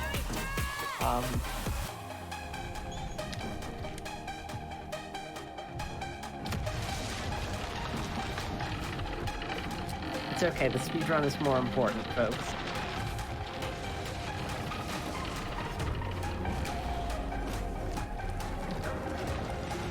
Spiders are good. They do keep the house healthy, but like also, I do not like looking at them and would rather they not touch me. Please do not. We do actually have like intentional spiders that we keep around in our house because they help like take care of like gnats and stuff that would be in the lizard enclosures, but I don't really need one on my eyeballs right now. Nope. Seems bad. At least it's not, like, I'm a 3-hour flight from Australia, and I'm sure that you've heard just how bad the spiders are there. Yeah, this isn't an Australian spider, at least. Thank goodness, we don't need to talk about spiders anymore, though. Trico's just kind of chilling here. He doesn't have anywhere to go. That drawbridge over there on the right is what we're going to be trying to open up for him so that he has a place to stand. But for now, he's standing on a crumbling pillar and really hoping that we'll be back soon to help him.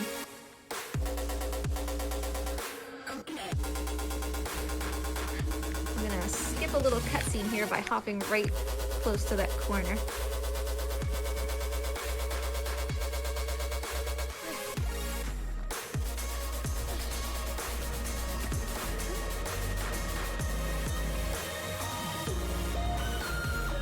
Symbols pop up on the screen like they are there.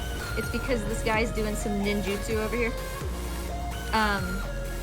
The easiest way to clear those is going to be for me to spam call Trico, because that's the only button I have that doesn't actually make the boy do something like crouch down or like roll or something. Right. So that's why I'm mashing call Trico even though he can't come to me. Makes sense. So you're on the run. This is a little bit of a chase sequence here. Yeah. We're trying to get these open as fast as possible, not only because Armor is coming after me, but because Armor is also attacking Trico with spears, and because he's standing on a crumbling pillar.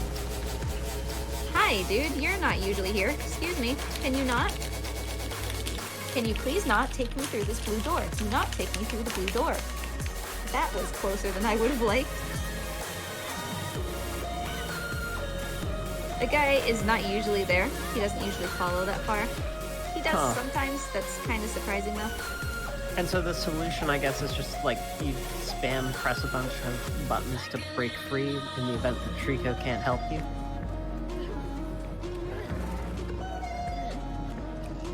Let's see if we can get this to work on the first try. Awesome. Supposed to jump on the breaky parts, but that's the fastest way.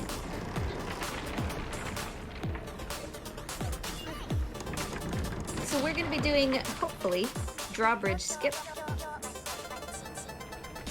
Attempt to meet Trico on his way over here. Normally, you would wait for Trico to land on this drawbridge and then, you know, fall down and land on his tail. I'm going to try to land on his head. Well, you know, the middle of his back / neck is actually pretty good, so I will take it. Because the alternative is having to climb all the way up from his tail. And we don't want to see that.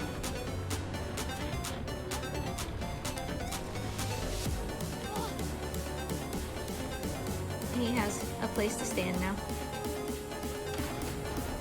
Now for those of you in chat who wanted me to give Trico a barrel, now is the time. He's gonna Barrel stop time. in this field. Yeah, he's gonna stop in this field and say, I'm not moving until you feed me because I'm hungry. We have 2 barrel skips that we're gonna do in this run. In both instances, there's a barrel like in a pit or, you know, sort of stuck in a little puzzle, and you are meant to throw the barrel from platform to platform and kind of, you know, rush over to it before it can roll off. But ain't nobody got time for that. So I'm gonna walk this up a wall, and I'm gonna try using a little bit of camera manipulation and a little bit of movement manipulation to hook the boy's foot on a tiny little section that he can walk up. And we should hopefully be able to just pop our way out of here. Fingers crossed, first try, come on. We're gonna have to be careful here, because walking off the side is gonna reset the trick. So, there we go. First try. Not too bad, not too bad. And out we go. Throw this barrel.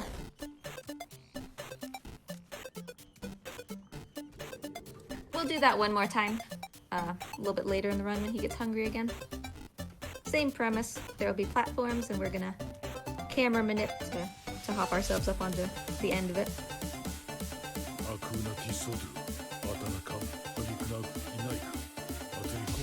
Trico, I'm gonna give you this barrel. Please eat it.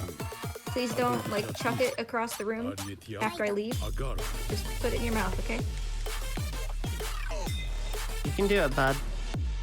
Not believe how hard it is for him to eat that sometimes. Because he'll put it in his mouth, and then when he tries to, like, fork it down, he'll end up just throwing it across the room, and then he'll just sit there and be like, ooh, Baru, help me. And I'm like, why isn't he coming to me? He's standing up, so he ate it.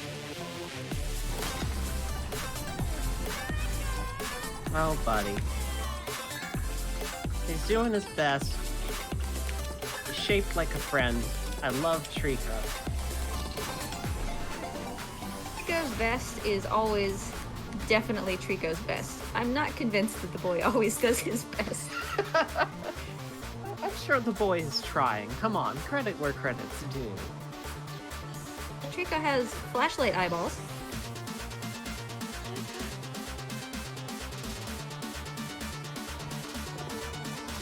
It's really hard to get him positioned for this jump. What?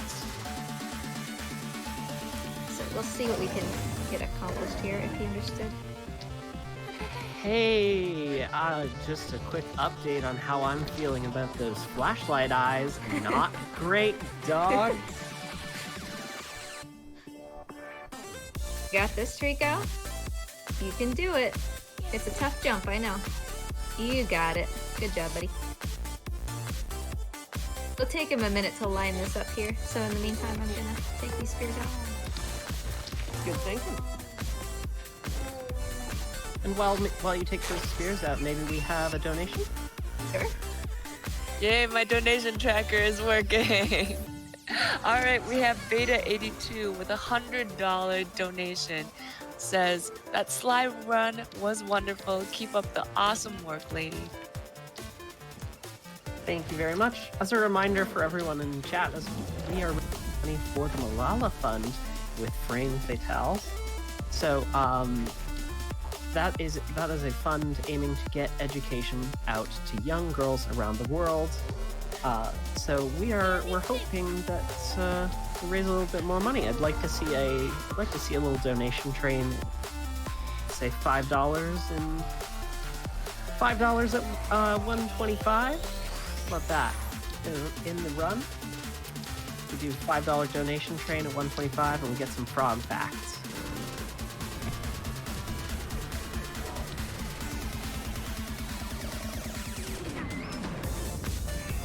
Depending on how loud you've got your audio for this run, you may be able to hear that there's some distant, sort of vaguely Trico sounding noises.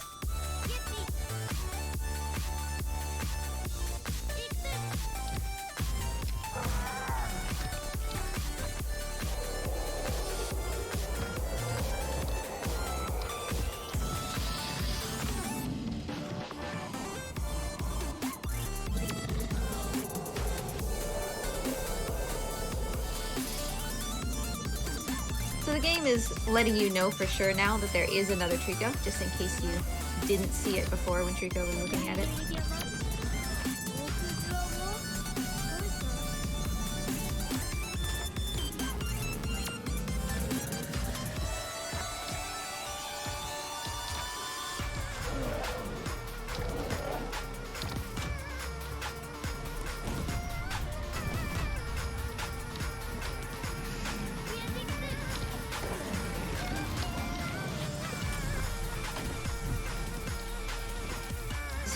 Spooky every time I do it. So Trico's distracted by this eyeball.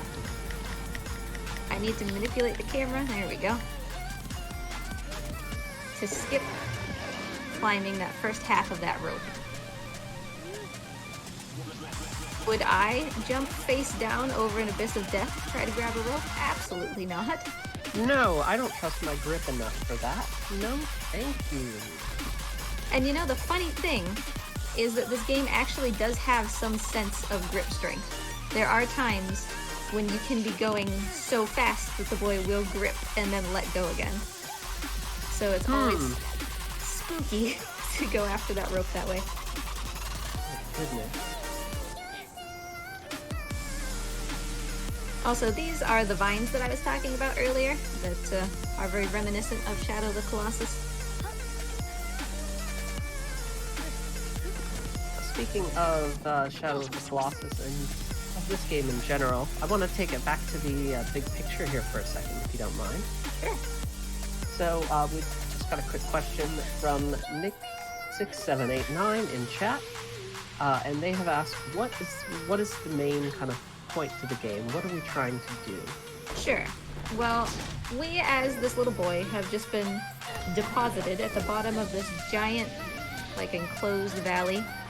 We don't know why we're here. We want to get home. And Trico seems to kind of maybe know where he wants to go. He wants to go to a big white tower that we can sometimes see in the distance. So the boy is thinking, right, like, I don't know anything about this place. I guess I'll just trust Trico and go with him to that white tower. Because maybe from the top, we'll be able to figure out where to go and how to get out.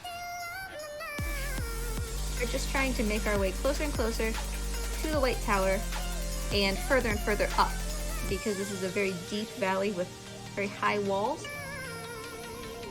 So we're trying to get ourselves out. You know, has there ever been someone who has created kind of a map of everywhere that you go in Alaska? You know, it's in the minusculely small sense that I can say this game is like Dark Souls. If you can see it, you will probably go there. So making a map is basically just taking pictures of everything you see and putting it together. Kind of like early cartography then. Yeah, basically, like, if you, like I said, if you see it, we're probably going to end up there at some point. Which I guess is part of the reason why this game renders so much at one time, because it is actually all playable surface.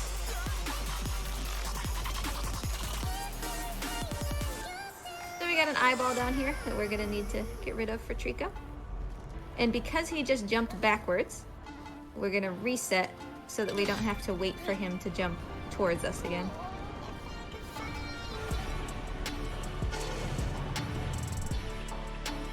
Oh my god, I'm looking at how terrifying just this whole valley is. Suboptimal, I would say. Yeah, I don't really think this place was very much built for people. I think it was built for giant creatures like Trico who can hop around and be just fine. You're doing amazing, sweetie. Here's an example of a time when I'm gonna pet Trico on purpose so that I don't fall off. And there's that big white tower we were talking about. That's where we're trying to get to. We're actually getting quite high.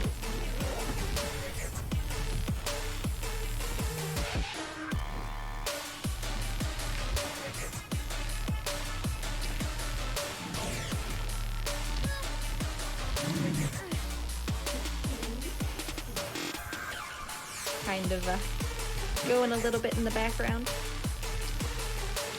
Yeah, I hear puppy noises. Yeah, I didn't think he would be a problem, but actually I think there's a deer standing outside. So... Oh no!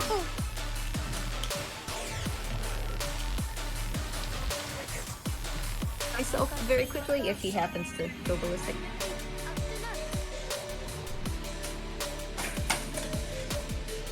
Can we pet the dog? The dog is all over the place right now. Okay. So no dog petting. But they're good dogs, Brent.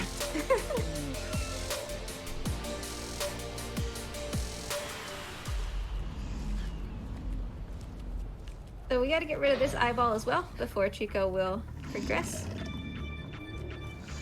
So let her rip. All right. We want to go for some frog facts. Is that what you're saying? Well, we've got a little cutscene here. All right. I got a little frog fact then. Yeah. So in frogs, the tibia, the fibula, and the tarsals, which are like the main base of the foot bones, they've all been fused together into a single strong bone.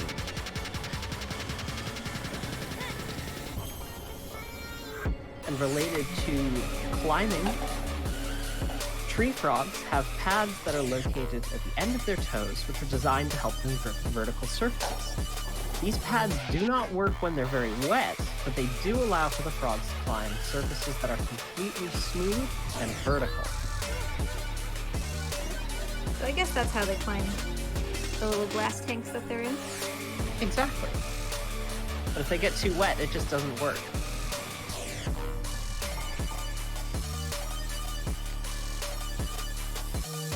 Alright, so Trico knows what he wants to do now that we've sorted out that whole eyeball issue.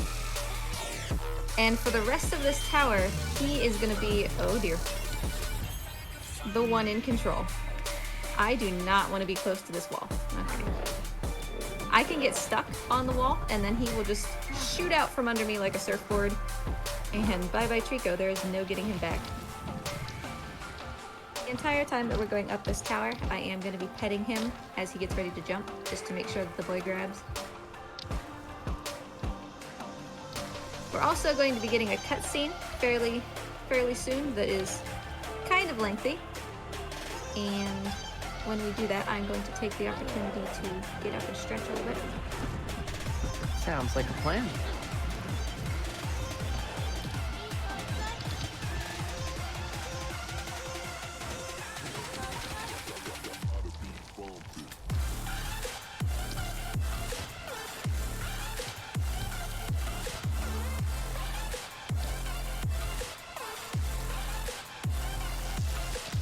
Do we have any donations while we wait?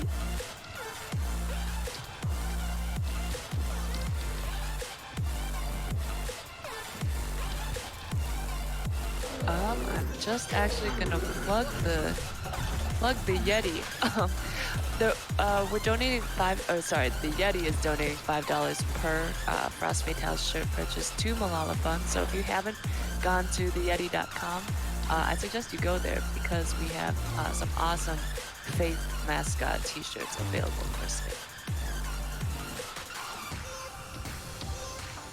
Yeah, I remember seeing that that long sleeve one that they've got. That looks really cozy.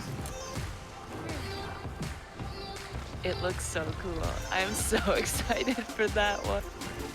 GDQ has never sold a shirt like that before, I don't think. So this is a really cool opportunity to get a little something different. Yeah, if you collect GDQ t-shirts like I collect GDQ t-shirts, it's definitely something to consider adding to the collection.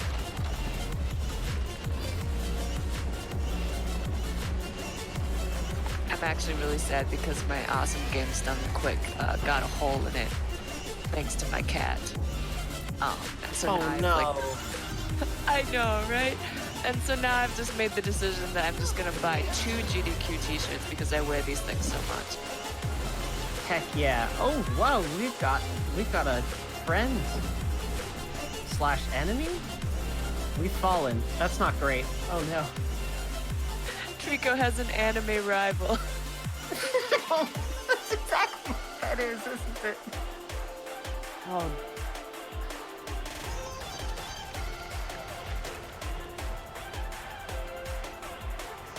You know, it's funny that you say "Long Live the King" because that's the name of the split that I split right there.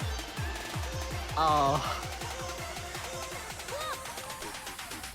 I fell a long way. We're not nearly as close to that white tower as we were. Which is unfortunate since we're trying to get there.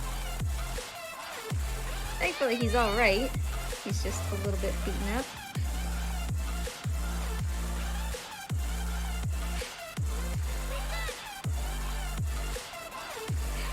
Doing alright, just hanging out in this tree, doing our best.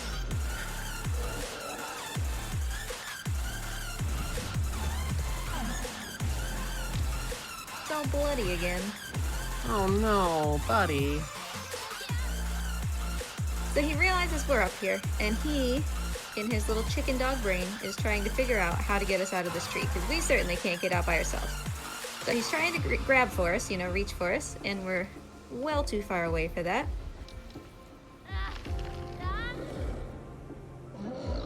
So he thinks, okay, how about I try to grab you with my mouth?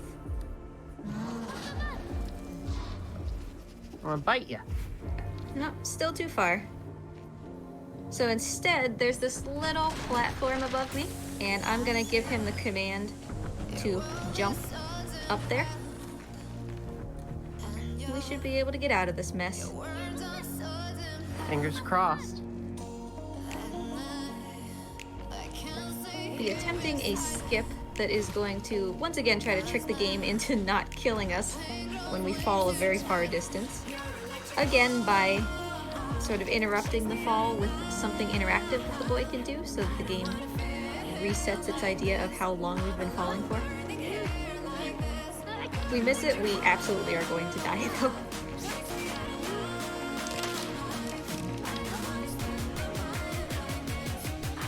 So your butt's kind of in the way.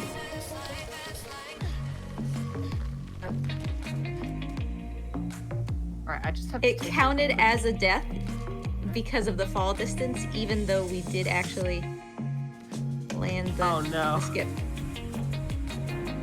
I'm sorry, by the way, I do have to take a quick break, but I will be right back. No problem. I am actually going to try that skip again, because it is kind of unusual that it still decided to count for a death. I think we can get it this time. Oof, looking good. Our other barrel skip, because Trico is hurt, and so he's hungry. He wants food to help him feel better. So again, no throwing this from platform to platform. We are just gonna try to pop ourselves right up there, and that was basically immediately, so that's fantastic. Good job.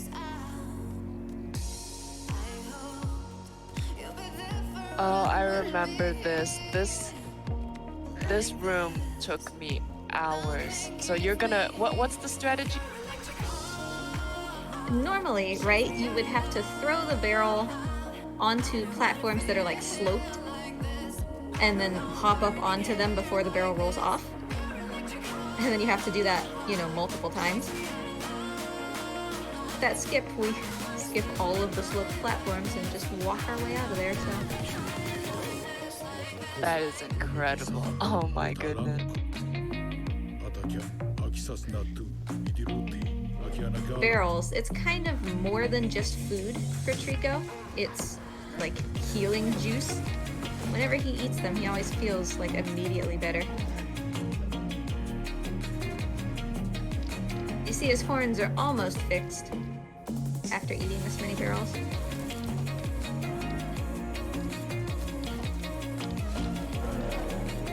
You know, is there a like an official soundtrack to this game?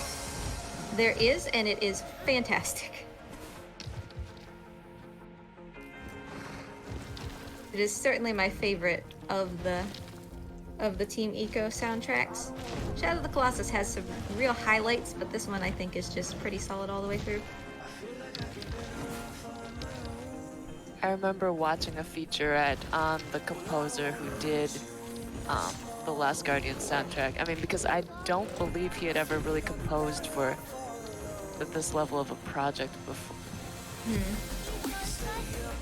We actually ended up having some of this Last Guardian music in our wedding.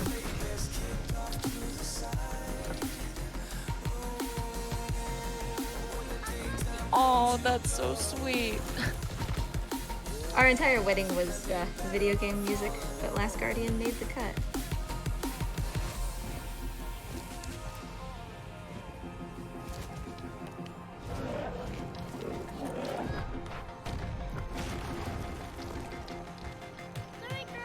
So now, in your household, is it only you who's beaten the game, or has your husband beaten the game? Chilling with me while I played it. Like, he was there the first time that we played through it together.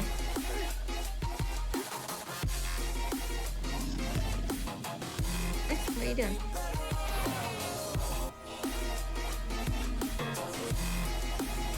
So you can't really see them at the moment, but we've got a couple armor guys up here that are going to be the first ones in the game that are holding those eyeball shields that I was talking about before. So Trico will not fight until I take care of those. Because we know that he's scared of these creepy glass eyeballs.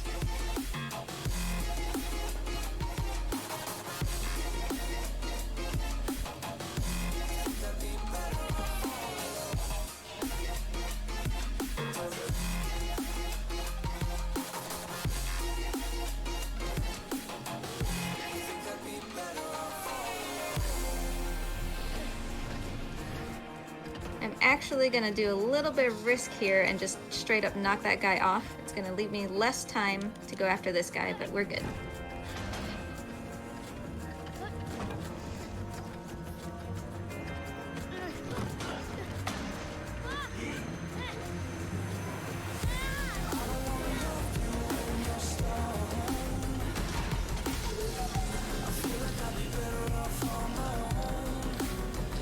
Well, so now I want to know what other video game music featured in. Trico!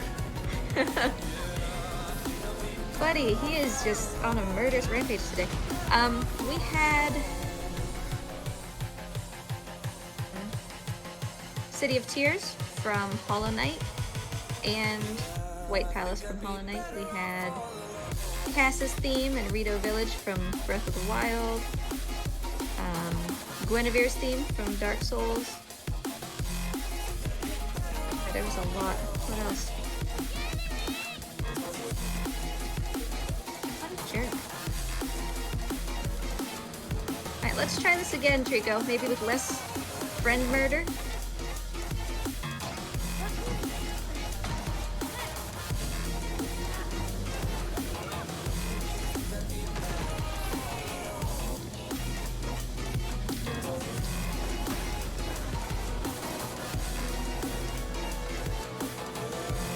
Like, I want to go and get captured because it's going to encourage him to fight faster, but I'd rather not get yeeted out of the window again.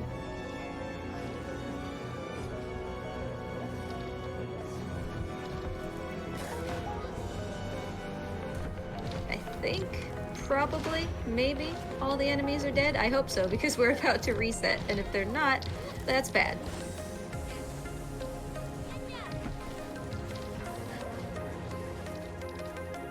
Okay, good. They were dead.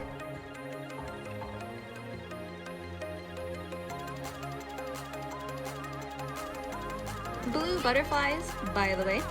If these butterflies are around you, it indicates that you're pretty close to a barrel if you want to give one to Trico. There's one behind these armors. If you go pick up one of the heads of the armor that we just took out and bring it over here, it'll wake the guy up and you can get behind him.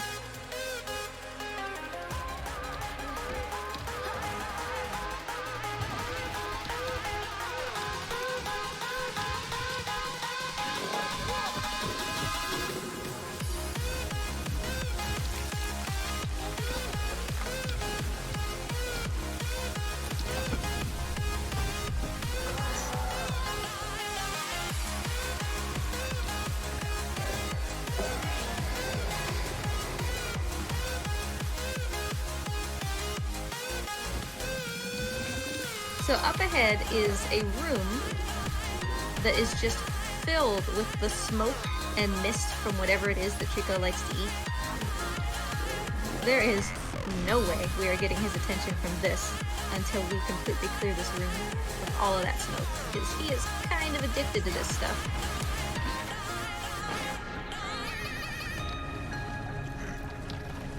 Oh, sweet Trico. Right, I've returned, head by the way. first down dove into this mist. He's just all about it. Welcome back. Thank you. You know, speaking of, since you said that Trico likes to eat barrels and likes to inhale the smoke, like has the little boy eaten anything or like drunk anything this entire? Yeah, I'm not entirely convinced that he's human. Does he have human needs? I don't know. Because the answer is no, he has not had anything to eat or drink. Maybe he's just picking these lizards up off the ground.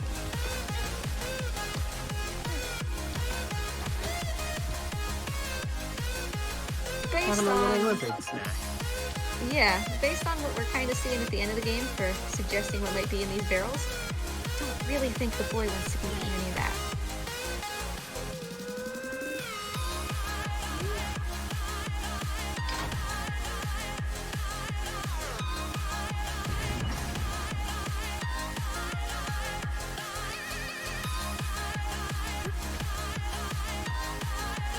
We're trying to get this giant pot of addiction goo out of Trico's face,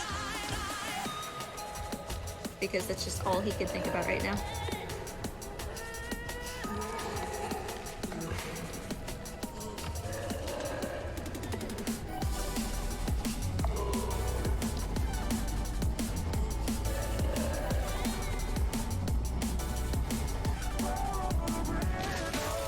So the good news is we dumped that entire pot of whatever it was Trico was focused on into the water. Bad news is we're now swimming in it, and I don't know what it is. Nothing good at this point. I would have to agree, because the water is now the best color green I have ever seen. Tasty. Hey, so you know what else is green? Frogs? Frogs. Would you like another frog fact? I would love a frog fact. Well, we were talking about the boy being human, and that reminded whether or not he was human, and I was reminded of this other frog fact. Many parts of a frog's brain actually correspond with human brains. So they have like, I mean, do they have like, they don't have like sense of self, right? They don't have a sense of self, no, but they have like similar structure. Sure. In their brains compared to humans. It's really fascinating. Oh, we're talking about weird things that frogs can do. No frog has external ears, and in many species, their eardrums are actually directly exposed. In others, the eardrums are covered with a thin layer of skin. I suppose I kinda knew that one, because my little lizard also has exposed eardrums. Aw. So we're trying to get Trico to look at us so that he'll pop his tail through the hole that he just made in the ceiling and help us get out of here.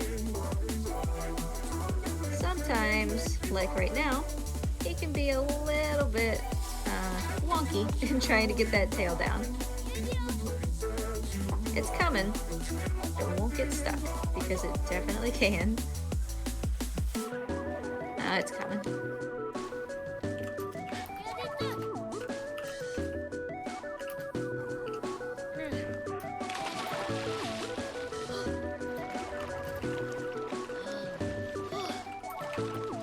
Trico, could you stop like juking your tail right from out under my hand, buddy?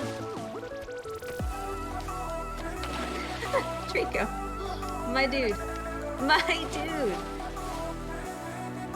Oh, You better keep your tail here. Thank you. Don't leave me behind, please. Ceiling. Ooh. Oh, he's getting me so stuck on the ceiling. Help. Okay. I am okay. Oh, that's always so spooky.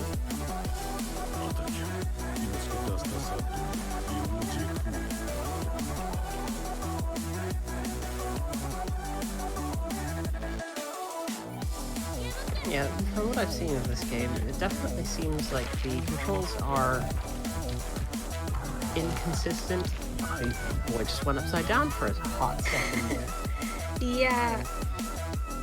I genuinely think that the only difference between a pretty informed casual player and a speedrunner of this game is more practice with controlling the boy.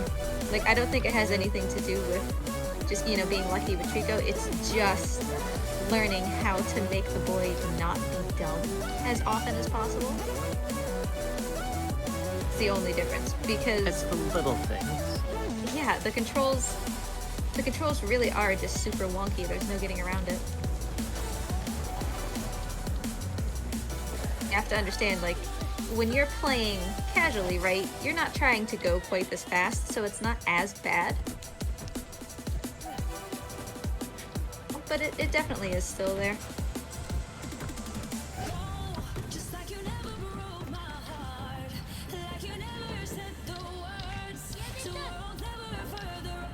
See, it's time for another tasty barrel.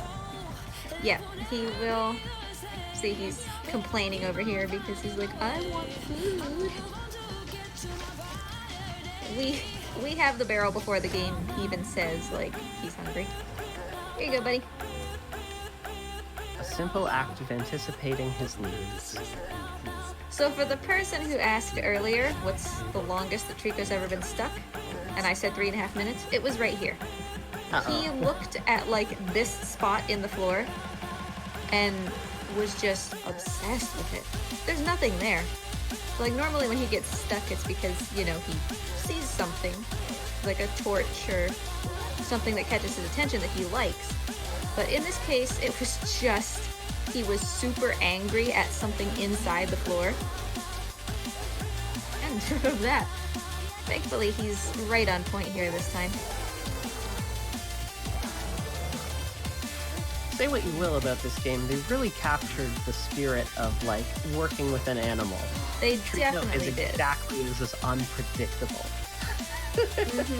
That gives a lot of people, like, trouble. That's, I think, why some people don't like the game, because it can get frustrating, you know, to deal with an AI that doesn't always listen. But makes the run good. It's what makes it unique and what makes it fun and prevents it from being boring no matter how much I run it. You know, like, I never know what Trico is going to do for sure. I can give him suggestions, but in the end, that's all they are. You can try. Try as Here's you might, that though. big white tower again. We're gonna continue to head that way, trying to get out of the valley.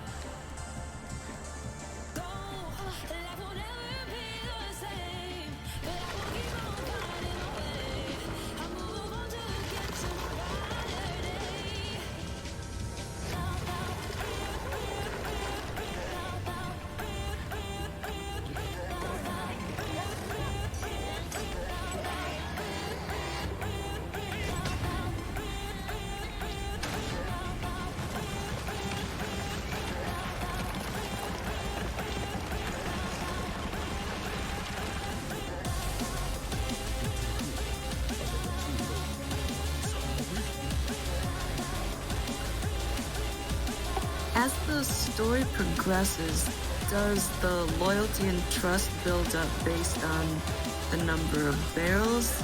Or, like, is it by certain, like, story, like, milestone checkpoint? Milestone. It does get better throughout the game. Like, you can see here, Trico's gonna throw me onto his back, which he never did before. It's actually a risky strategy to let him do that, but it turned out just fine. So as we hit certain milestones in the game, he will start to I don't want to say listen better, but he'll start to almost think better for himself and need my guidance a little bit less. Regaining his confidence, I guess? Being able to know without having to be told what it is that I want. So I have been working on developing this glitch. We'll see if we can get it to work here, but in order to get it to work I need to be in a very specific spot. Good, probably. If I land before Trico in a certain spot, hopefully when we go into this room there will only be one suit of armor. No, they all spawned. That's too bad. If we can glitch it just right, the only armor that will spawn is this guy back here with his spear, and the other 3 just will not exist at all. And obviously that's pretty nice. I'm gonna need to get myself back down on the ground or Trico's not gonna fight since this guy has a shield. Let me down. Yeah, I saw that we were seeing some of the eyeball thing come in play here. Oh, you stood directly in the way, you troll. Trico, can you help me please before he picks the mirror up again? Well, yes and no.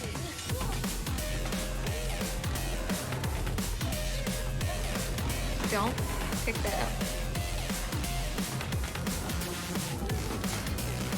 Well, thanks, Trico.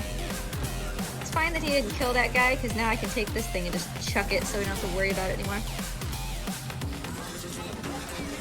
Trico's doing his best. Yeah, he's real pacifist on this guy. Whenever there's a mirror, if Trico actually gets stopped by the mirror, like if I don't take care of the mirror guy before Trico notices, it'll turn him much more pacifist than normal. So we want to try to get those mirrors taken care of as quickly as possible. I love this cute little stomp animation. He's gonna help us out with this gear, because he's the only one tall enough to turn it.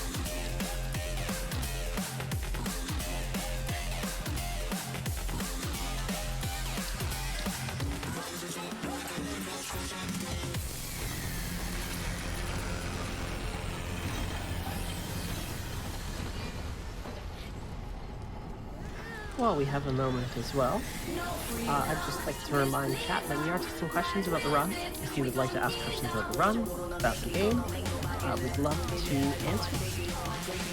Any questions are welcome. You got this, dude. No, what? Not over there. Over here. Yes and no. Mostly yes. You've got it.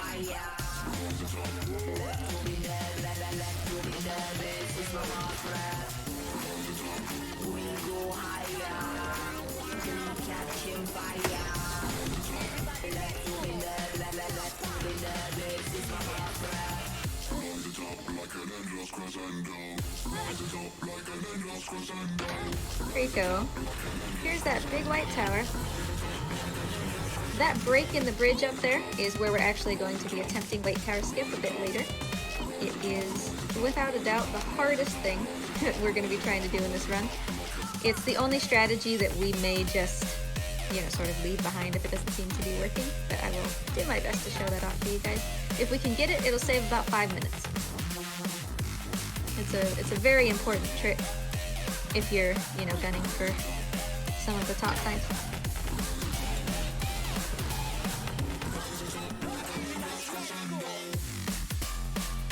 I've got a couple questions now from chat, if you're ready. Sure thing. Yeah. All right. This is a great time, actually. From Starburst 3, what is the funniest thing you've had happen to you in the game? Oh boy. With a game like this, all sorts of things can happen. I mean, obviously, you know, a variety of being kicked out of windows, and I would have to say, though, we've already passed it. That time when that eyeball was hanging down and we, like, flipped the lever and dropped it right before the other Trico knocked us back down into the valley. At that point, right, you have to drop and let Trico catch you, or else you can't get down. And my very first playthrough, like when I was just casually playing, Trico stared at me, and we like made eye contact as we passed each other's faces. He didn't even bother to open his mouth, and he just like stared at me as I plunged into the abyss. And then as my screen was fading to black from dying, then he opened his mouth to try to catch me. A little bit late on the draw, Trico. Simon Agner asks, isn't it frustrating speedrunning a game that relies so heavily on AI? I think that's people's primary reason that they don't run this game. And I think that you can look at it two ways, right? You can look at it as frustrating, which it certainly can be. You might sense a little bit of salt. Actually, kind of coming up once we're done with these water puzzles. We'll be hitting Cage Puzzle, and we might end up getting a little bit salty. So it can be frustrating.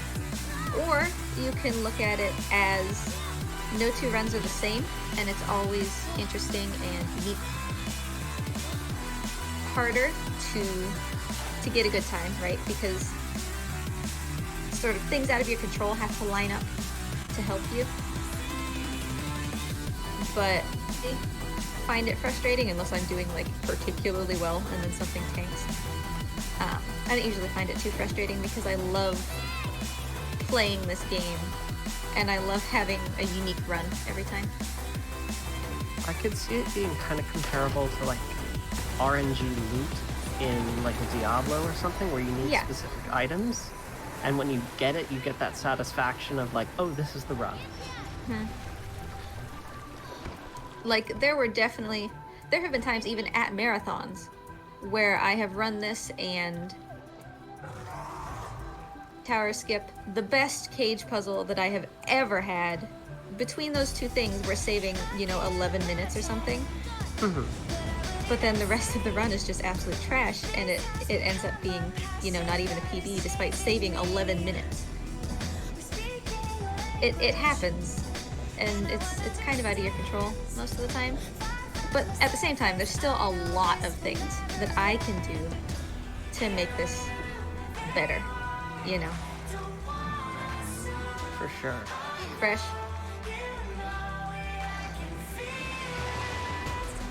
Got another question here from Suchira. Eating a cracker real quick, but by all means. Is the narrator the boy when he's older retelling the story? Yes.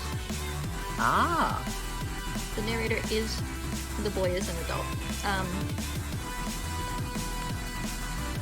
They kind of expect you to sort of guess that, so it's not too much of a spoiler to say so. Some people realize it, as early as like the first room, and some people wait until the end of the game to realize. So, kind of clear that at least we know the outcome of the boy, right?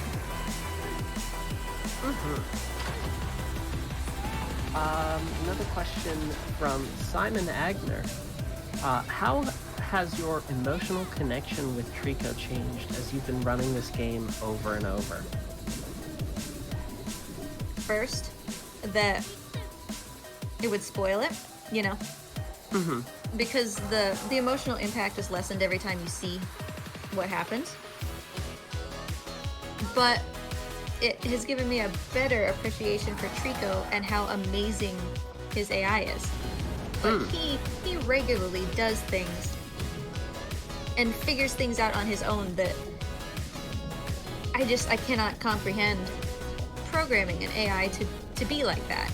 And he really needs to receive credit for how good he is. He's not perfect, but he's fantastic, and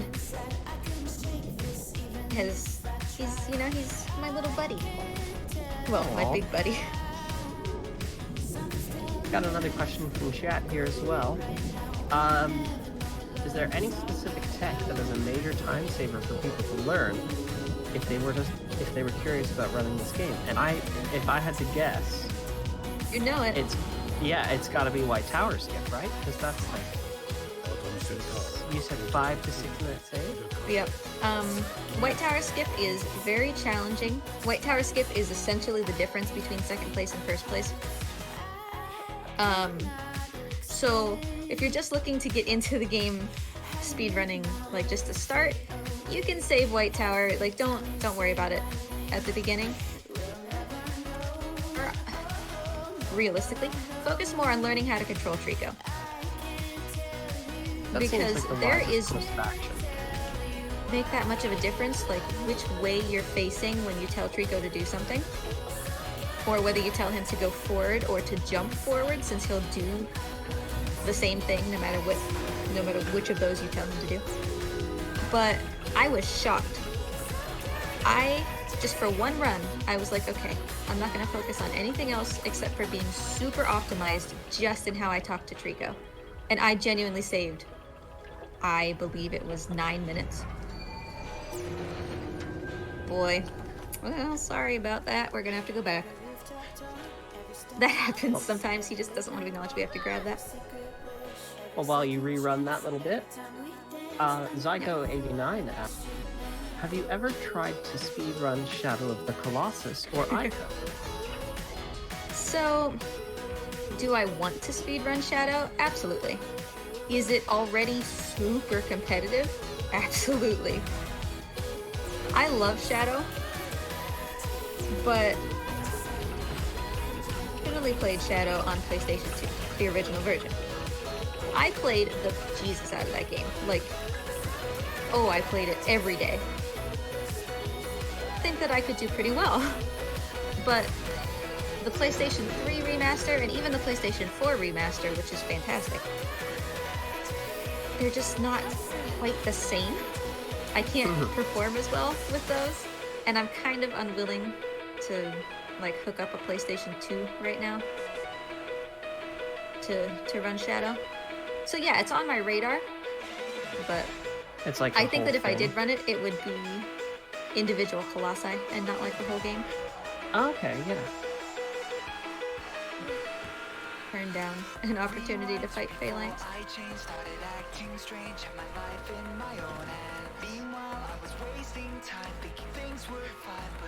So we're coming up on Cage Puzzle. I say coming up as in about the next 5 minutes. Let me give you a little primer on Cage Puzzle before we get to it. Cage Puzzle ends runs. There's no other way to say it. And some of it is in my control. Some of it is Trico. Trico loves to be helpful, which is great. We appreciate that. However, in this particular instance, him being helpful is detrimental. We're gonna end up, I mean, you'll see, we're gonna end up in a cage, and he needs to help us move.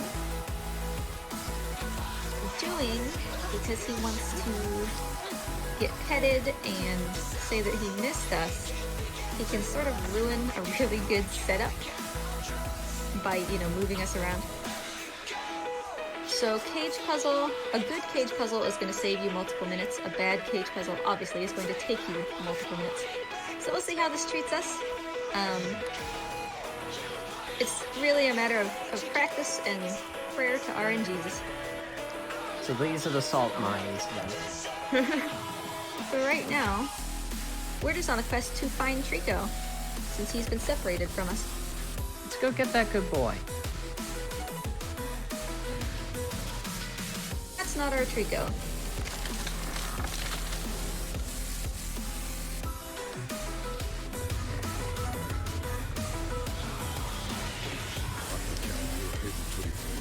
Usually standing like this. Please don't hurt me. That was a little bit unusual.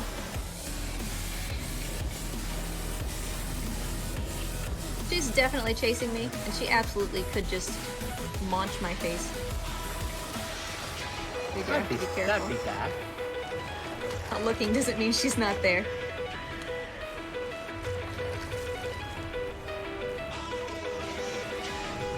If we want to try to one-cycle her, that might have already been a bit too slow because he tripped. We'll see. No, we should be good. we don't one cycle her, she's gonna stick her head in that hole. She's gonna like claw at us. And then we'll have to kind of juke her back the other way before we can progress. She's actually very aggressive. She's been kind to us. Easy one cycle every time.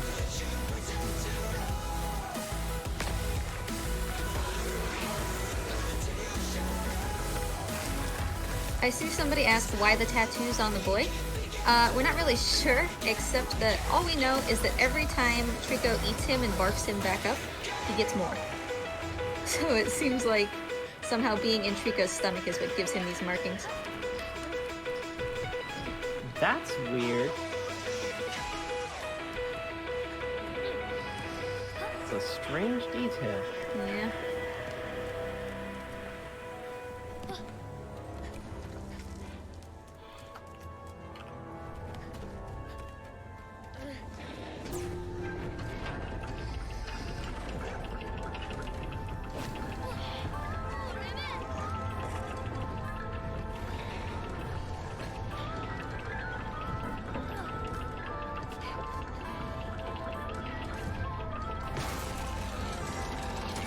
Alright, then maybe we throw over to Cyril for a little bit here. Sure. Thank you. I was trying to get my screen set up. I've just been having issues this whole time. I'm so... You're doing your best, just like the rest of us.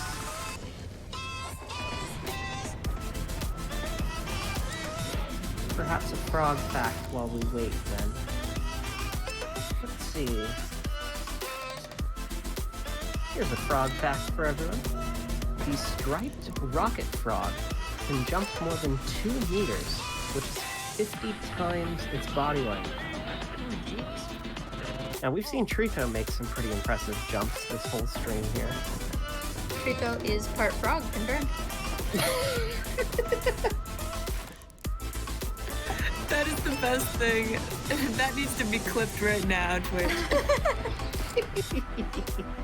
I can't believe that Trico is a frog this entire time. Alright, Sarah, what do you got for us? Thank you for waiting. Alright, so, or rather, thank you for delaying on my behalf. We've got we've got 2 Final Fantasy Tactics incentives that we want to meet. The first actually doesn't have any bids at all yet, folks. You can choose the name for the main character for the Final Fantasy Tactics Advanced 2 run. So get your choices in for that. And then we also have a bonus incentive. So if it's met, Zoe Vermillion is going to perform an any % run of Final Fantasy 3 on the NES. And that will be immediately after the Final Fantasy Tactics Advanced 2 run. So if those are things that you're interested in, I love tactics games, y'all.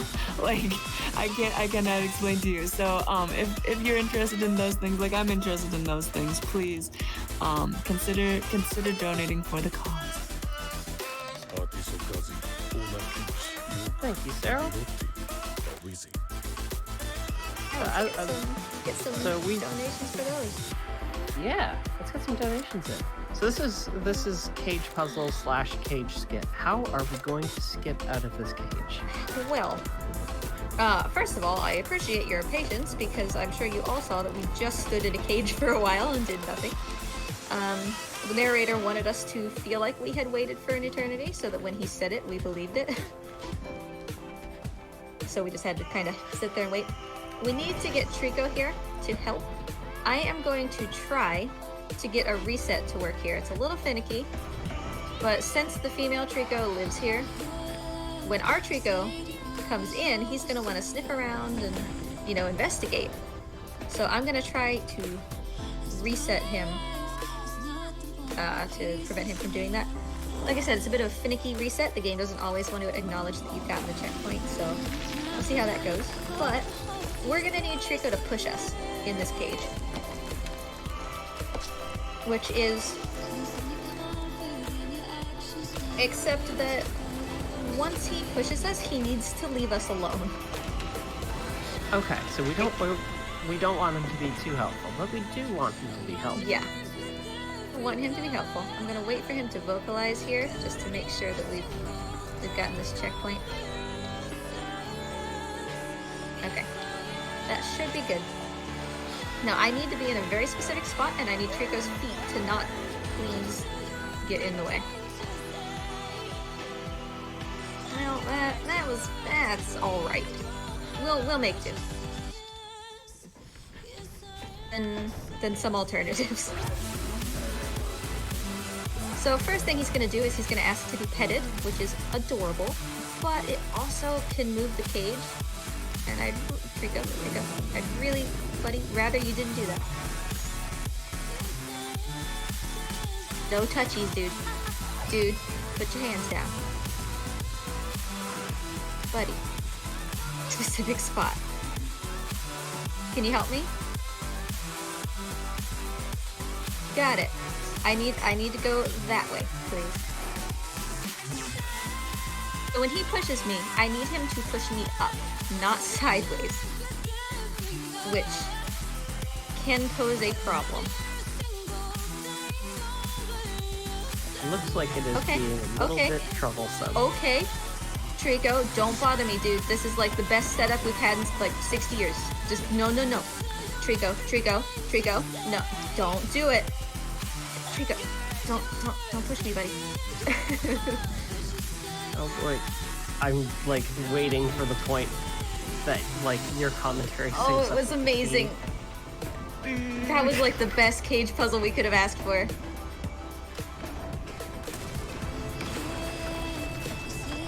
What's much more common is that Trico will kind of, you know, tap me with his nose because he's just trying to be helpful.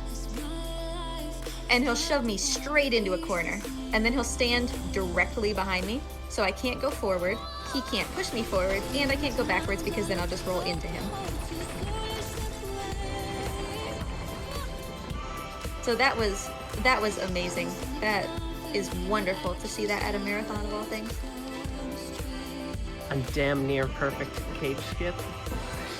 Yeah, basically. We've still got one, like, sub-cage puzzle left to do. Should be a bit simpler. Because obviously we're not out of the cage yet. Very nice.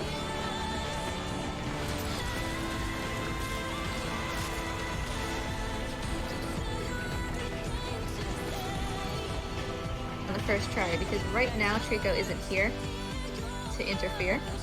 I hate to say that, but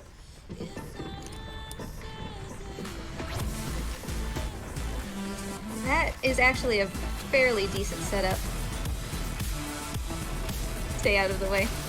The camera's also going to juke me a little bit here. We'll try to. Curiosity here. If White Towers get panned out, how are your splits looking? They are. It's possible we could get pretty close. Boy, stop. It's possible we could get pretty close to second place. Currently. If White Tower pans out, and if we get some pretty good luck with some of the more complicated stuff at the end of the run. Fingers crossed for you. I maybe should pull up a reference time then.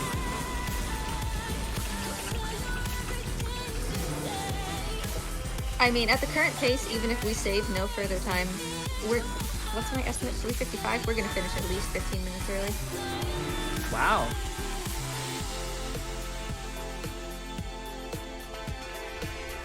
Hey, buddy. This is one of my favorite skips in the game. I don't know why. It's just, I think it's because it's so cheeky that I like it a lot. I'm just gonna kind of, boop, bye-bye. Because walk this barrel all the way around here and get up here and distract him and get him away from you. Or you can just walk right past his face and say, yeah, sorry, bye. And the reason we're getting this barrel, of course, is because Trico's a pouty little baby and he wants food again.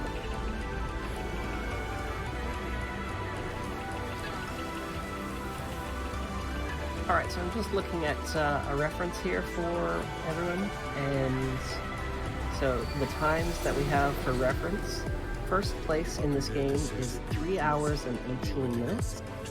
It's late 3:18, right?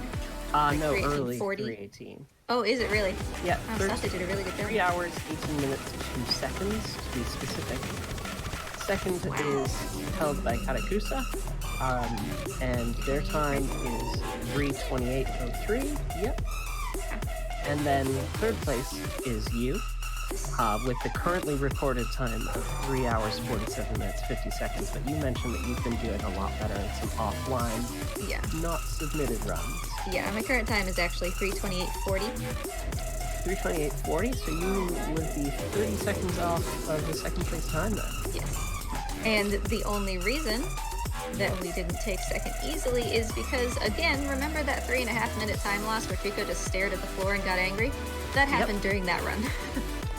Oh, so we could potentially we could see a second place run here. It's not out of the question. It's not out of the question, no, certainly not.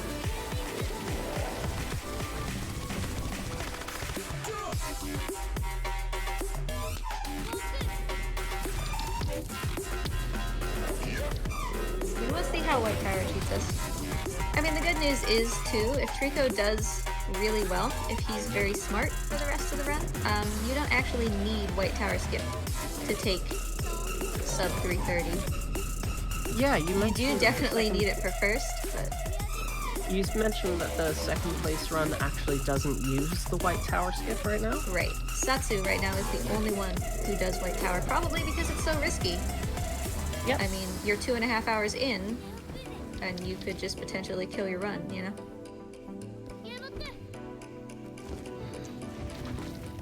Very likely that you will kill your run if you stand there and try to attempt it. Like, for a while. Trico, stay focused, buddy. You can do it. He wants to sniff again, and I'm trying to break him of that so that he doesn't spend time just smelling the ground. Come on, bud.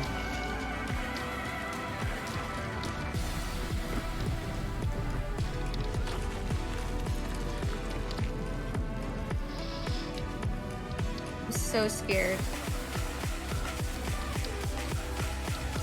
Whenever he jumps through this hole. Because I'm gonna get like bonked on the rocks, and I'm gonna get knocked down, and then he's not gonna be able to find me. That's never happened before. How would I know that?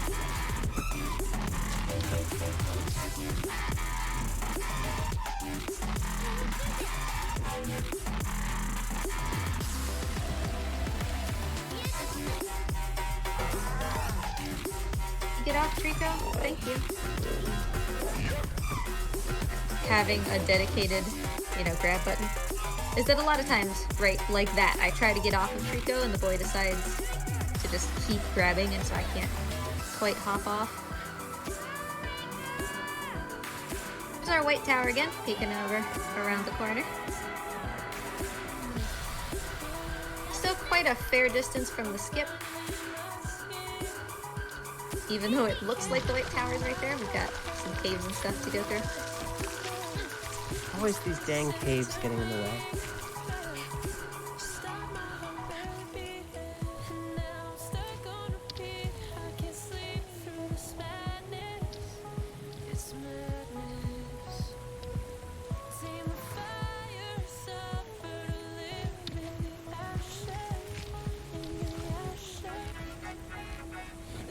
In answer to chat, yes, that's exactly right. You only need White Tower skip to pay off once in a very good run in order for you to save massive time on whether you're willing to potentially kill an otherwise really good run, or whether you'd rather run it through the end for just a pretty decent, time. Do you want the god time, or do you just want the really good time? Sometimes you gotta make that call and you just want really good time. And you have to take that. Obviously, for us, for marathon safety. Little boy. we're gonna try White Tower Skip a couple times, and if it doesn't pan out, you know, we're not gonna stand and spend 20 minutes trying to get it. We'll explain a little bit thing, more when we get there. Sure. The good thing about White Tower Skip is it doesn't break the game if you don't get it, you know? Like, you can just complete it the way you're expected to, and then you're on your way. It's not this glitch where, oh no, I didn't get it, I can't progress.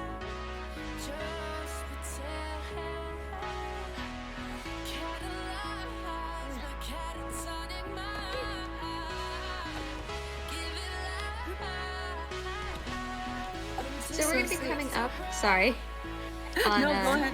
another one of these cages. We saw one before. Whenever Trico goes into them, it kind of turns him crazy. Some people think it's because it's kind of resonating with his horns and making him forget who we are. So we're going to, as weird as it sounds, we're going to set ourselves up to be eaten as quickly as possible. Fantastic.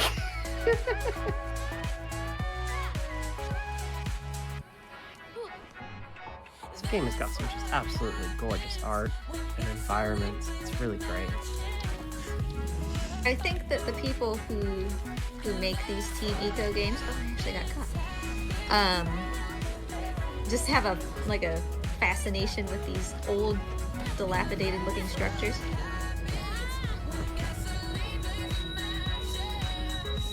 I don't know about you, but I approve of said fascination. It gives me some pretty stuff to look at.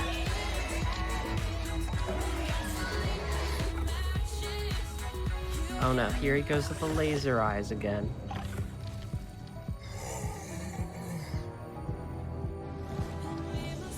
See, but the laser eyes would be so good at, like, ridding the house of unwanted insects, you know? Unfortunately, we don't get to watch that cutscene. What we find out is that Trico sort of flew his way into our village and stuck his head through my window and kidnapped me by swallowing me, of course. And then on the way back to the place that we are now, he got struck by lightning, and it knocked him out of the sky and broke his horns, ripped off the end of his tail. And then these armored soldier guards found him and chained him up to the ground. And that's where we found him when we started the game.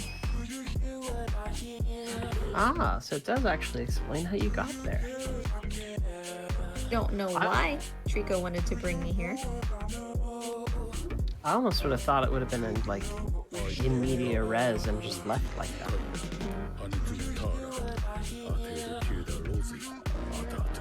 And I think that he's eating me in these cages because that seems to be the Trico's whole point, is that they eat people. Because that's why he came to my village, was to come and eat me and bring me back here. So it seems like whenever he's under the control of whatever these glowy blue things are, he wants to eat people. And the narrator mentions at some point that these Tricos are called man-eaters. Huh.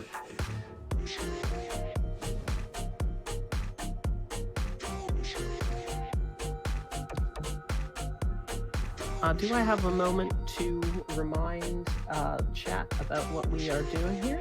For sure, this is a very long cutscene. Alright. Well, hey chat, we are here raising money for the Malala Fund, which is helping to bring education to young women around the world.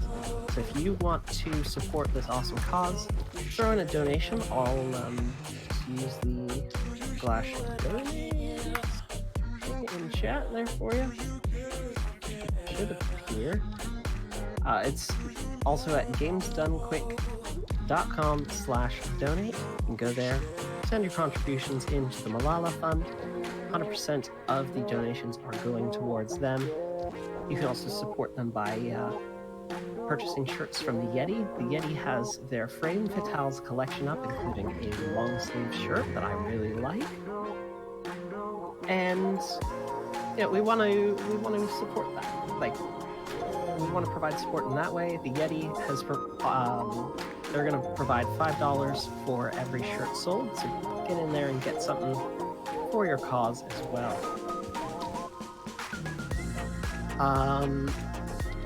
Let's see. I think that's about it. Yeah. There's some cool donation incentives going on that you can contribute to while donating, including some stuff for Final Fantasy Tactics A2.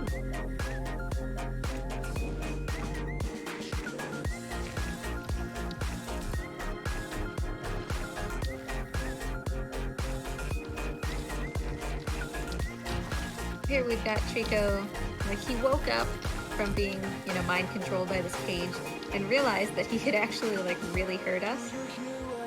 And so he's trying to figure out how to make us better. Do you care if I care?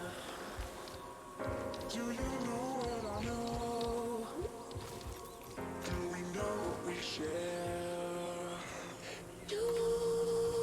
Got a couple questions for you if we have a good moment for them. Sure thing. Alright. This one comes from Choo Choo Chewy. Are there any quirky running categories for this game? There are actually not. Any percent is the only category. Again, I think it's because, you know, there's not actually much in the way of glitches. So aside from any percent, there's not too much you can really do. I'm trying to figure out a way to... I think if I can just test a few more things, I might be able to figure out some out-of-bounds tricks, and then we might be able to branch out some new categories. Ooh. This question comes from Dubsy42. So how many runs did it take you to make you feel confident that you could speedrun this game? I would say... when I first started speedrunning this game, I was getting times about 4 hours, 15 minutes or so. Putting me face down in a puddle of water while I'm unconscious. I would say that when my times got to the point that I was consistently getting under 4 hours, or even under 3 hours 55, I felt like it was a speed run, and not just like a sort of quicker than average casual playthrough. And now obviously those times have improved to, you know, sub 3:30. There's actually a very small margin between just a very fast casual player and an actual speedrunner of this game. Yeah, because you mentioned that there's an achievement for like finishing this game in 5 hours, was it? Yeah, 5 hours. Well, I mean, technically, it's a little bit more generous than that because the game doesn't count, you know, any cutscenes, even like the one that we just got where Trico is moving me around. The game doesn't count any of that, and obviously our real-time timers do. So it's a little bit more forgiving in the sense of saying, you know, you need to finish it in under 5 hours, but if the game expects you to be able to do that as a trophy, you know, you're not too far off of speedrunning already.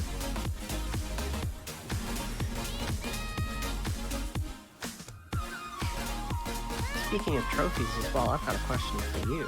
Yeah. So, when it comes to doing your when it comes to streaming, you do challenge runs. You said you don't do a ton of achievement hunting, right? Not particularly. I usually do that just as part of casual play, which I do with my husband just in our free time. Mm-hmm. What sort of challenge runs do you normally try to do? I like things that, describing it, things where I'm the one in control of getting better. So doing challenge runs in games like, let's say, Borderlands, for example, doing OP levels, not so much for me because that has to do with like loot drops and things like that. But Dark Souls, for example, I was just recently doing Armor of Thorns only. So the only way that I could hurt any enemy was by rolling into them with the Armor of Thorns, which does like 10 damage maybe. And you know, I'm trying to beat the final DLC boss that way. And that's a blast, of course. Or Pantheon of Hallownest in Hollow Knight. Obviously that's quite a challenge for a lot of people, me included. Yeah, I wouldn't have the patience to do like Armor of Thorns. That would be ridiculous. is it They're props 54, to you. 52 something bosses in the Pantheon of Paliness? And it's just a boss rush, and if you die, you start over, and the hardest bosses What? are at the end. I've beaten That's it once. brutal. I couldn't imagine doing that. So again, like major props to you. Thanks. I'm into the games to get better and have fun while doing it, so. We are actually going to be coming up on White Tower Skip here. Trico's going to stick his head through here. This little cutscene, which is for some reason not triggering. There we go.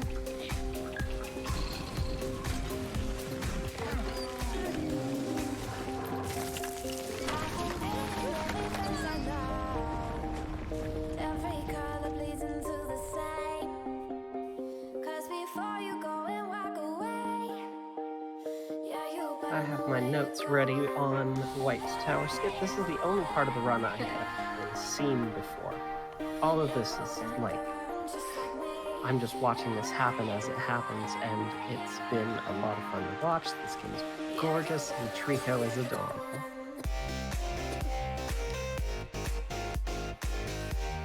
Underneath all of this debris, he was, as you might have expected, far too big to try to fit into that tiny little tunnel, so he caused it to collapse.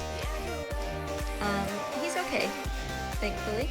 We just kind of need to get the boy in a situation where he needs Trico's help in order to wake Trico up.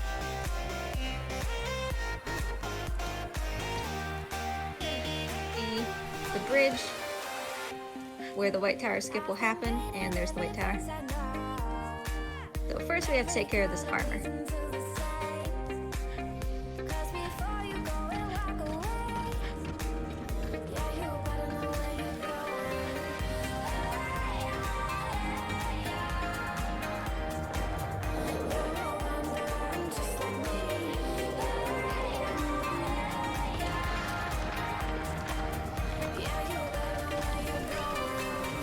Trico is often pacifist during this fight, so I usually have to help him quite a lot. Which brings up the point that I can rip the heads off of the armor as long as they're sitting on the ground. So that's helpful. If for some reason Trico, doesn't kill a suit of armor, I can help.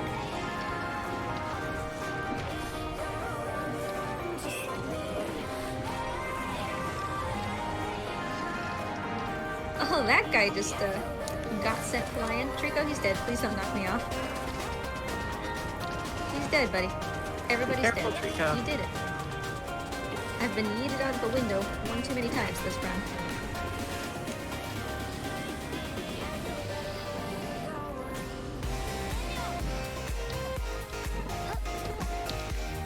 So we're gonna head on over to White Tower.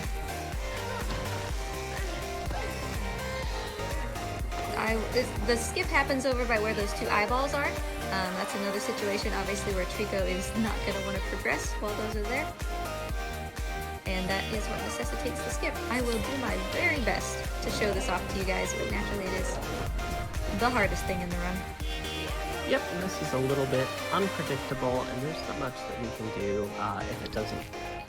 And what Sable will do in that case is we'll just go around the intended way. It'll take about 5 minutes, but if we can get it, it's going to mean that we are on pace to get a second place run.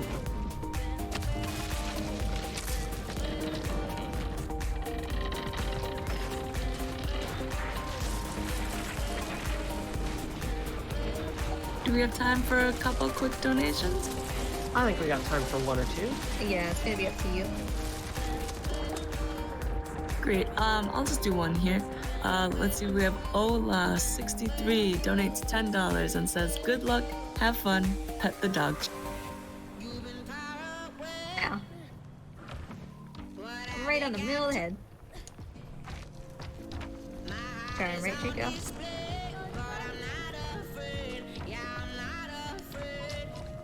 We see some He's moving less just RNG. fast enough that we can't, like...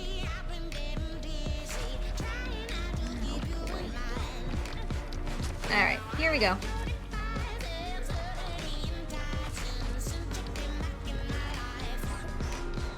Alright, so Trico is going to stop here, and this is White Tower Skip.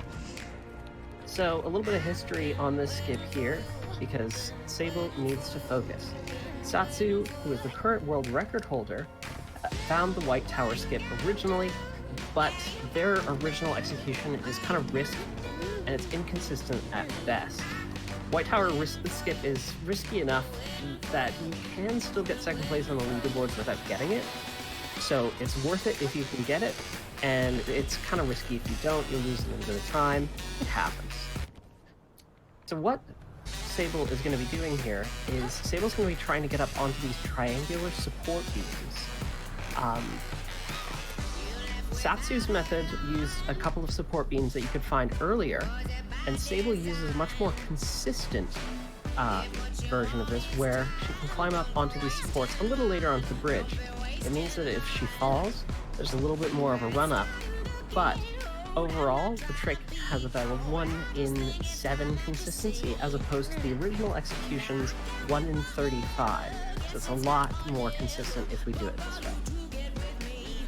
So we're going to climb up here onto this triangular support beam. We're going to try and get up onto that beam just above the boy's head to the left there. And when we get up there, we can jump up onto the drawbridge and then knock the eyeball thingies off. So this method as well, Sable's method was discovered earlier this month. That was so close. You've got this. Time to continue to attempt this for a while because it's such a big time save that we'll still end up ahead. But I won't keep you guys here, forever. Yeah, we don't want to spend too long.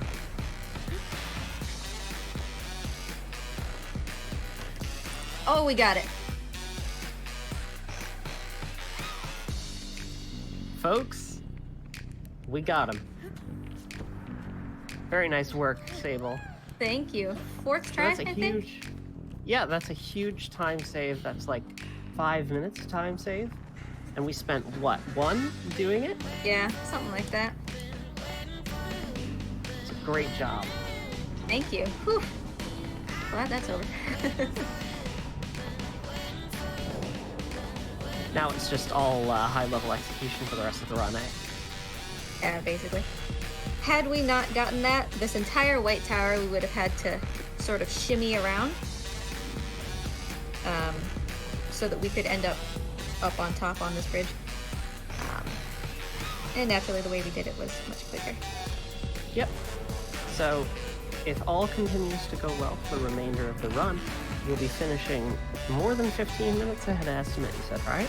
Oh, easily. Easily. So, we're probably seeing a second place run here, folks.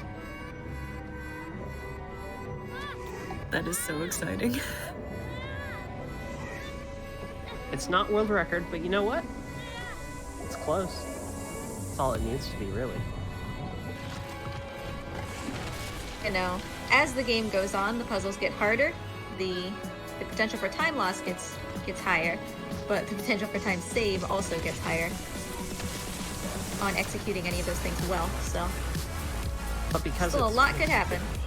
It's because it's supposed to be execution focused, you can get more consistent at this part, where something like White Tower Skip is challenging, something like Trico's AI behavior is tricky to manipulate, and so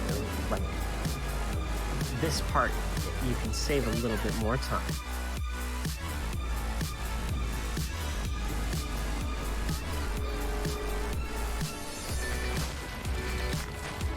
Oh, Trico did a glide! Oh my goodness!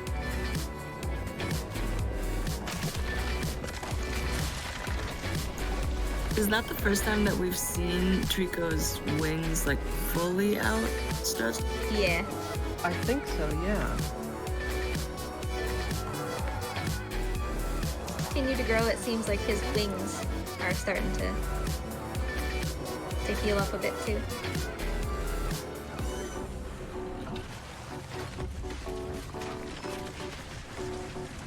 Good job, Trico. I'm so proud of you. Here, if we can, it's gonna be another one of those skips where the game might think that we've fallen far enough to die, but it's worth it to try. We're gonna try to land here, on Trico's head. And we did. That is fantastic. But it's not over. Because, yep, I was trying so hard not to do that.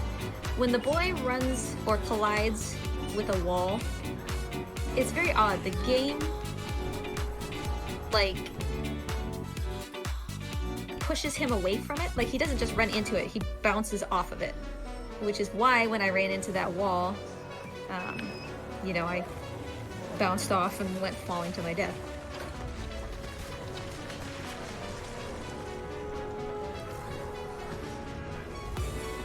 But thankfully, as you can see, we did actually just graze the platform before we died, so we were able to checkpoint despite dying. That's a relief, at least. It's not a huge time loss. No, not really.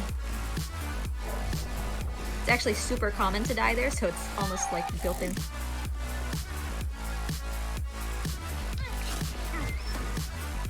Seeing all of this, like, I'm seeing this on a pretty heavily compressed video feed, and such is the nature of, you know, doing remote streams. But seeing this on just this feed is making me want to go out and actually play this game for real.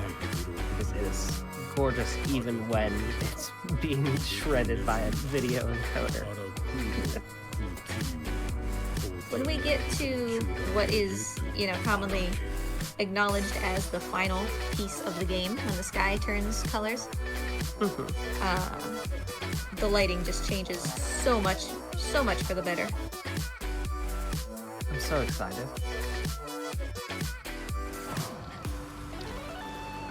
So now we know that Trico can fly, and we're gonna try to prompt that here by confusing him a little bit to hopefully make him go just a smidge faster.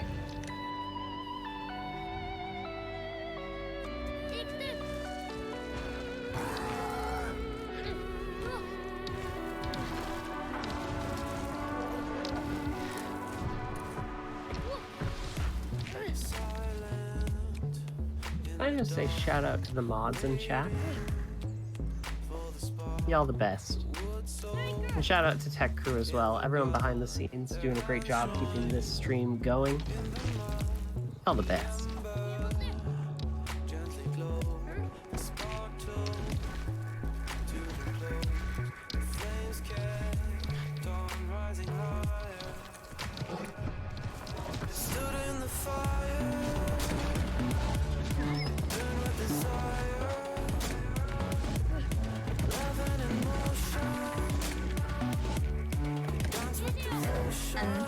What I would argue is the best part of the game. That's pretty subjective. It's definitely my favorite part.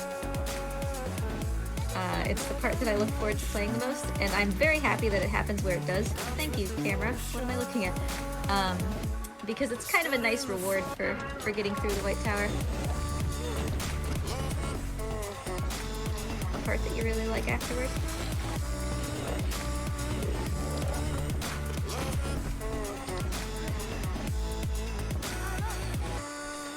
That funky chicken dog jump. So there's armor down here, and he's going to be taking care of that while I juke that guy and go take care of all this stuff that technically comes later. Cyril, you had something to say there? That's what I was meaning to ask, since you have experience with chickens, and I think Sable has a dog. Like, how much of a dog chicken is this? You know what? I've got to say, chickens are really good at jumping. They're really, really good at escaping from places where they should not be able to. I've definitely seen, like, they jumped out over the fence of our backyard a couple times, at least. And definitely got out of their box when they were very, very young, quite a bit. So, you know, we had our fair share of chicken jumping incidents. I'm certainly going to say that Trico is smarter than my dog.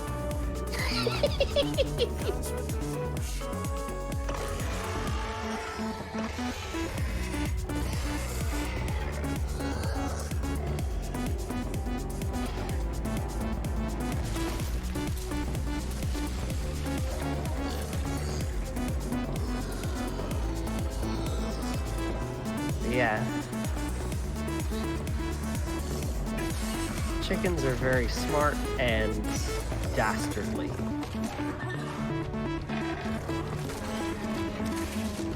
We got a very intense section here with a lot of very minute exploits and skips, so I'm gonna probably be a little bit more quiet than normal as I focus on hitting these. It's the return of the anime rival in a hood.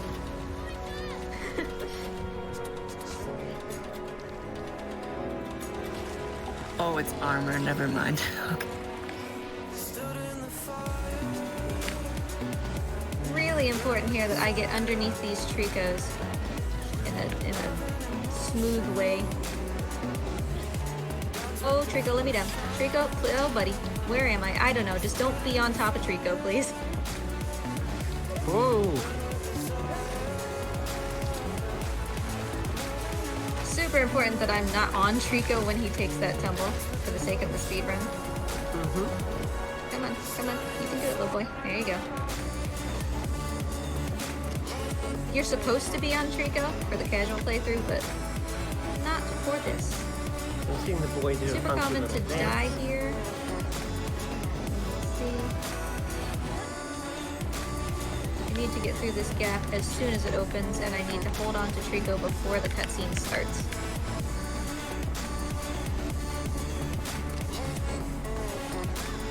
Looks like we're good to go. Stopped by now. Heck yeah.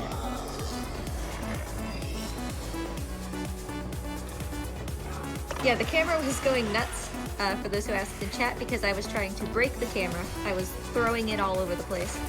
Otherwise the camera is fixed in position.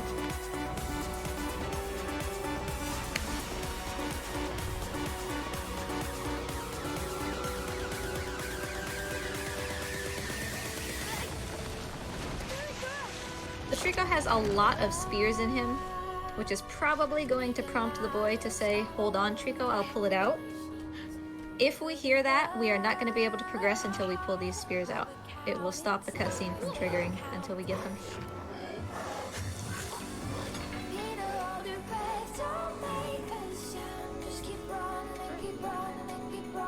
Trico is in bad shape here. Oh, Yeah, no. Trico's not doing good.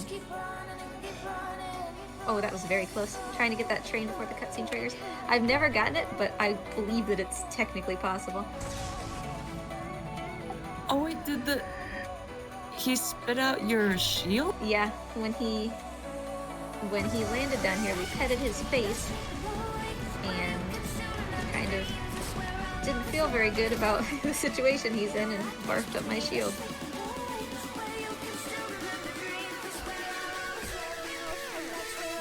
The very first time we were in a cage, he kept the shield in his belly. Must have ripped it off my arm. So we've got it back for the rest of the game now. Huh. Yeah, so there's hold on Trico, I'll pull it out. I am actually going to do that immediately instead of feeding Trico barrels, because if for some reason, this has totally happened before and it is a run killer, if for some reason the boy does not think that he has pulled out enough spears, but there are no more spears to pull out, we'll have to reset this checkpoint. I only see 2 spears. Let me know if you see more. That one on the ground isn't in him, so we don't need to worry about that. Hopefully it was just those 2. Because this is a very long section to have to redo. Yeah, I can imagine. Oh, it's barrel time. Barrels always make the chicken dog feel better. Right, buddy?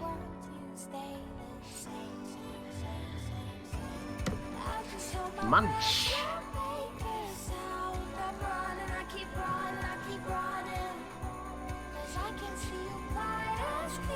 Now, before I forget, there's going to be some enemies coming up. that I can take care of right now, so that we don't have to take care of them later. They're right here. It's good to take care of things now so you don't have to take care of them later. I say as I procrastinate.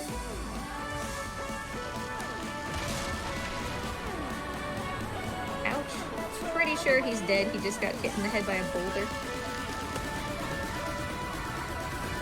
But this is the Boy of Steel, remember? Nothing kills him. He can get hit in the head with a giant piece of concrete, and he's like, oh, I'll just walk it off. But he falls like 10 feet, and he's like, oh, my leg's broken, I'm done for.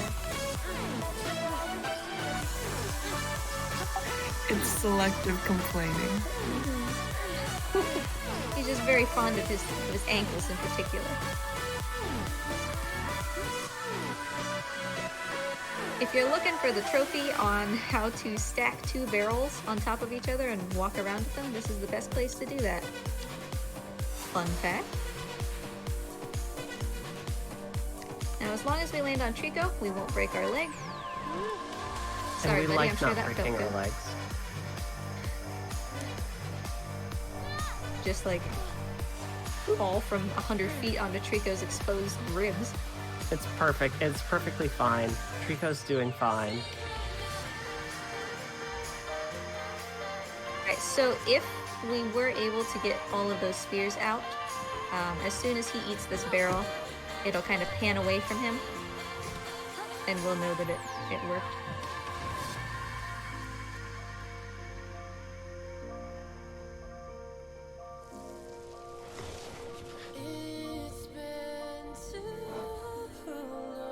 Hopefully, as soon as he eats this, the camera will change.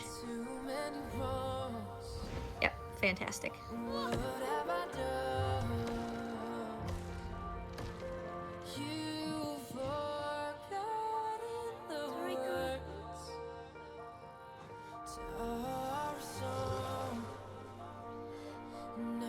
So here's the sky change. This indicates that we're in the last act of the game. The end.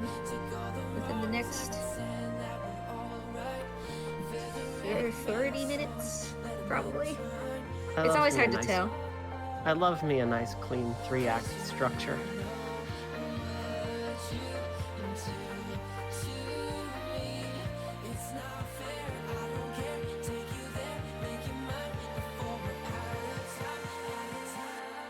As a reminder for those who are maybe just joining us, we are on pace right now for the second best run of this game.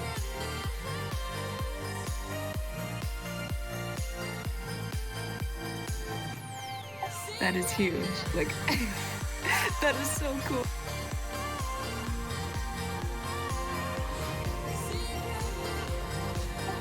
Sable, how big is the speedrunning community for The Last Guide? It's much smaller than, you know, say things like Spyro, and certainly much smaller than, you know, little boy. Just, can you give the command? Than, you know, gigantic games like, you know, Resident Evil 4 or something. But the people who run it are like really passionate about it, you know? There aren't very many like super casual runners of it. Yeah, I see 6 times listed on SRC. That, of course, may not be every run out there, but it's certainly the ones that are on the leaderboards at the moment. In particular, it seems like there's a much bigger community of, like, for lack of a better way to describe it, lore testers. You know, people who just explore the nooks and crannies of the game for the story they can find. And those people are obviously super important in finding new skips and new strategies, telling us areas that we didn't realize we could go to. Shout out to routers in the speedrun community. If you're the ones poking around at the corners of games and finding and developing routes for speedruns, thank you. Your services do not go unappreciated. Even if you don't run, you have a huge impact, you know, on the game. Drops down, before I hit that other Trico with a minecart in the head. Little things like that, you know, even playing through normally you might not realize that one platform is directly underneath the other. Things like that. And the routers are there to find those things. You'll also notice that Trico now shoots lightning bolts instead of just lightning bolts. Oh my. His tail, which was ripped off when he got struck by lightning, is now fully healed, so I think that's why. Great job, buddy. Is it just me or is he getting bigger too? Bigger, yeah? Yeah? I need you to face me, buddy. Turn around. Turn. Okay, we're gonna be stuck here for a second. Do we have time for a frog fact then? Oh, absolutely. Because he's being a little bit of a let me weird. find a frog fact for you. Alright, here we go. The northern cricket frog can skitter across the surface of a pond with short, rapid jumps, meaning like it can effectively walk on water.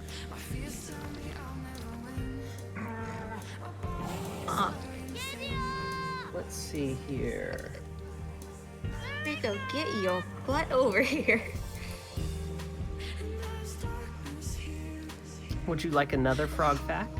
I would love another frog fact as Trico figures out what to do with his life. Frogs with warts or skin folds tend to be on ground-dwelling frogs, since it helps provide them with more effective camouflage. Yeah, I guess so that they look like little rocks or Yeah, dirt so or they'll, something. like they have a little texture to them, like the dirt that they'd be around.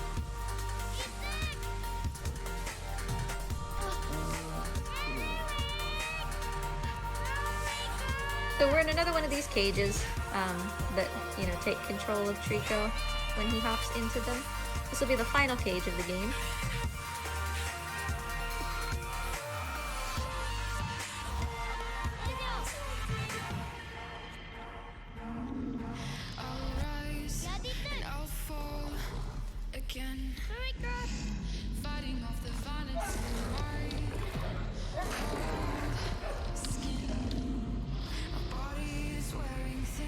I've just got to take another quick break and I'll be right back. Sure thing. Trico is gonna actually stand up to this cage. Control.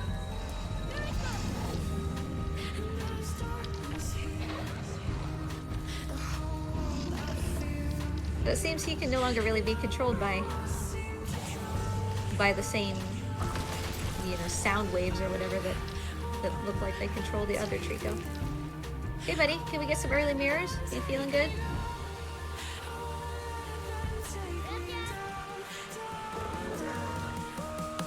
We're not feeling very good about that one, but that's actually pretty common. Boy, I don't want to pet Trico right now, even though he's adorable.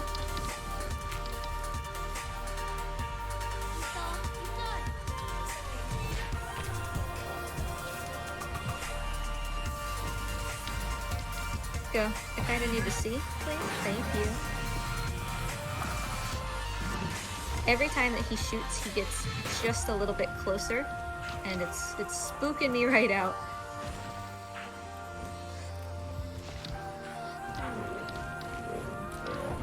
Are you shooting? Or are we just standing here and looking at the sunset? Sunrise, I guess.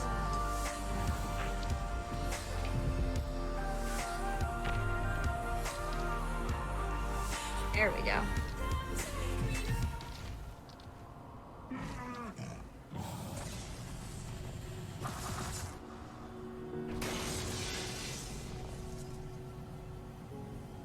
Here you go. I need you to shoot, buddy. This one's rotating. You can do it, my dude. Oh, those glass shatter effects are very satisfying. Awesome, okay. What? Trico! You left without me. Oh god. Am I allowed to, Anytime like, he's ever- I think I've just noticed something. Like, you seem to have the same tone of voice when you're communicating with Trico as you would when you're, like, talking with your pets, and that's adorable. Yeah, he really is, like... I do kind of view him as like a pet. He's a weird, mischievous pet. And it's easy to view him that way because, like I've said before, most of the time, it's not quite, surprisingly, been the case so much in this run, but most of the time, the trouble comes from the boy, not from Trico. So, it's easy to, you know, talk to Trico and be nice to him when he's not usually the cause of any problems.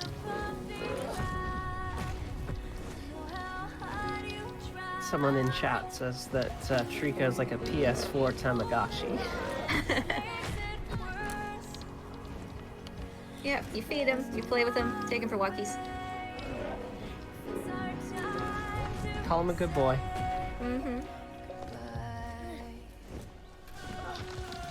And he changes his appearance based on how well you take care of him. Oh my god. Well, that's kind of true, because the only way you can get that spray paint can, right, is to... Whoa, Trico! Bye! Oh my goodness. Look at that lighting. Where on earth am I?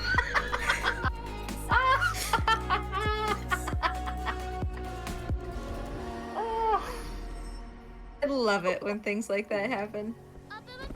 Absolutely needed. He saw me jumping through the air and he was like, I think no. What if you do not? Did you think maybe I didn't want to do that? Did you ever consider that? Hey, I think I know what's good for you, and it's not this. Back into the hole. So obviously this mirror would have already been gone if Trico hadn't just slapped me into the endless abyss. A little zappy zappy magic. Thankfully it did checkpoint all the other mirrors, or, you know, eyeballs. So... The eyeball things. Remember? We decided on this new terminology. There's still got one more that I would like to take out. The early mirror that Trico wouldn't let me get before.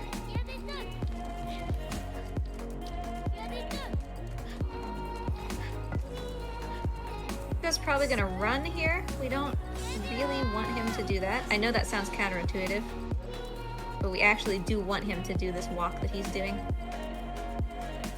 Animation is slower than his walk animation. Do we have time for a couple questions from chat? If chat Sure can thing. get some in. All right. So chat, we're taking questions about this game, about this run. If you want to ask them, go right ahead, and I will pass them on to Sable. Got in this section, we're going to be climbing these two towers vertically, and we're going to be hopping back and forth between them. So it's a lot of platforming. This is definitely a good time if you guys have any questions. Cool. While we wait for chat to catch up here, Cyril, do you have any donations for us? As a matter of fact, I do, and I'm ready to read them. Perfect. I know, right? I've only been waiting 3 hours to be on top of my game. The Scarlet Devil donates $5 and comments with a heart. I'm assuming that's a heart for Trico and the love. Twisted Chi 156 donates $10. No comment, but the love is just as real. Thank you both so much for your support. Can I just say that every dollar counts as well? Like, if you've been like weighing up chipping in $5 and you're like, oh, $5 isn't really anything. Consider that that $5 is being combined with a lot of other people donating $5, and you get it adding up pretty quickly. So like every $5 does help. It does make a difference. And the charity that we're supporting here, the Malala Fund, is a great cause helping to get education to young women of the world. And obviously, this is a great cause to support. So get your donations in, $5 donations, $10 donations, $20 donations, $100 donations. It doesn't matter. Every dollar counts. Do you have any more donations? Speaking of. I've got a Final Fantasy incentive. It looks like the bid wars are on for the names since the last time that I announced that. And I think Seahonk or Chonk, I can't quite tell what it is, but that's in the lead right now, so. All right. So chat's got a few questions if you are ready for those. Definitely Anything you ready. want to We're still explain, gonna be or for quite a while here. This is just a very tight platforming section to test your ability to control Trico closely. All right. So, question for Proxspell, from Proxspell, who asks, just for a quick re-summary of the game, what is this game about? Sure. Well, obviously we've got this giant chicken dog. We woke up in a room with him, and we don't really know why we're there. He wants to go to this big white tower, which I think we should be able. There it is. He wants to go there, and we don't know anywhere else to go since we're kind of trapped here and don't know why we're here. So we figure, yeah, we'll go with the giant chicken dog bird to the white tower that he wants to go to, because maybe if we climb it, we can get out. So the game is focused around trying to get out of this valley by cooperating with Trico. I have a great question here from Zakai94 that just came in, and I have to ask it right away. What kind of dog do you have? He's a Cheagle, which in other words is a Beagle Chihuahua. Aww. He is Very basically a small. tiny beagle with a curly tail. Oh my god. Oh my god, I love it. And he's awake. This question comes from Bushikade, and they ask, probably already asked, but what is your favorite game to run? Oh, that's so tough. I run a lot of games. I think that my favorite game to run in general is probably The Last Guardian, but I think my favorite run to run is Spyro 80 Dragons, glitched Spyro 80 Dragons, which I actually ran earlier in this marathon. Yeah. I don't know. It's crazy and like funky to look at because you're glitching things all the time. It's really fun. I tend to really like meme categories more than I like, super serious, like straight any percent categories. Mm-hmm. But as a whole, I don't think you can really beat The Last Guardian for me. Question about The Last Guardian here from Emerald Alley, and they ask, were you following along with the long and tortured development history that this game had, or did you find out about it more when it came out? I heard about it very briefly when it was like first announced and people were like, oh, this will come out next year or whatever. And I was like, oh, that seems like such a cool game. And then I completely forgot about it because it never came out. And I only heard about it again. Husband was like, hey, did you hear that this thing finally came out? And I was like, oh yeah, that was supposed to happen. And so then we got it for Christmas that year. So that whole like middle part, no, I was not present for that at all.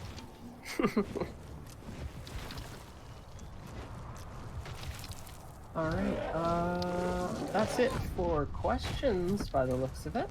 Sure. Well, we're just going to be getting into some of the actual things we are accomplishing here on these towers, because I know we've just been kind of hopping around. But the white tower, right, that's kind of what Trico's looking at. It's behind this other tower, so it's kind of hard to see, but Trico is going to try to use his wings to get us there. Problem is he needs a little bit of a runway to get going. So, little boy, what are you doing? So we're gonna be up here trying to put a bridge together for him so that he can have a running start.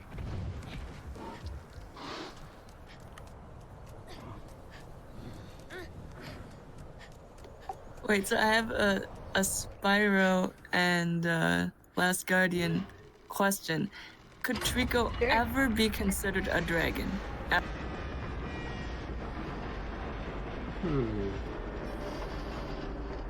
It cut out for me, but I'm assuming you said could Trico be considered a dragon? Yes. I mean, dragons can have feathers, right? But he doesn't have teeth.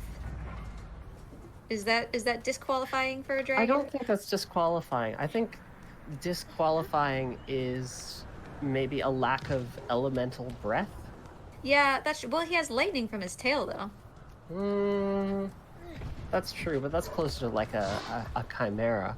If we're talking like being strict about our fantasy creature definition. I mean, he has horns. I would say, well, okay, so here's probably what it is, right? He has feathers, but he has, like, skin. Like, he's probably a mammal, right? Not a reptile? Huh. So maybe no dragon because no reptile? Is that how that works? Maybe? That you care about me, buddy, but your face is just all up in my business.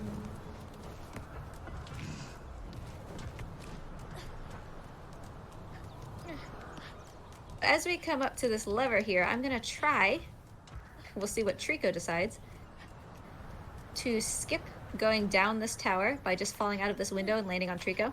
Trico needs to either walk out to meet me or already be under there, though, or else I'm just gonna fall to my death. Or I'm not going to fall at all. Oh, Trico, catch me. Thank you. Apparently the Team Ico wiki just lists Trico's species as Trico. Yes. Shout out to Mike the Magician for that quick tip. At the very beginning of the game, the very first cutscene that we skipped, like a hierarchy of animals with their Latin names and everything. And at the very end, after we pass through like Phoenix and Griffin and stuff, is Trico, like by himself. This entire speedrun with no audio, like game audio. So if you guys hear music, that means we've done this right. How have you been doing this with no audio? Like, I guess there's no real audio cues to rely on besides that one, eh? It just kind of comes as force of habit. I usually stream without game audio. There's that frame skip that I talked about earlier. Audio does really help as far as like even being able to tell if Trico's like getting his tail ready to shoot lightning. But it's just kind of habit at this point to not run with audio. Any particular reason why, if you don't mind my asking? Because when I first learned how to stream, I didn't know how to set it up so that I could hear the audio and the stream could hear the audio without, without creating feedback. Right. Trico, you're kind of in the way, my dude. I take that back. You are more than kind of in the way. So, here at the end of the game is what is going to determine whether we take second place.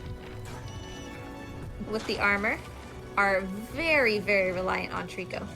I can encourage Trico to fight well, but if he's pacifist, if he knocks a bunch of people to the ground without killing them, or like he's doing now, if he doesn't shoot his tail, we could stand to lose a lot of time. So it really does come down to the wire with these runs, as far as whether you'll PB. You got this. Do you need to take out all of this armor to proceed? Yes. I have worked so hard to try to skip this fight. But oddly enough, the game will actually trigger an invisible wall in an area that you're not supposed to be in. But unfortunately, that's like where we as speedrunners want to go. Of course. If you try to skip this fight. I've been trying so hard to find a way around it. But for right now, it doesn't look like there is one. What are rules?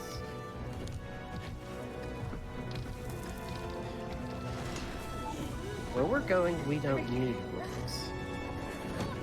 We got one more soldier for Trico to take care of, and once it realizes that he's dead, there's going to be a guy with a mirror that comes out of this door.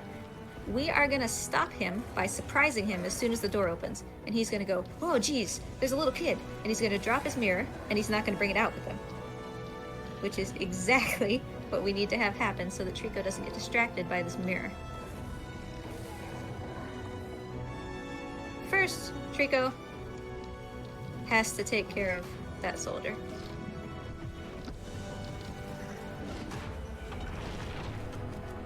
And we're going to actually be using that same trick again later to get a couple more guys to leave their mirrors behind inside the doors. Okay. That's a neat, minuscule little exploit.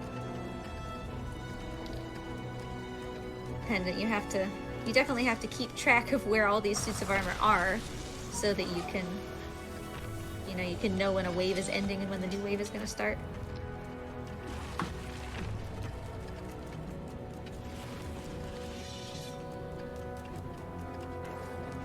As you can see there with me picking up that helmet, it's going to become very apparent why I'm not a fan of having the mirror. Oh, that guy? No, you did not. Do we have Every time for... single action in this game is tied to the circle button.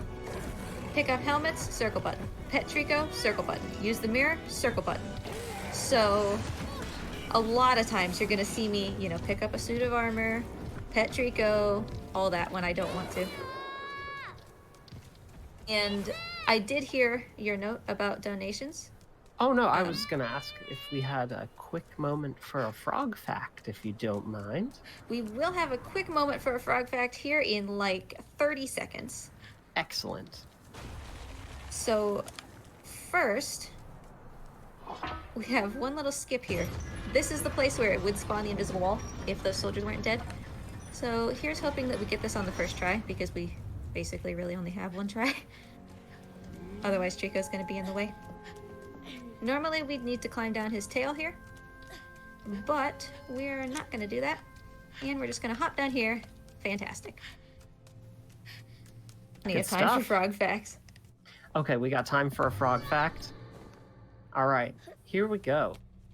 The desert rain frog, which is found in a 10-kilometer range of coastal land between Namibia and South Africa, has a high-pitched cry, which is similar to a squeaky toy. It also doesn't have a tadpole stage, skipping directly from egg to adult. It's a threatened species with that very limited habitat range. I was just thinking that seemed like a very small space for I was gonna say a lizard, a frog to, oh god, to live in. Don't you take me through this door. Don't take me through this door. Thank you. I did not want to be picked up right in front of a door.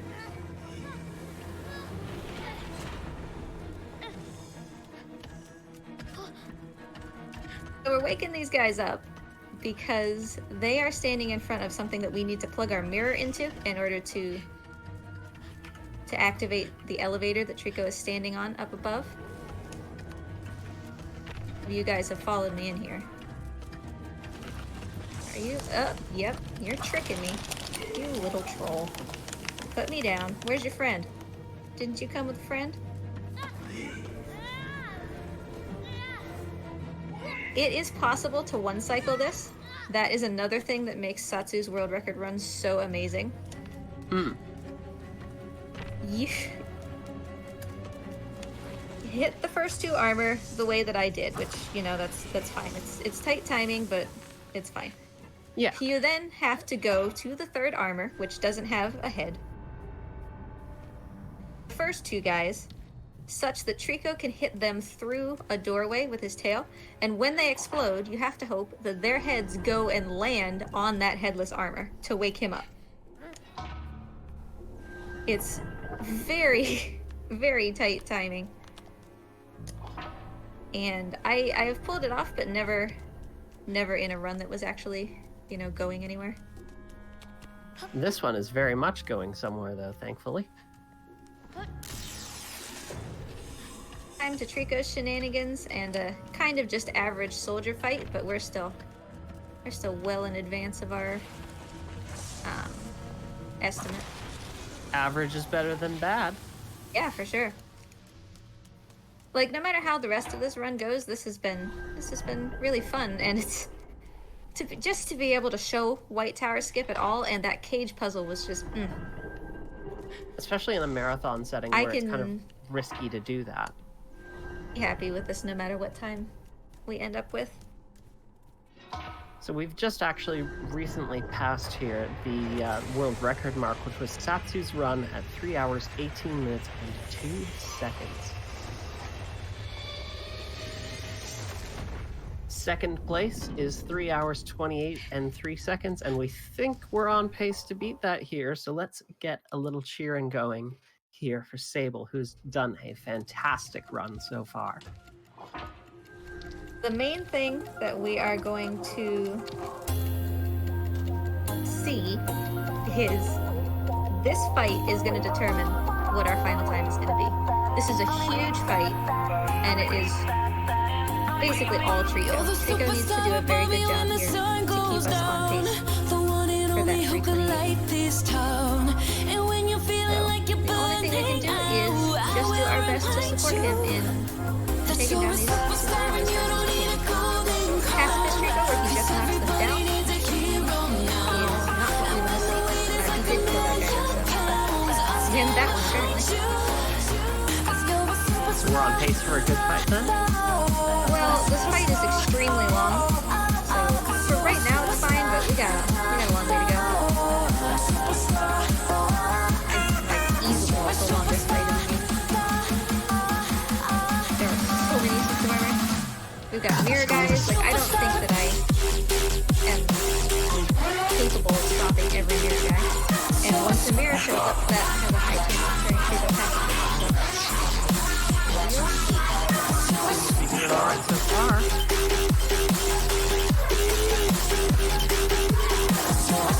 Yeah, grabbing a guy like that is fantastic because it always results in the armor exploding. The chat needs a $5 hype train for second place run. Come on. Let's go. Let's get some money from the lava. That guy is not dead, but I have to let Trico fight him because I need to be in position for this guy. You're the superstar and you don't need a golden crown. Cause everybody needs a hero now. See if we get lucky with the mirror guy just as spawn. I'll stand behind you. Cause you're a superstar. Superstar. Kill that guy, Trico. Cause you're a superstar. Doesn't look like a dead guy to anybody. I know, you're doing your best. Man on Fire 387 asks, can you give Trico a treat? Yes, you can. You can give Trico a treat. I sure can. Trico likes barrels. We used them earlier. Barrels full of unknown goo. So you're not going to be able to stop this guy.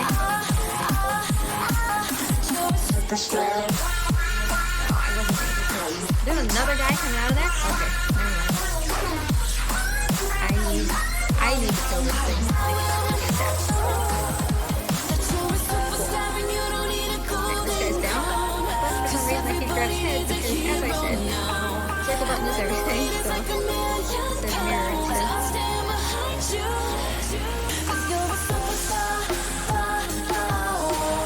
I love how they just melt into little puddles. Great.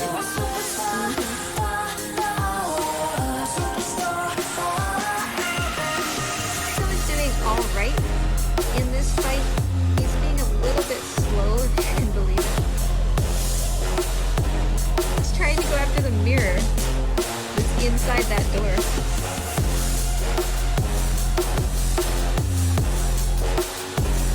Because if it is, I need you to stay out of the middle, buddy.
speedrun of this wonderful game. Twisted Chi 4 donates $5 and says, lovely Trico, lovely people, lovely cars, lovely Chigo, and lovely gameplay.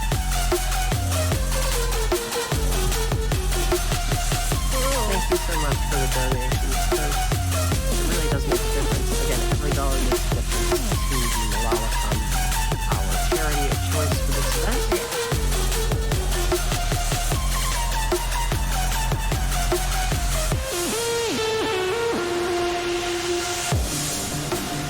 So here's where it all kind of comes together.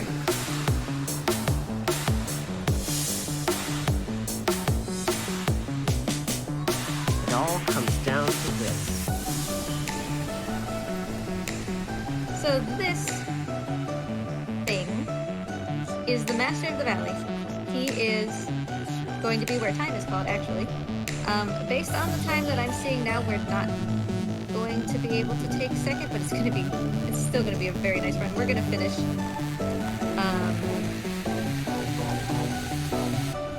20 minutes ahead of estimate. It's incredible stuff. Here, he's obviously surrounded by these glowing things that are the same thing that's controlling Trico in those cages. To the mirror, and that's how we were able to get his eagerness to go away. He is, turns out, basically the antagonist of the game. Even though you don't get to see him until the very end.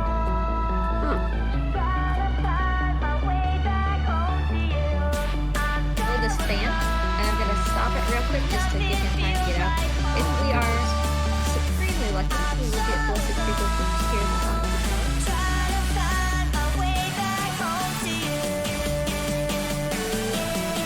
You're looking for the trophies, by the way, of trying to watch Trico Cookies. The top of the tower here is the best place.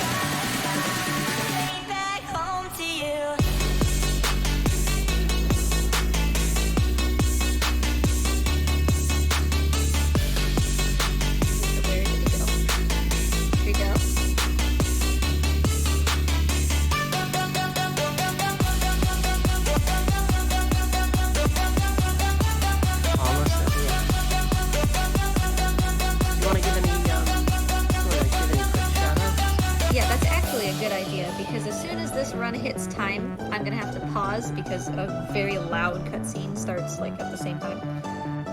So obviously shout out to Satsu, the first place holder, for putting in so much time and effort to routing this game.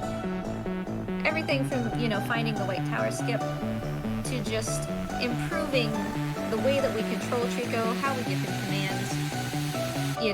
He's really done a lot for this game.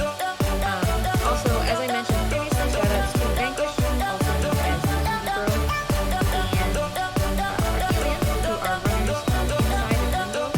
They were the ones who originally taught me how to do fast chain climbing on this game inside all this percent, and I was able to transfer that into this game where it also works. Sort of tangential credit to them for helping in a game they didn't even realize that they were helping with. And of course, thanks to you, commentators, hosts, everybody, for being here and managing everything during the run. Thank you for running. It's been an absolute pleasure to be here alongside as this run has happened. I have one final question if you have a moment. Is there anything that you would want to tell people who want to speedrun this you wish you knew before you started running? And that comes from me.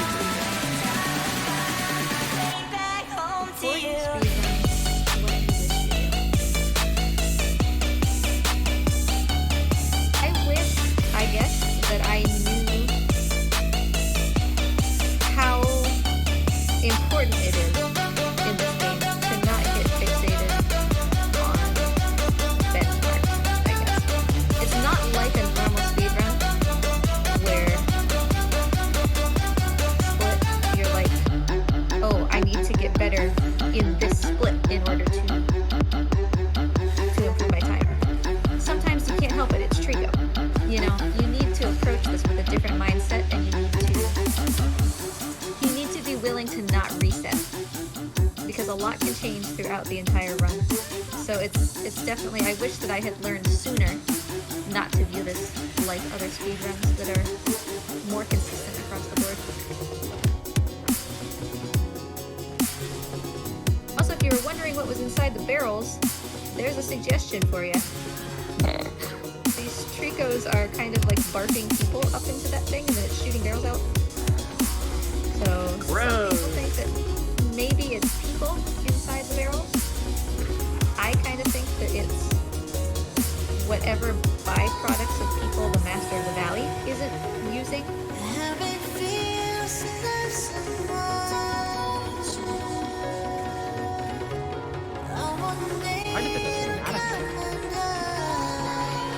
This game is a lot of cinematics. Time to watch the final cutscene so you actually know what happens at the end of the story.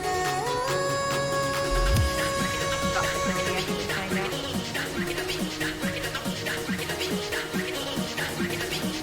But I always do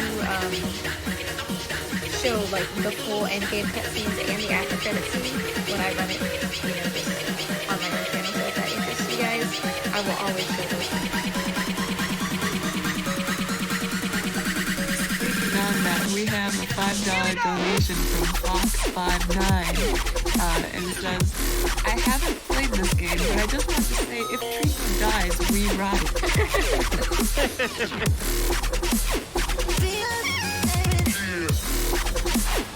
Also got a donation, $5 donation from Yoko463.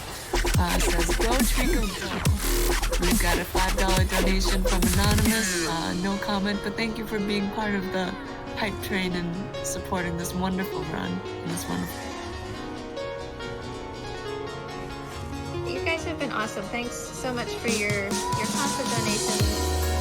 The chat interaction, just everything has been great. This has been a really fun run. I'm glad that you guys seem to enjoy it because obviously I love running this game. Yeah, I had a lot of fun conversations on it. It's been an absolute thank you very much.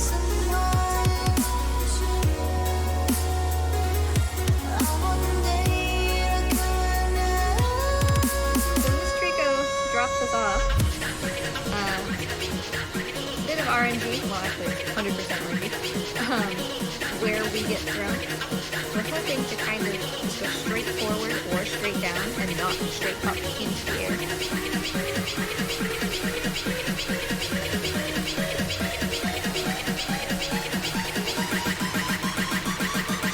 I like how because I painted Trico's tail for Malala colors, it changed that Trico's tail's color too. Oh dang, look at that, it's good. Oh, that's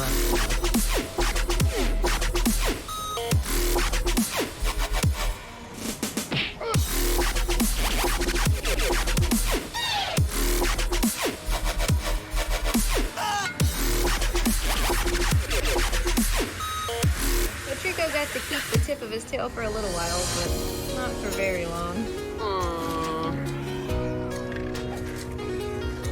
oh baby. So, when we do call time, which will be coming up here in probably a minute or less, I will pause immediately so that the cutscene doesn't play. If for some reason we, need to spend extra time, somebody from staff can let me know and I can let that cutscene play. But otherwise, I'm going to just assume that we're trying to wrap it up.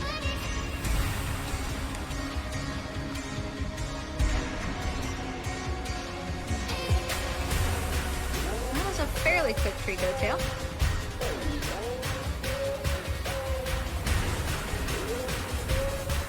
Called When the Valley. It's kind of hard to see, so I'll call it because that didn't hit. So.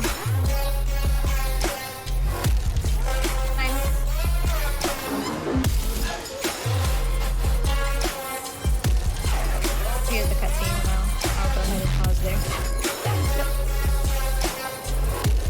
Thank you guys so much for having me. Thank you for a great run. It was I love this run so much, and I appreciate all you guys for hanging around. I know that not everybody is here for watching platforming, but it's just such a fun run. And to be honest, I kind of don't want the world record because then I don't have an excuse to run it anymore. You know what I mean? But hey, at the very least, this is a new third place time. For sure. It 3 hours 34:58, beating your previous third place time on speedrun.com of 3 hours 47:50. Extremely well done. Thank you so much, everybody. Thanks for having me, staff, and it was fun to run both Spyro and The Last Guardian. And thank you guys so much for your donations and for all of your chat engagement. Enjoy the rest of the marathon.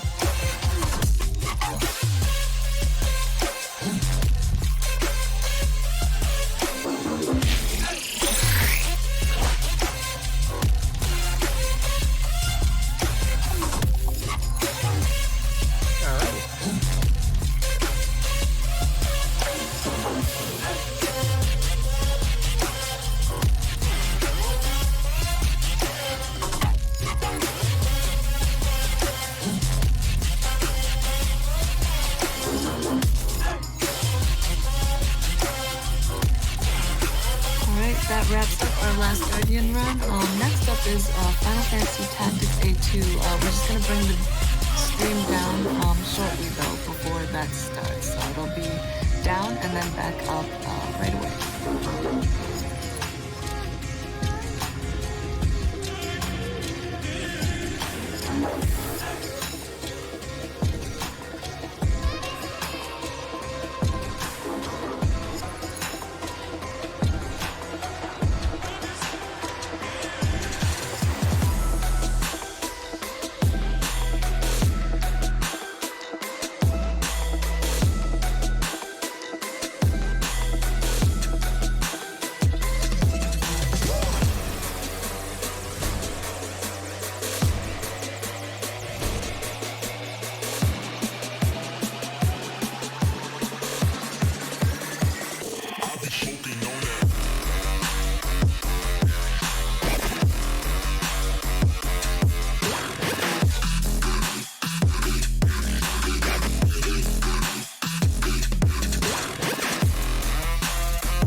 just haven't seen it. Now you close your eyes.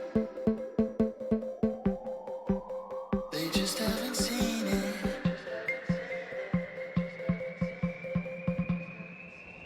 They just haven't seen it.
And now you close your eyes. They just haven't seen it.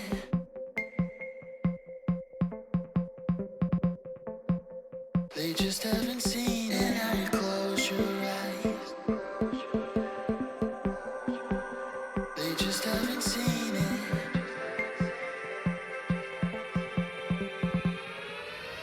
They just haven't seen it.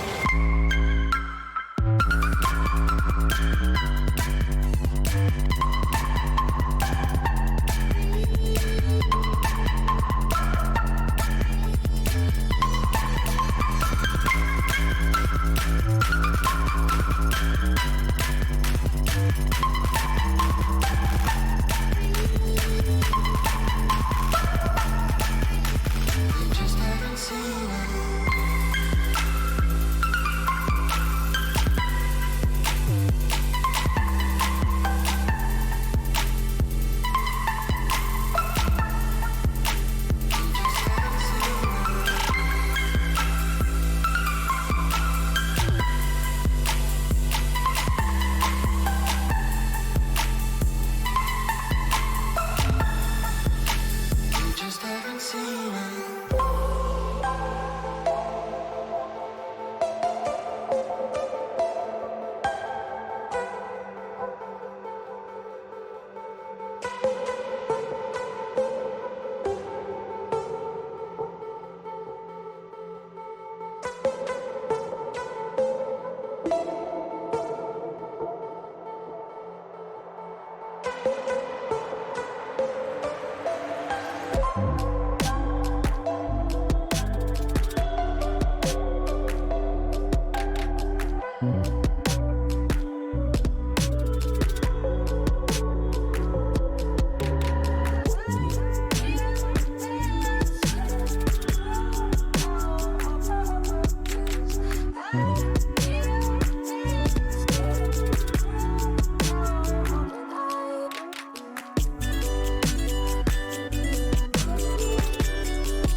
find ourselves alone here, wanting to disappear, change our names, live on the sun, where every sound is clearer, burns a little deeper, and we're close enough, but your lucid touch evaporates. I open up my eyes, wake up dreaming through the days and sleepless nights. Your lucid touch evaporates. I open up my eyes, wake up dreaming through the days and sleepless nights.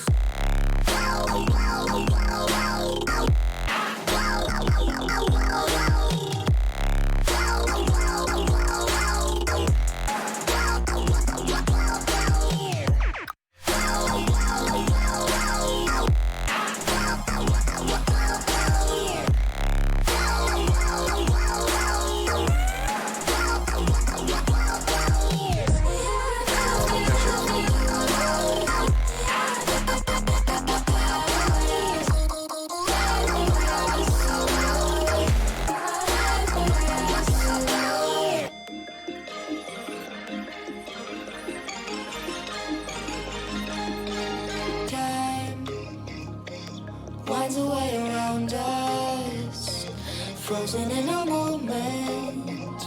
It just slips through the space in between our fingers.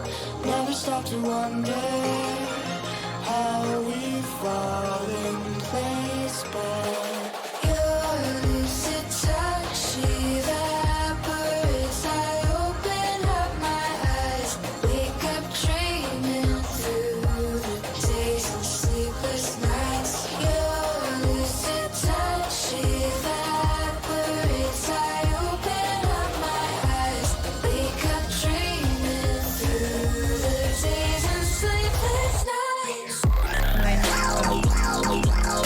So apparently the person that I'm probably in a very awkward space where right behind a very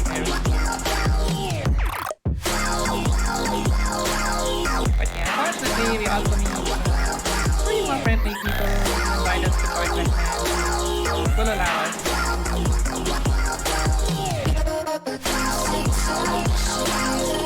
Allow us to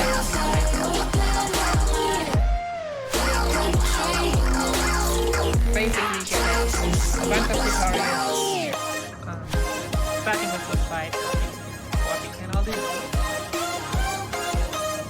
So yeah, and introduction of the chat.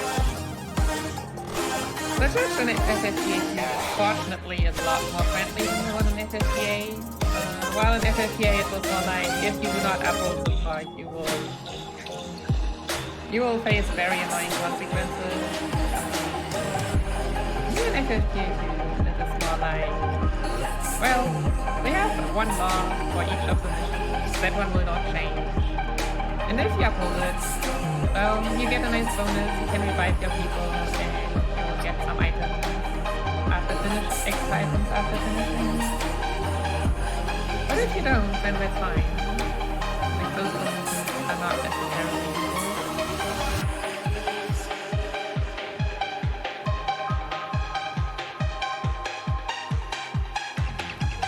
so yeah, for those missions, forbidden arranged weapons, well, we do not have someone with ranged attack, not something we really care about. But yeah, getting through the basically standard parts of the stuff. First, moving. So usually you can move and you can take an action, and you can neglect to do either of those or both of those in place. And in that case, the next turn of that character will come earlier.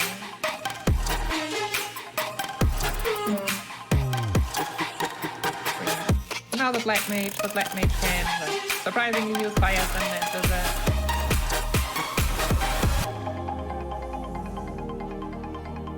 And our goal for this mission is just Not even to beat the big chicken, but just to hurt it enough that it's gonna play with it.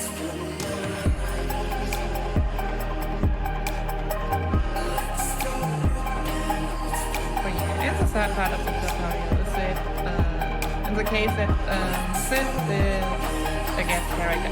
Wow. I don't think I've ever seen Brightness before. Good job.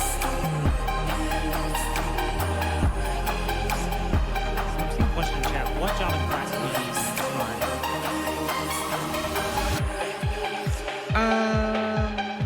So basically there are two parts in the run.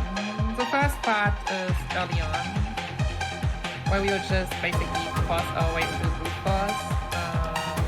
And in that case, we'll just use the class, use whatever we can get to get to those DPS, which, if you have the choice, is often black. Because the black mage can just carefully.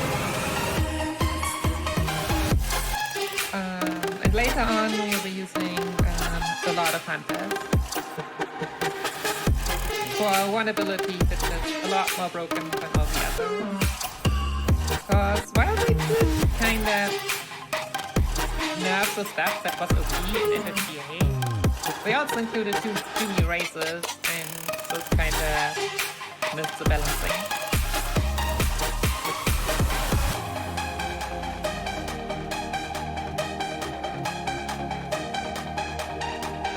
I'm not sure how much longer this is gonna take. This fight is gonna take now that Sid missed his first attack.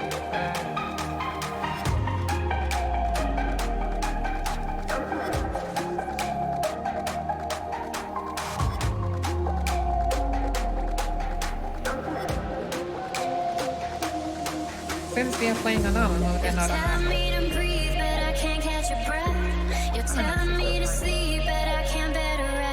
So yeah, at the beginning we had the options for normal and hard mode. All hard mode backs is bad. Yes, this is the thing. Fact is, for the you can do the full speed on anything. Just the same in hard mode, except for the final boss, which is 130. Before that to the house with extra level 9. That makes that look like that.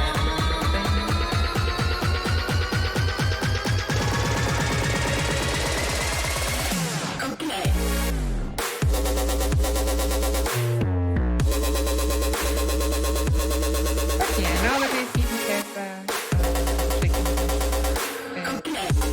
time to go back to the past.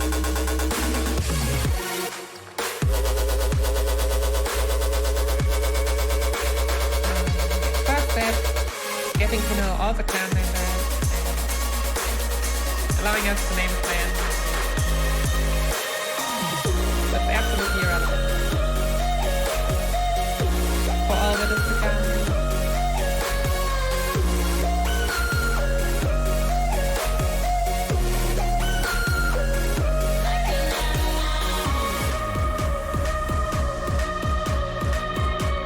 But yeah, here you can already see those are the races that humans, Sierras.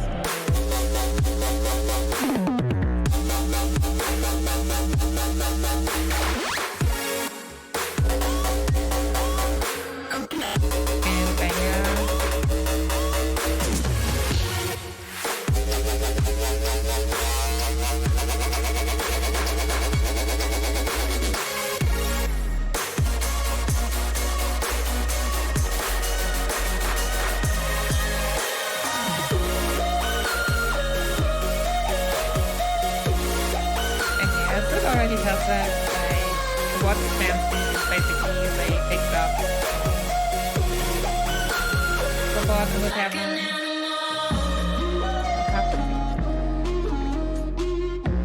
yeah, and to show us how we are going to do that, we obviously get another tutorial.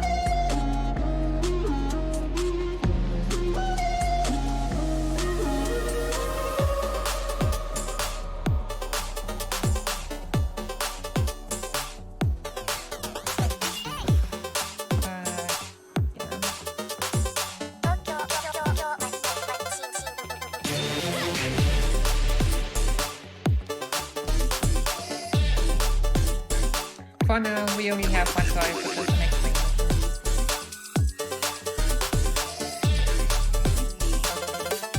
And we are going to, well, go shopping, set up our team. So as I said, I want black mages. And for that, I need to put my equipment.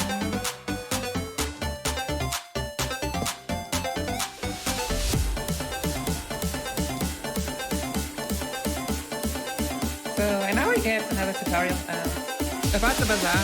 So, the way you unlock new equipment in this game is by actually synthesizing it. By using moves that you can get through different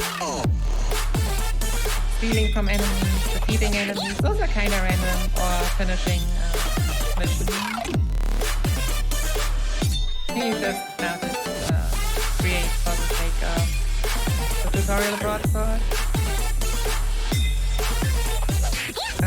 So very strong items later you would have to synthesize for every time you want to buy it, but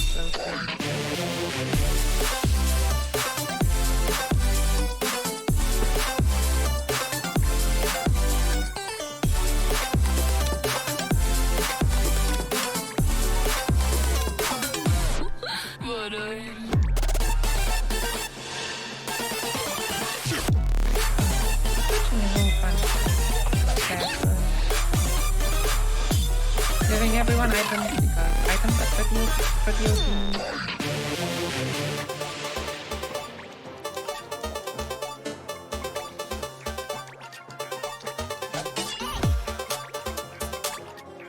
Fine optimizing, and now it's finally time to move on.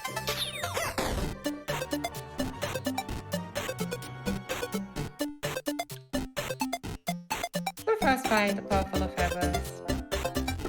A chocobo wrench is attacked by wild beasts, and obviously we can't hit that.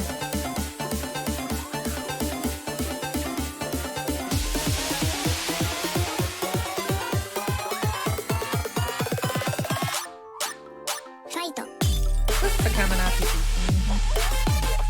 You start very small and at the end probably take a while. I'm not actually sure that's the time.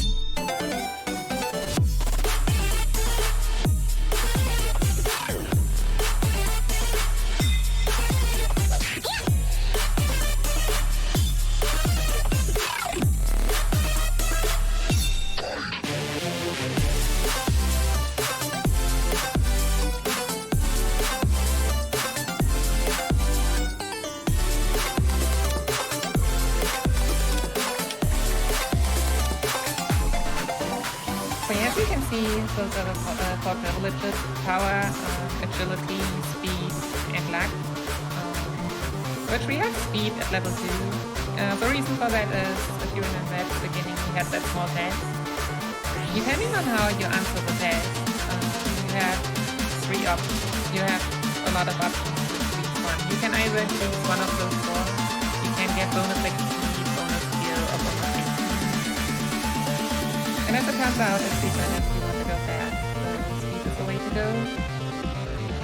The reason we are not using it here in this fight though is because we want the enemies to get there first than us. So better to have them run into our direction than taking the effort and going to them.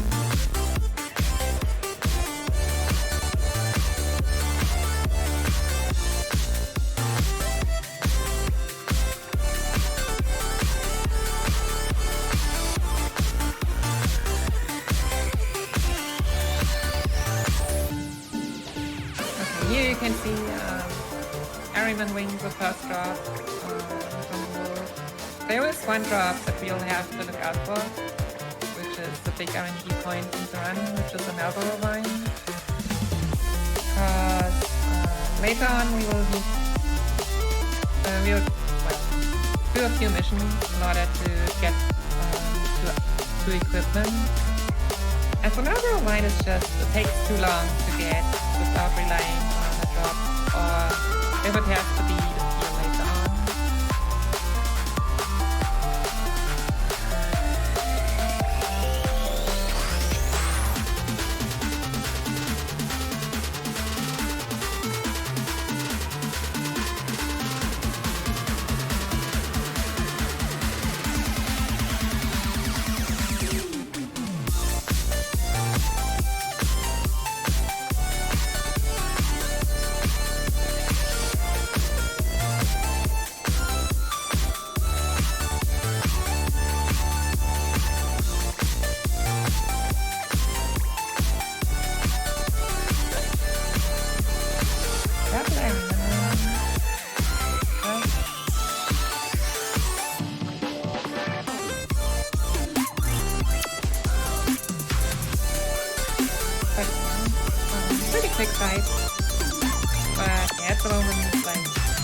that much happening. We're still early on, we can still force ourselves through. If needed, you can take collateral damage and cast the black magic gun our friends on top.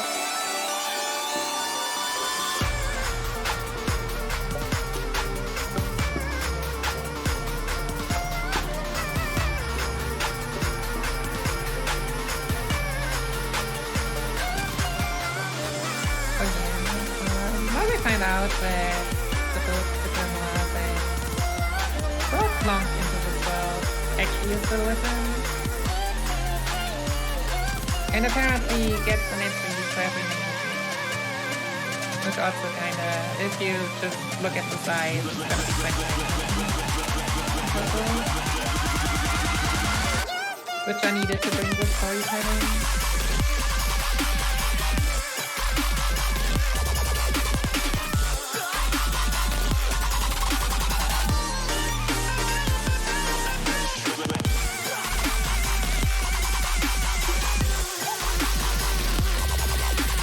Back to what happened with the plan. We want to move to the next town, but there is a group who just blocks the way. Just a bit more story background for the next main mission.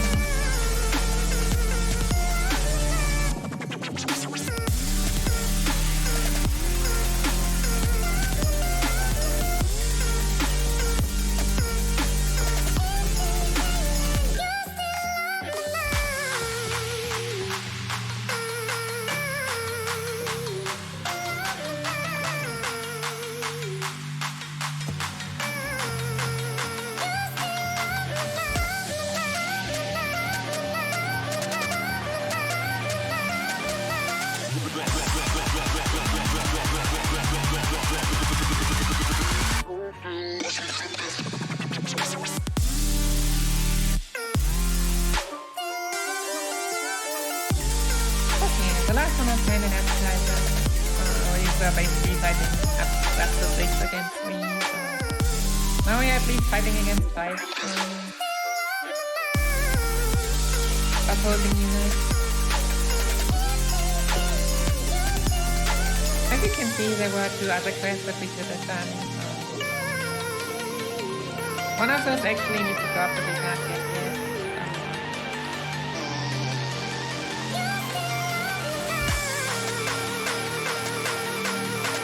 And the other one does unlock the remake chars. Like, well, the chars also in this game, you do not unlock them automatically. You have to fulfill missions for them.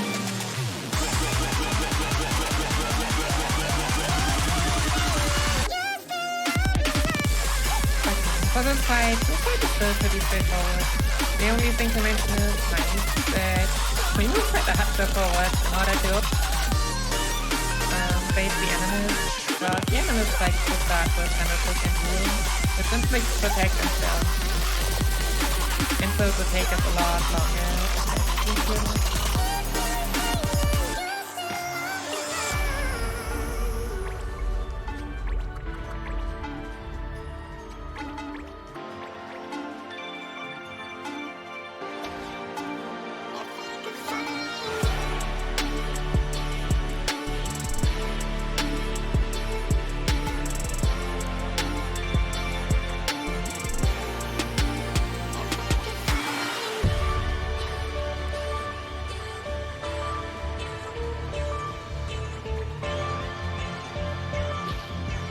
For now, just an old Fistica. Yeah, Forbidden is ice. It's a little bit still important for us to actually uphold the law because we want those reward items.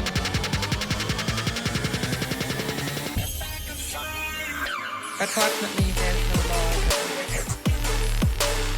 This is just a that will change later.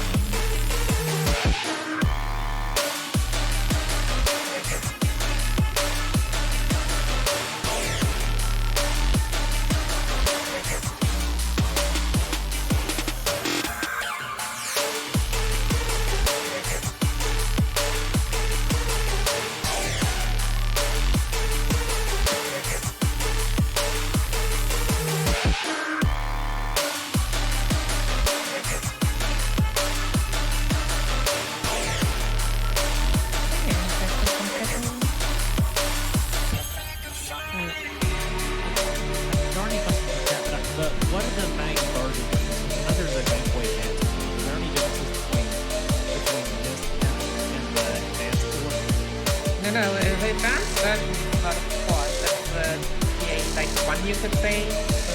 The 3. Okay. Like, you will see many similarities between the two games, but they are completely different games. Okay. But yeah, differences. So yeah, some things just got... Oh, sharp. Like the 15 needed to be at 30 instead, well. So stuff like, for example, MP shield. A reaction ability that if a unit gets attacked, first takes the MP, damages MP instead of HP. In TA1, if the opponent had an unit that had 5 MP left, it only took away from the MP. While in this version, it did what you would hope it to do, like take 5 of the MP and then afterwards subtract the rest from the HP.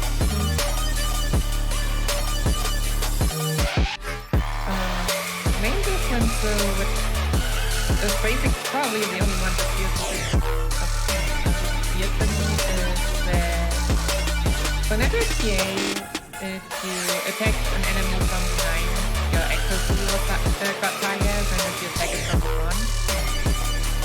Or from the side, somewhere in the middle. In this game, the direction from which to attack does not influence the accuracy, but the damage number. But at least for speedrun, it means that everything has a pretty high chance to execute.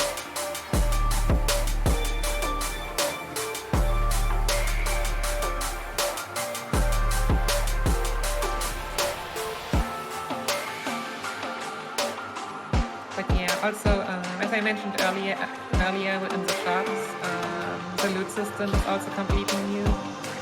And I think here it was actually the case that like the shops got new items every 10 fights.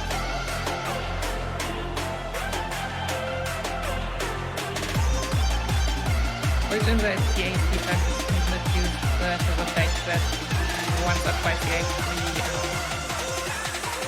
fight a random clan and run away. Just in order to trigger an item.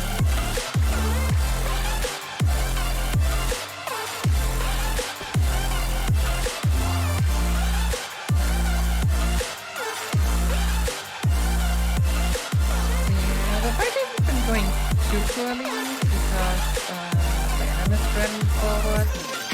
But sadly they did spread out quite a lot.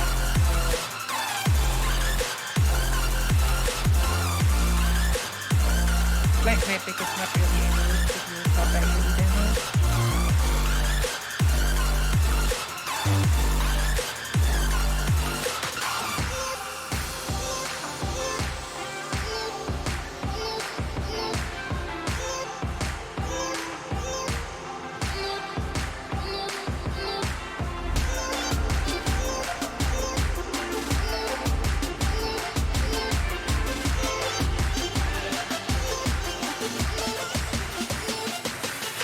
Crit.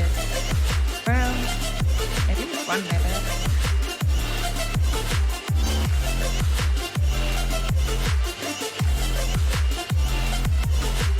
So yeah, as you can see, experience in this game, you need 100 to level up. Everything above just gets added for the next level. If your level is not significantly higher than the level of the mission, that it's assigned to a character gets 60 base experience, decreasing as the level is below for the mission, and then depending on how active the character was, we get more experience.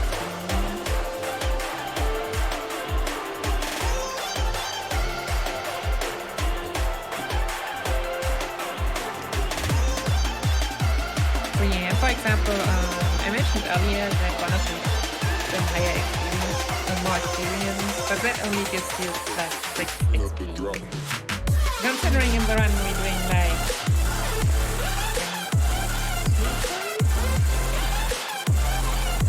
could be barely more than 11.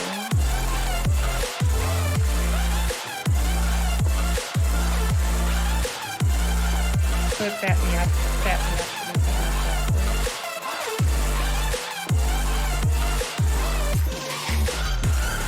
Small cutscene again. Basically, we want money and we are asking the well-known friend what a good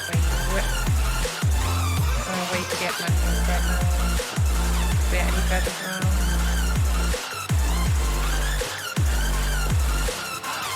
First, I want to name this before I forget. He learned cures, so we can make turn him into a black mage, which he needed 1 white magic spell for. And we got the Baron from the mission as kinda judge reward.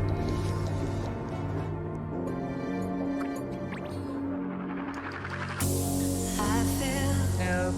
Your world is so proud, and your words are so loud.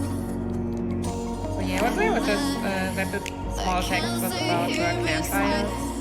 Clan trials allow you to like get better privileges and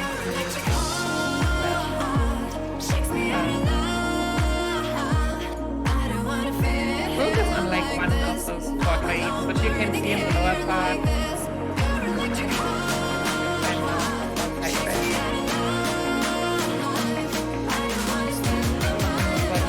Operation aptitude. But those four are basically also criteria for which missions you can accept or can't accept. Negotiation aptitude, what and adaptability.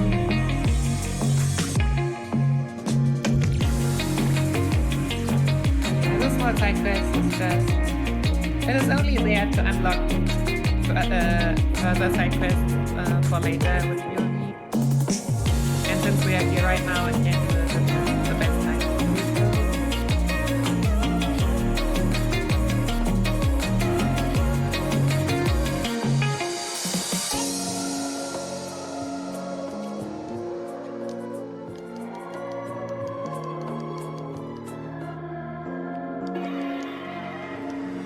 So yeah, now time for the next main mission. The introduction of the female main character.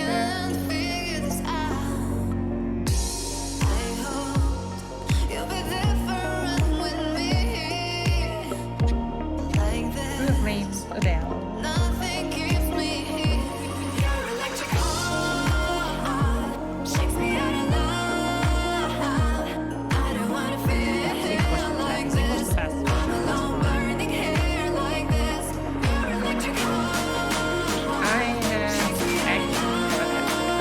Text boxes up pretty instantly. So good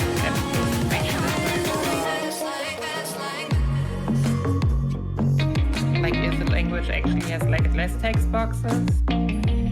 Yeah. It's just that I prefer running games in English, and English is in general a very short language. Yeah, it does. Like, it seems like that would probably be a pretty. It probably wouldn't save much time to go to the other versions. Yeah, like if you have like Japanese might be faster.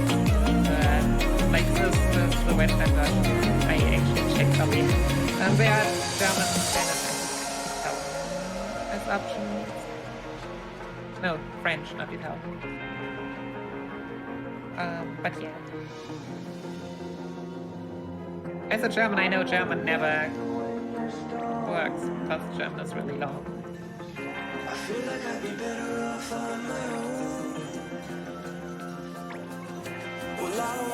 But yeah, here we are having a mission in which black mages can really shine.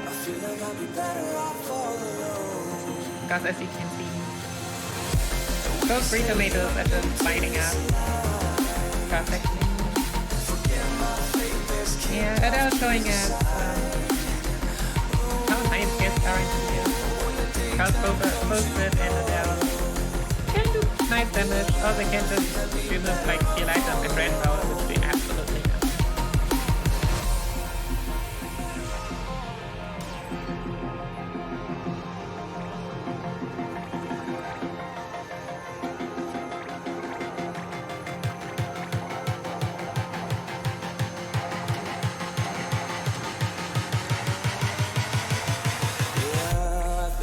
So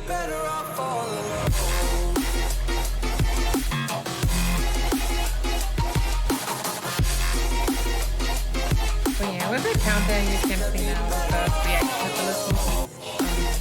As the name says, under certain circumstances, units trigger reaction abilities. Counters are very common, basically.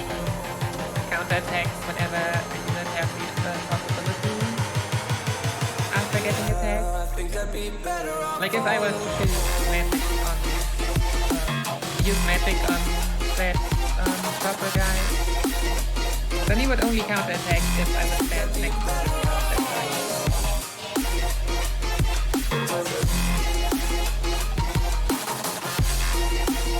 Fortunately, at least, the antidote also don't have counter. So while they might refuse to actually deal damage personally, they might just be forced to do so by being attacked.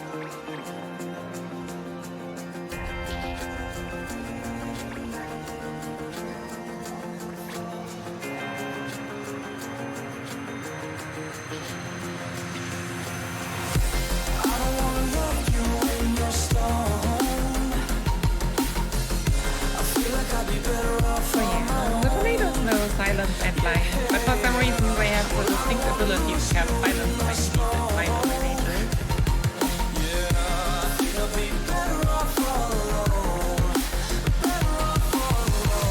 That has always worked out for them.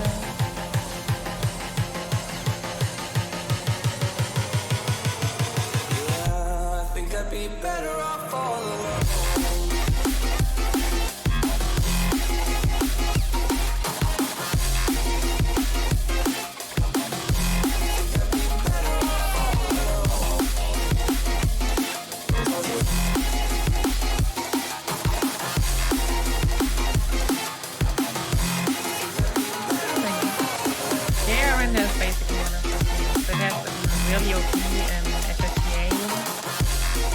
And it's so nice in this version, but it's just not it.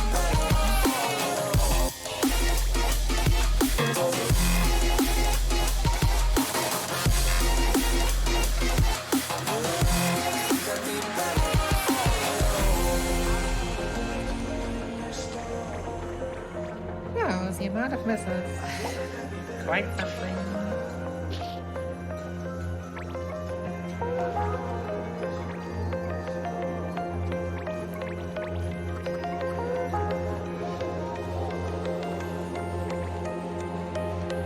So I guess usually 2 melees are enough for the boss, but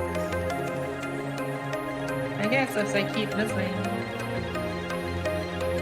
my support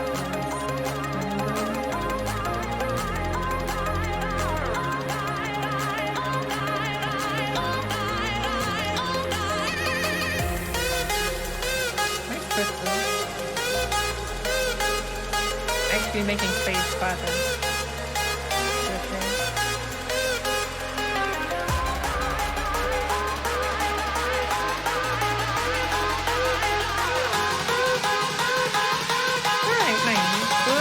With this box, this is small time save, so that there's like one small mission that we will need to do later on.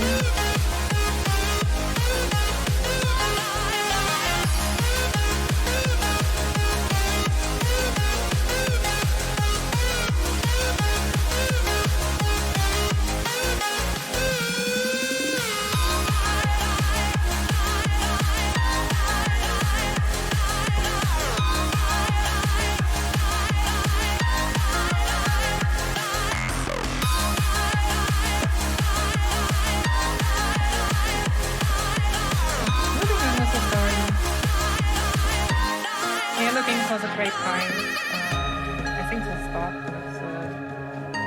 of the bus just now, and turns out Adele has just been past her and runs away with the treasure.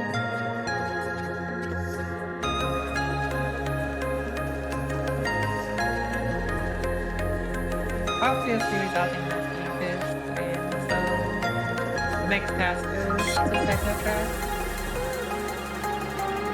to get our learn.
probably between 20 and 30 hours until the quote-unquote final boss, and then post-game is more than that on top. Like this game has 300 missions, and if you really play through all of them, you'll for sure at least 205. Definitely seems like there'd be a lot to like doing everything in this game. Yeah.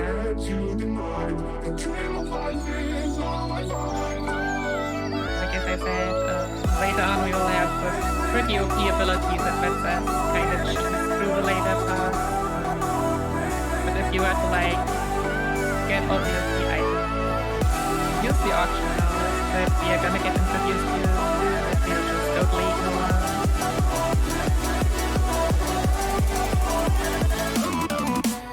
There's a lot of content.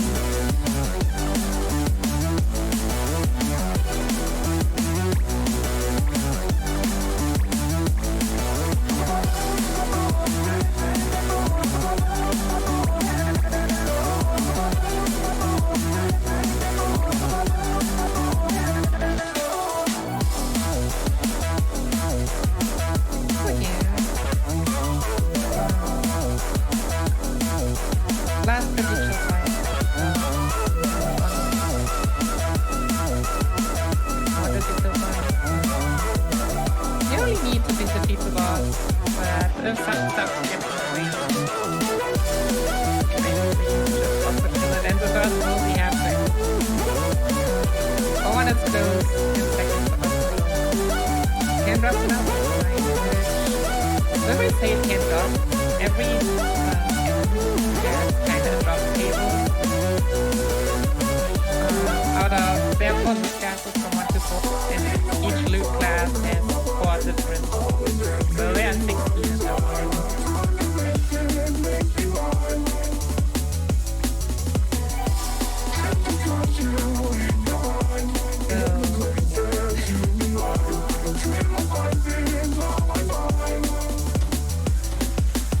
Kind of a nice word, the odds aren't too high.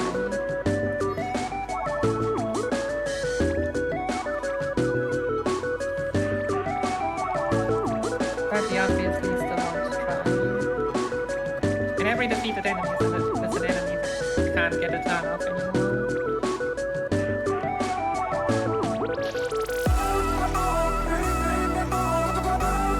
Only kind of sad / depressing. When we come to elemental damage, they might have been able to. So Ubers absorbs elemental damage, and Sid actually has a Samson sword which heals us elemental damage. And besides my last marathon run, I have not seen him actively but it can definitely happen that Uber takes the counterattack.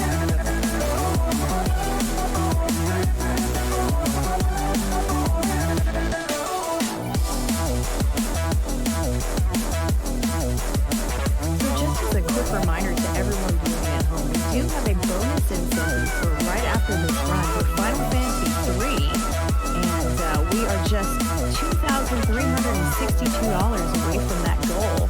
So if Final Fantasy III is something you'd like to see right after this run, go ahead and get your donations in now.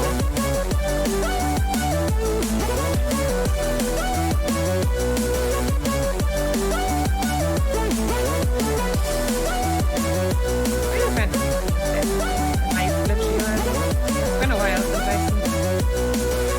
Really nice to see it again.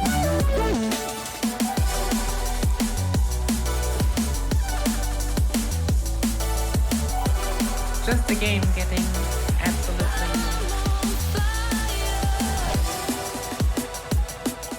glitched apart.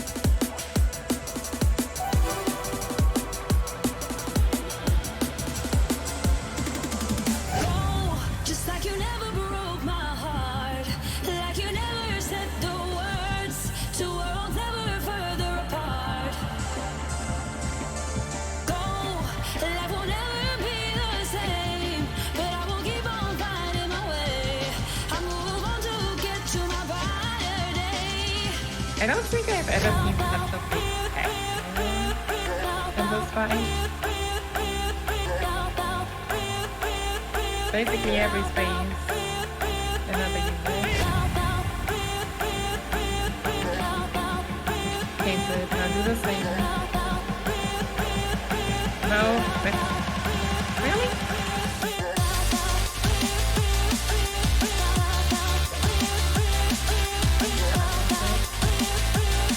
I am pretty sure you also still have a body plan ability. Oh yeah.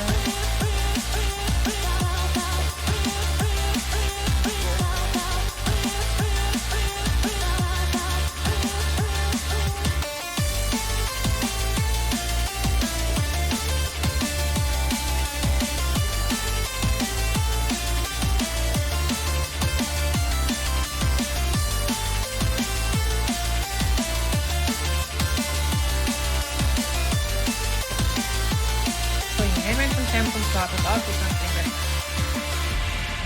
which is actually the last like judge bonus item that we want. Not gonna equip it for the next fight, but for the fight afterwards.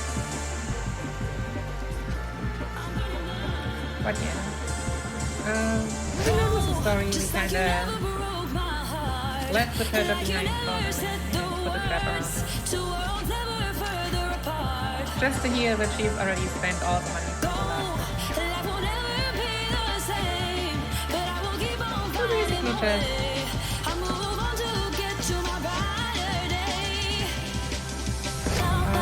now. And who knows how she gets out of that loop.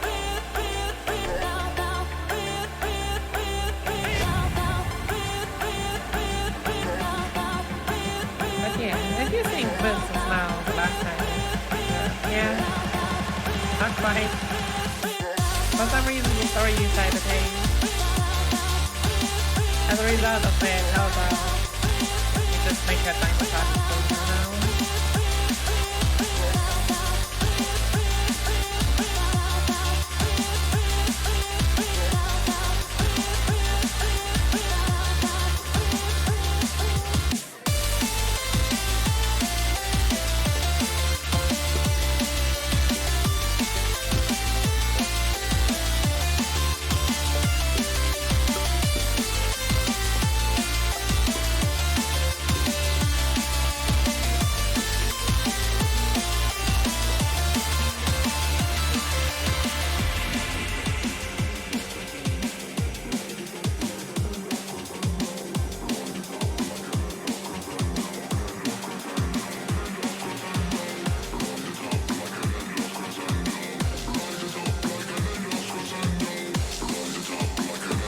We can't actually decide to not take her, but she's actually never. Maybe if you were strongest member of all time. Now we move on to Brad. Trying to find more information about the thing who should actually know stuff about it. Why are you doing those? But actually, very, very good.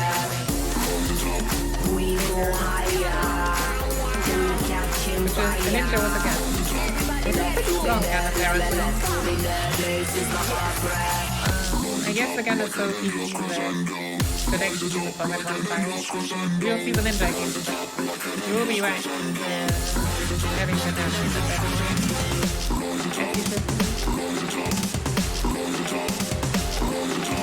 Basically the result is that we're not part of our party. And we'll just stay back.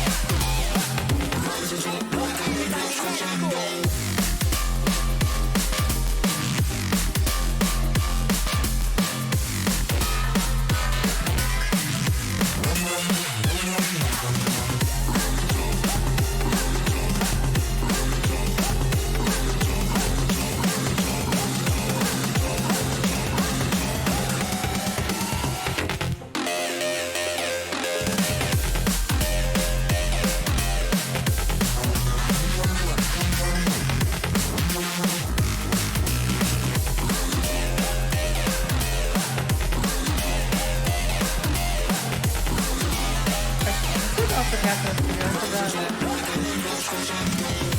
Because there is a constructor out there, which coincidentally also comes to the left. No freedom, this bleeds out, right with it, we don't need them. Gonna make nobody left to be there. Overtaking, this is my boss brand. We get near, there's a virus coming to eat ya. Gonna make nobody left to be there. Overtaking, this is my boss brand. What you can also do instead of actually doing speed coming, think of how to do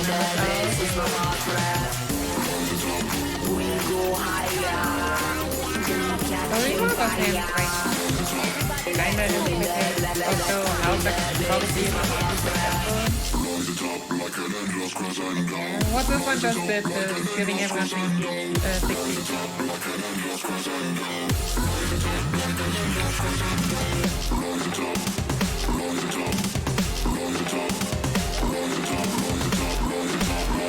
That's a nice big experience.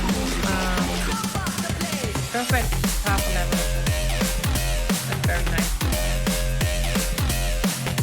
But yeah, that kind of perspective also shows how like kind of boring. Because you can really do that dispatching on God.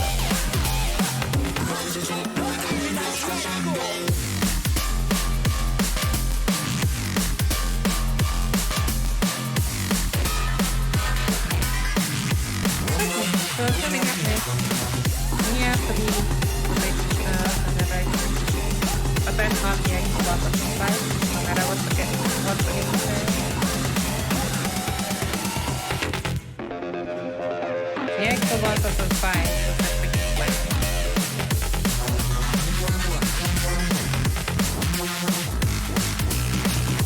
But as you can see, we have to, the plan can actually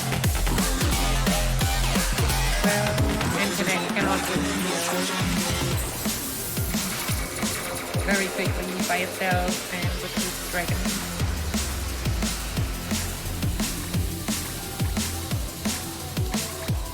So we are going to get to use a very certain setup for the first turn in order to manipulate the plan of going forward 3 steps, and then we just throw everything.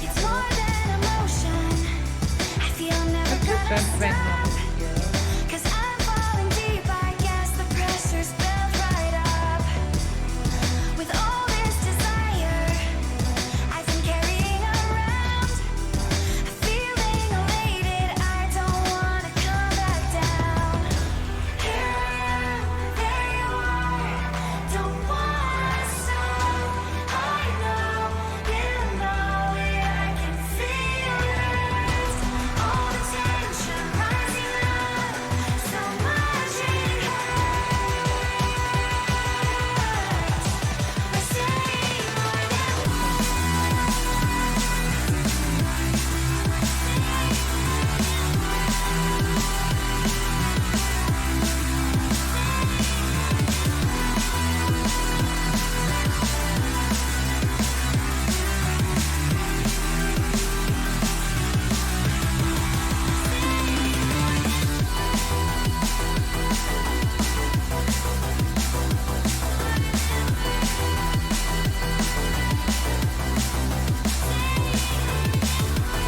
Throwing everything at it.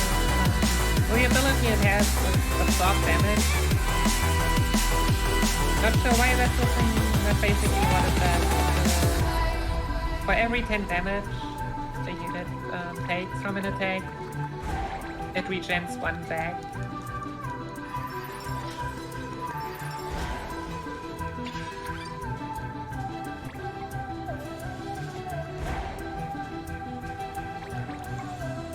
And the reason I never equipped Samson Sword with was that those wolves actually half earth damage. So while you definitely could make also reasons to still do it, in the end I just decided to. The less menus the better, you just have the menu up.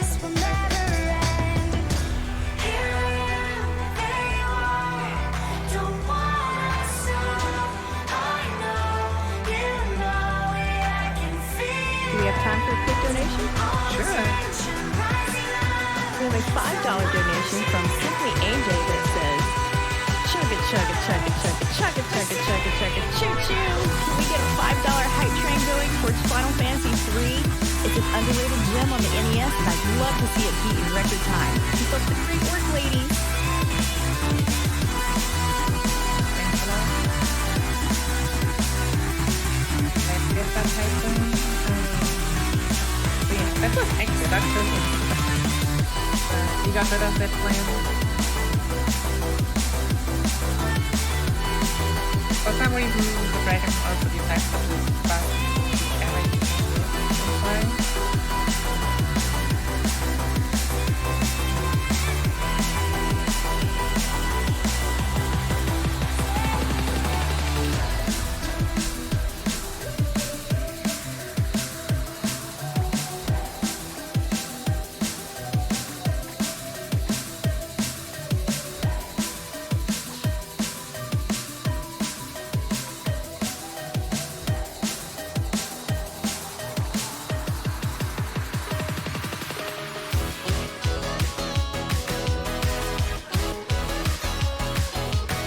The only problem, well, kind of problematic part is Ubuntu also have all of the missile damage, but Black Mages are not that strong.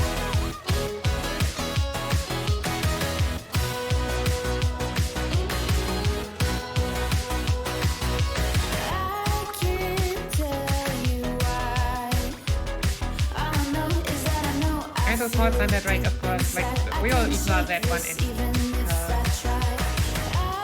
You're just getting it over and over again.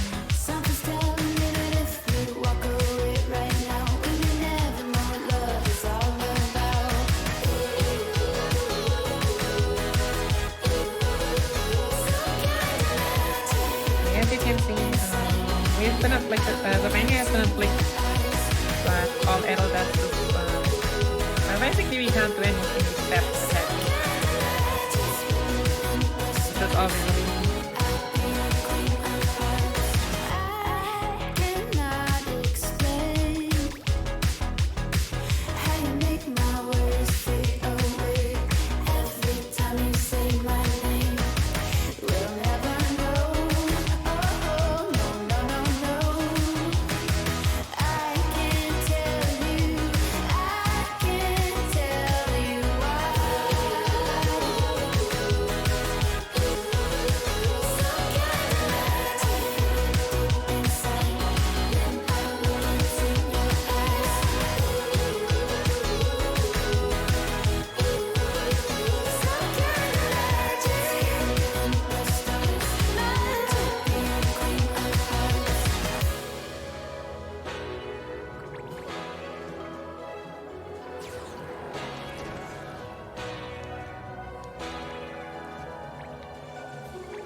Every rooftop talk, every stolen kiss, every late night walk, every secret wish, every second chance, every time we dance underneath the light of street lamp.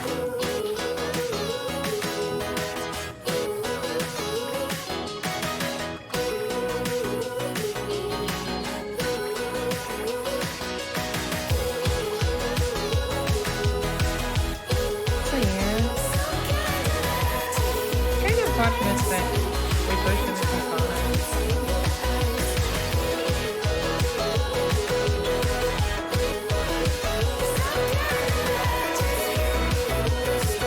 So that went just so well.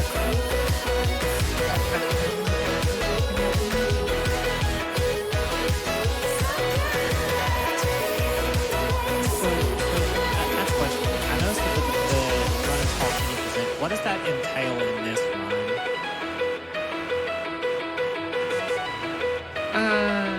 Like normal, getting the credits. Okay. Like as I said, we have 20 main missions with this kind as a main story. And yeah, that's kind of like how the final boss. As I said, we have a lot. There's a lot of puzzles.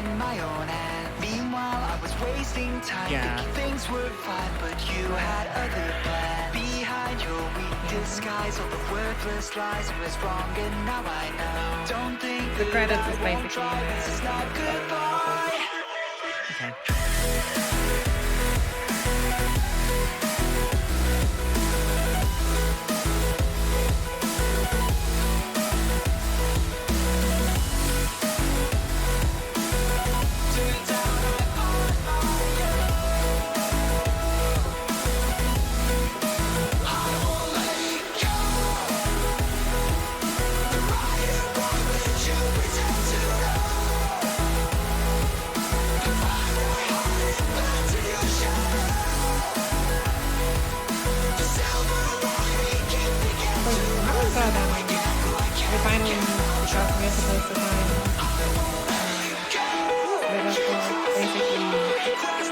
safe in the mountain. But no smaller than all the other mountains. And tells us whatever he wants to tell us.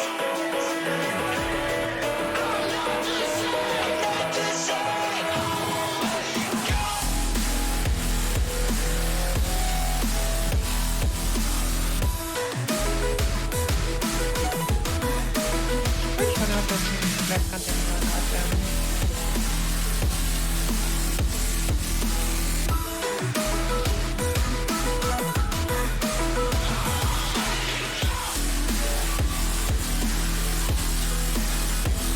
Yeah, over there a lot kind of special. Yeah, I kind of have felt that I am different, but I really don't need to do things with that.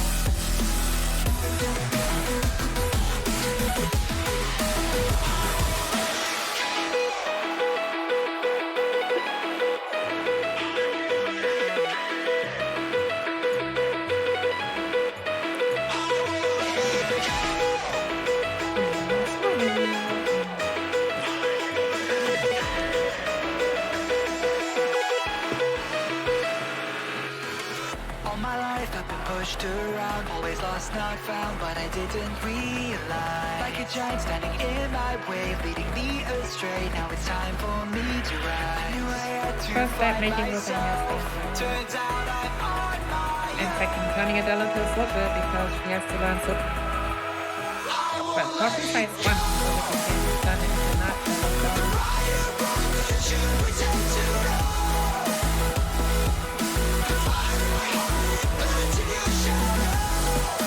going back to this. We have to carry the auction now.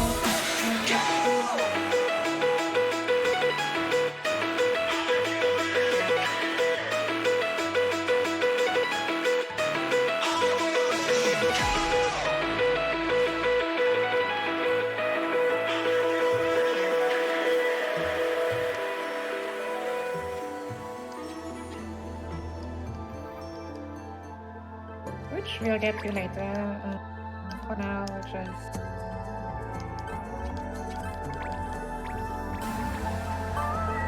improve the places where we can get, so you can also see like more and more places are actually available. The world map slowly opens up. The next mission is here, which is another proof of why black mages are real game. Here we are against 3 bombs and a fire flame.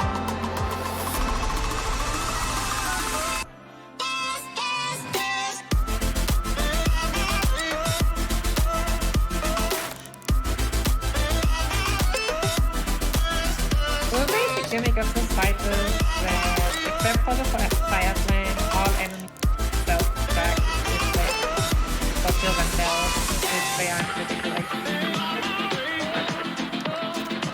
The fire plant for some reason has critical to the fire plants are supposed to do get themselves into the dark? I don't know.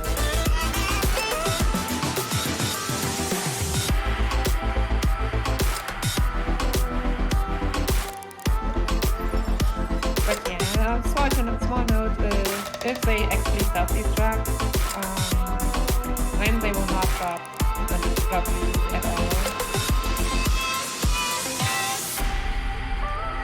Which there are actually 2 enemies that can drop the Marlboro Vine. One is this floating eye, which is kind of not a problem.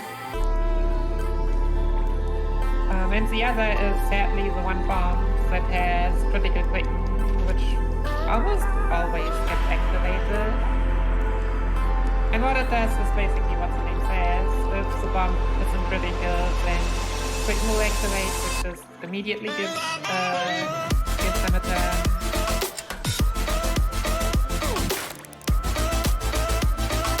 And then it's off.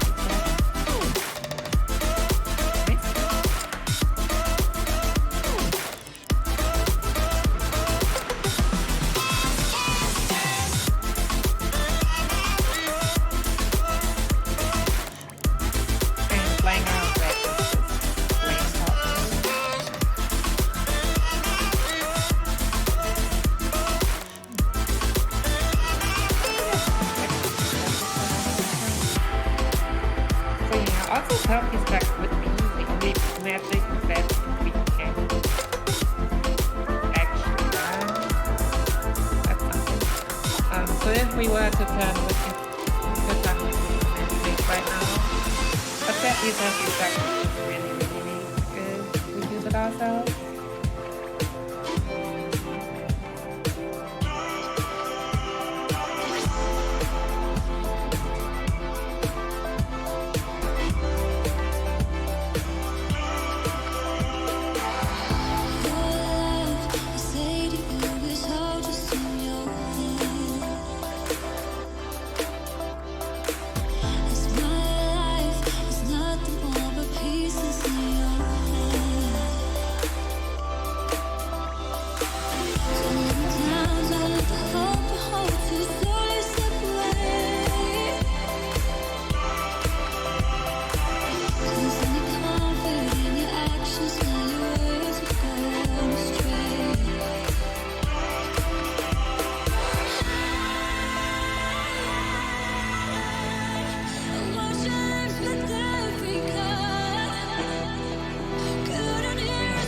Also, I think the first time it is. So basically every one is moving, like I said, one is moving, one is down. Which dictates how well you can receive well you jump from 2 to 4 and move 3 or 4. Which can be increased by the 2 items. Flying enemies actually don't have a jump off. They just fly and ignore that. Which is one of the abilities of Tibia. Might be an option sometimes. And that's another one. So that's gonna be a lot of fun. But basically it means that estimates should not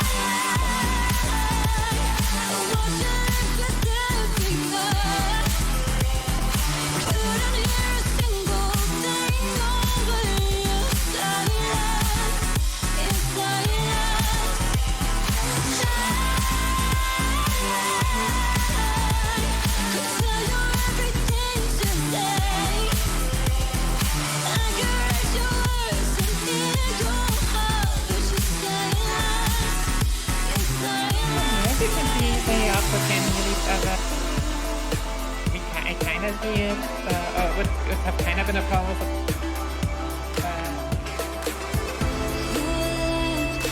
fortunately there's no strong units, and if I place them close to each other, well,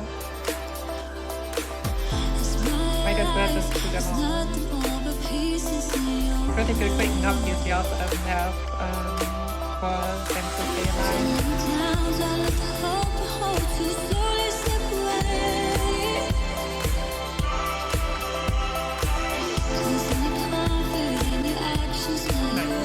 You also actually don't see that one. Actually, this is the one. Yeah, action inflict oil.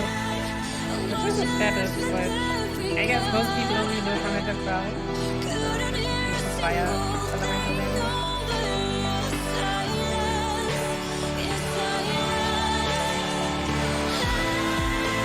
Which shouldn't be too surprising. So I mentioned this plays the stable snake ability, and the FFP universe and the FFL are actually one and the same.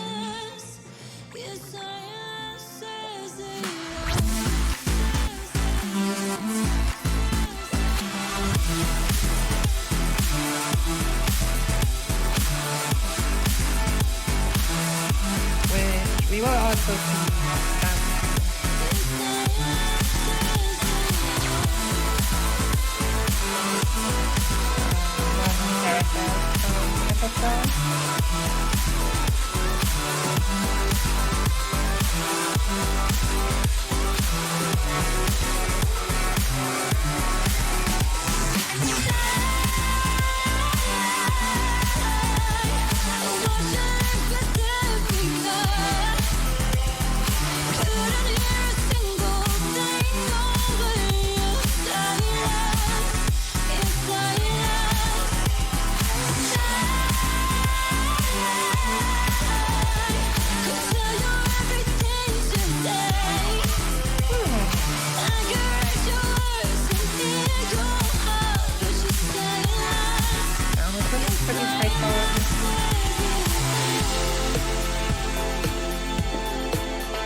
Which every once in a while we have to play completely through. But what you can do is there are 5 boxes which take care of 3 or 4 areas on the map. And you basically are betting on basically if you are being a lot of that area. And what makes it so interesting is if you've actually won like all 4, for example in this one, then the next time you do not play for these areas but for place and equipment.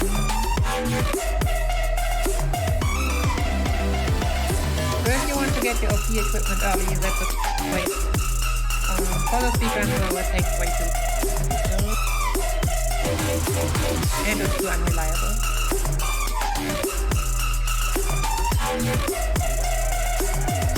So yeah, later on also in these arrow places you get like at certain places. Where you get those side punches. Yeah, just get into all of it.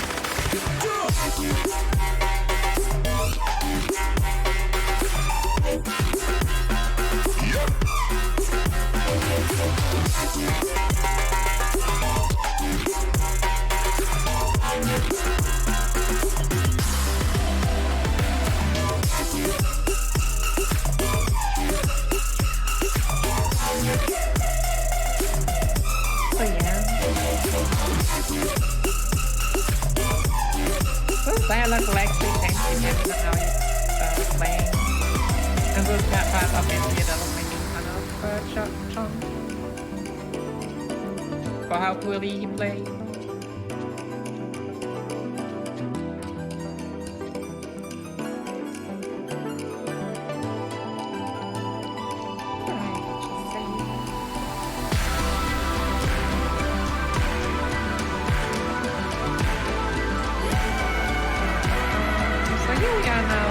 Those kinda unlocked because of the auction mode.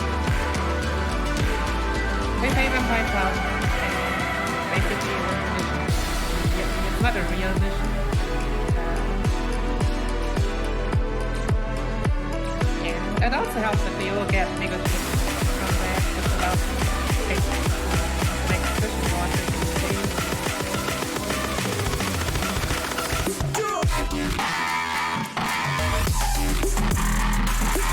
And the other one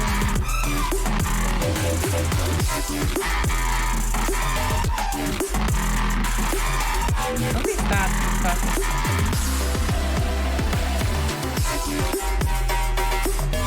It would also give us wisdom, which I also needed, but not important.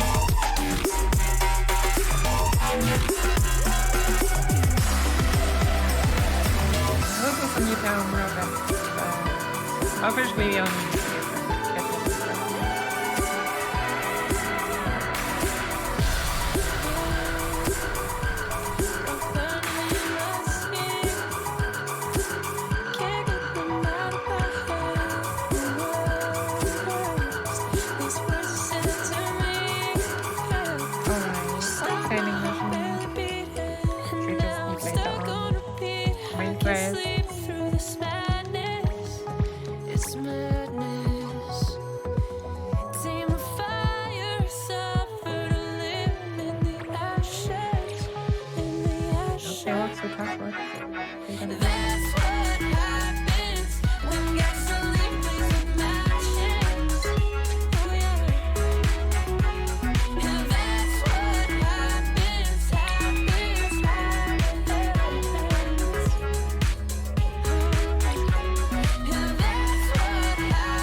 Which is again for all the way later on. I can join like sure. And now, before we can do the next main mission, which is a huge difficulty by only 1 side quest, which was deemed as level 26. But fortunately, we do not need to beat these enemies.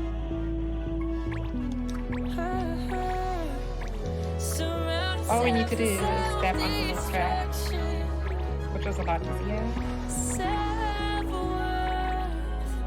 Need someone to come reconstruct it. You know it, you got it bad. And I got it bad. We got it bad. Now we're back to that feeling we never had. Just pretend. So yeah, tries to also be kind of reactive throughout the game. Usually you can't see them, that's just because this is a special machine.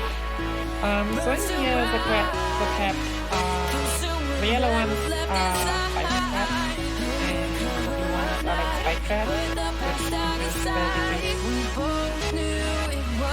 basically you take 50% damage of your current HP.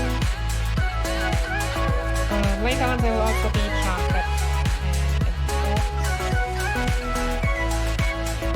Okay, nice. So that one can stand on top of that blue trap.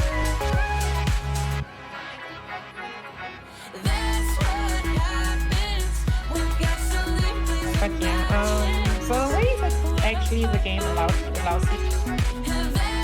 traps in a normal mission. There's actually one, there is a privilege which allows you that, and you unlock that by putting the FFTA tab into your DS.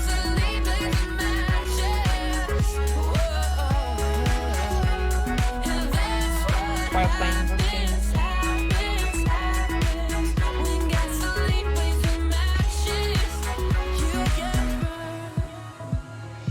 And yes, that's it.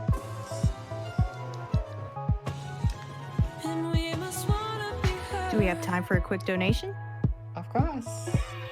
We have a $5 donation from Means that says $5 for the donation train. I don't know about y'all, but I want to see that Final Fantasy III run. Oh yeah.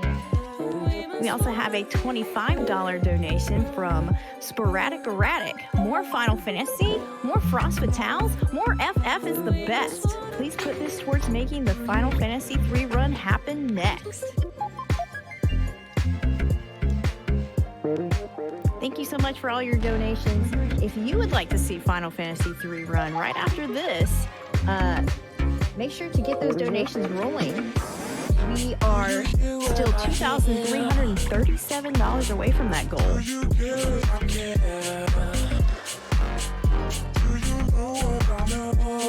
I know we can do it. And also I know that many of you are now in our party. Because what we are doing is sleep for a long time. So actually in here you can sleep for 20, 60 or 200 days. Just in comparison, a year here has 240. And what we are doing, we are using that to increase party members.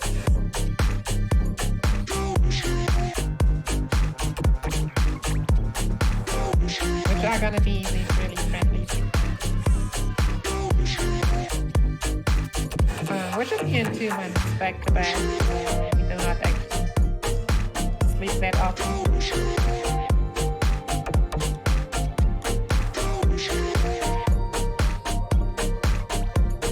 And so what Zeke can join was 2 character classes, so as Berserker. For now, it is fortunately not required to be one or the other. But Rangers have the distinct advantage for what to later on.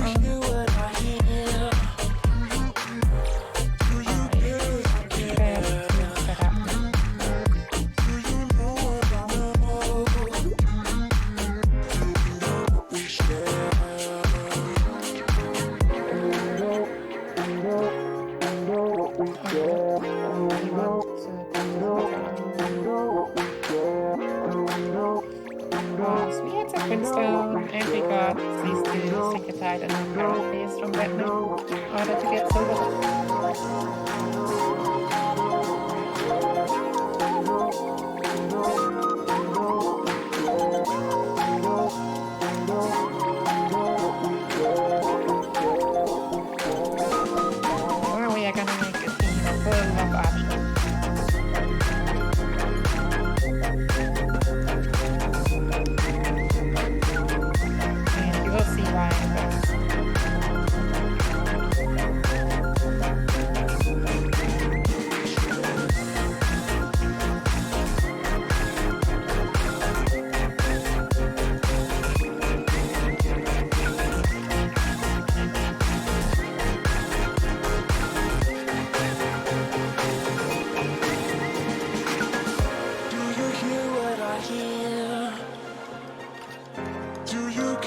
I care.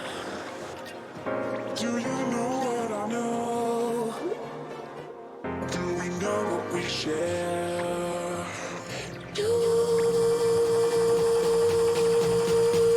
don't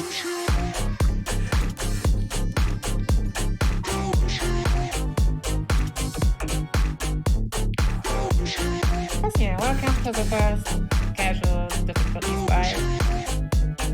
Because I want to say if you don't use the thread, it's gonna be a tough fight. If not, I would love to see a different thread.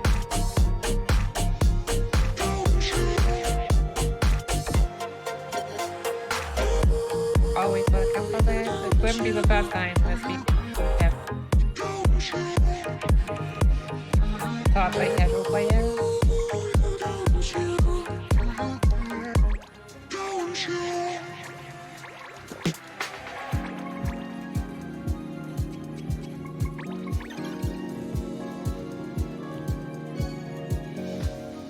Right here. So looking at the rangers, who are also like right now, the advantages of the ranger are that they are defensively strong and that they are while berserkers, well, they have a bit more attack power, so for now, go for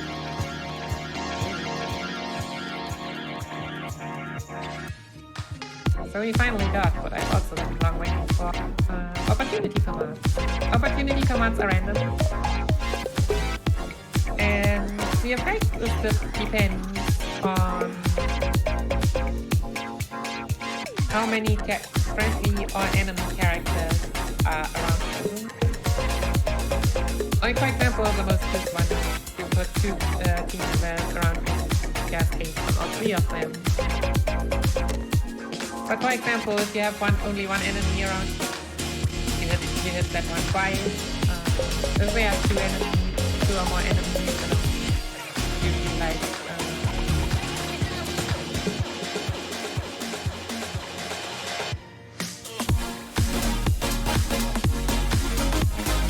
yeah, fighting all of them like one round.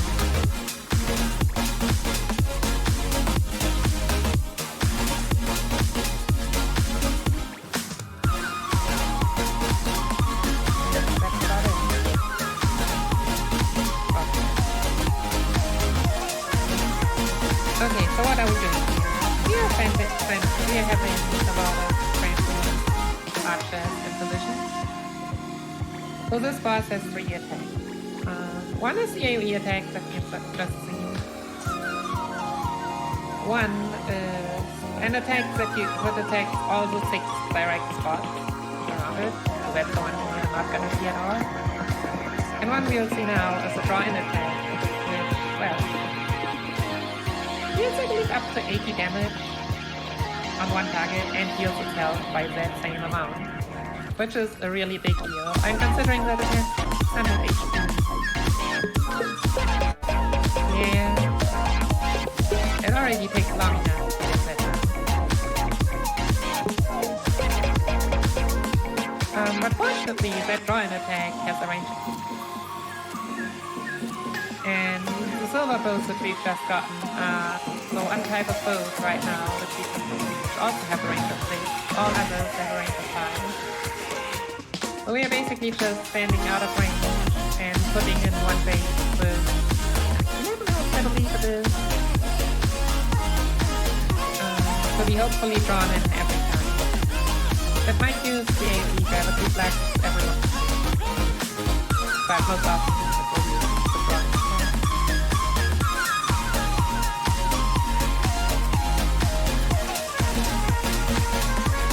Just my closest down.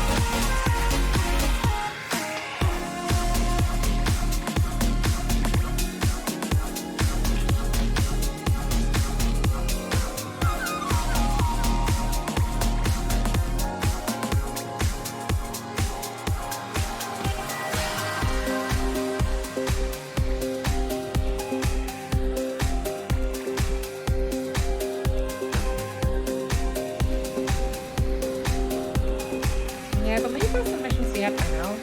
Lots of first one. So you see these two small ones. You might think, hey, why not just kill them? Like, then they might not annoy you anymore. It is sadly not that easy, because this is one of the missions where, since the only task is to defeat the boss, if you beat one of those, then just another one will come out. So in the end, it's just, I mean, if you want to grind opponent, then you can do that, or grind loot on the something you could do, but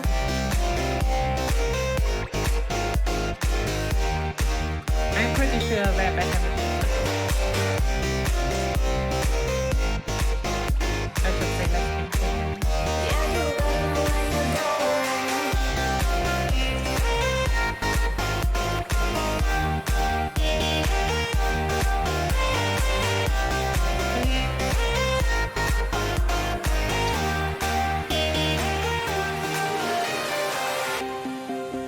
I've been painting every fence I know, every color pleasing to the same. 'Cause before you go and walk away, yeah, you better know where you're going.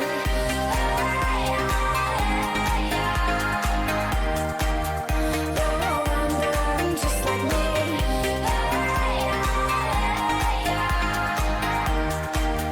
Yeah, you better know where you're going.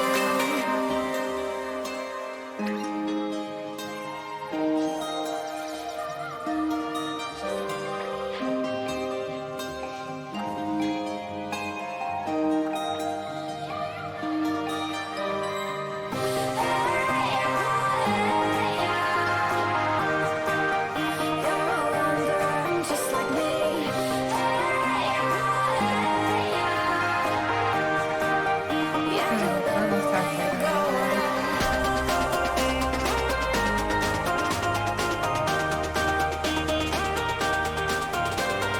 So yeah, this is also like that one from the dispatch you made it earlier, probably really for that one. There's a high amount of attack. Every level, every point, more attack.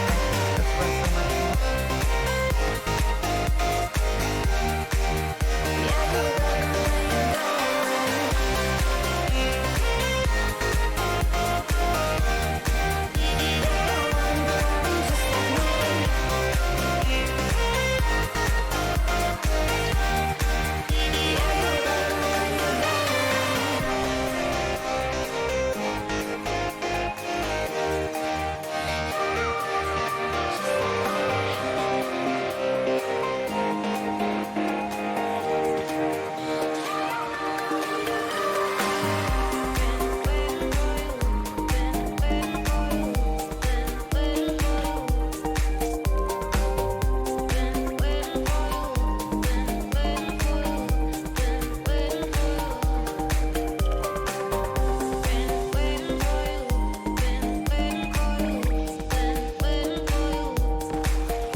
The other thing is that, at least in my observation, the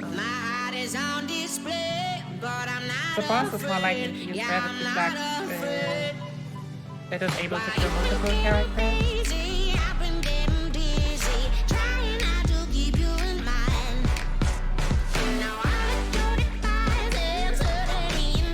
But just for that, I want to make sure that no one else gets in range.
time for a couple donations? Of course.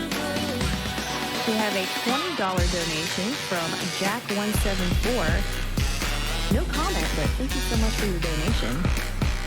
We also have a $5 donation from Bellatrix Melody that says, choo choo, come on Twitch chat, let's get FF3 met. And just as a reminder, we do have that Final Fantasy III bonus game incentive going on right now for right after this run. So if you would like to see Final Fantasy III, let's get that hype train going. Let's get that $5 choo-choo train going.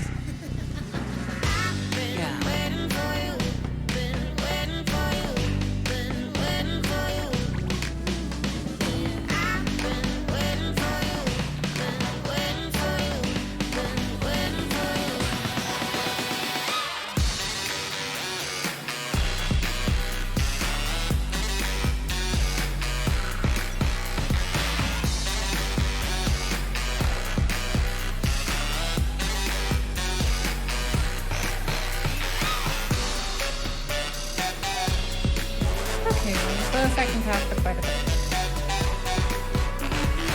The two tall headlines actually came up and no gravity black. I mean after that another AV.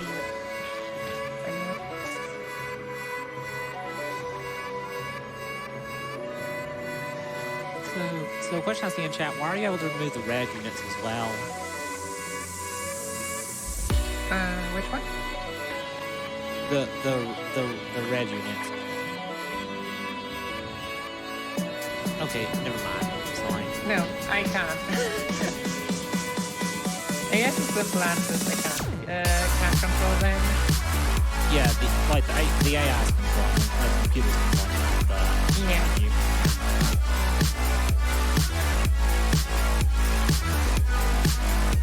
I can try, like, usually I try to have certain setup, like the AI. But those are most often just chances. But those chances are actually 100% then doing what I want them to do. Pretty rare.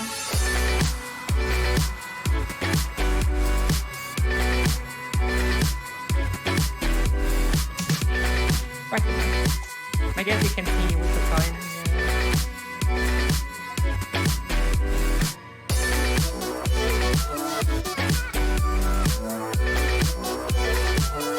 So yeah, what you've also just might have seen is when you get experience, people are also able to get like an MVP.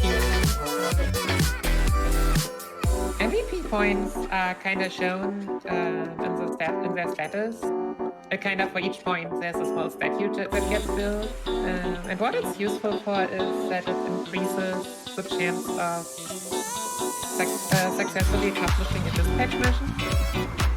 If you use them as like team leaders, because well, somehow they've gotten more recognition. And that's of all the infected points for dispatch missions.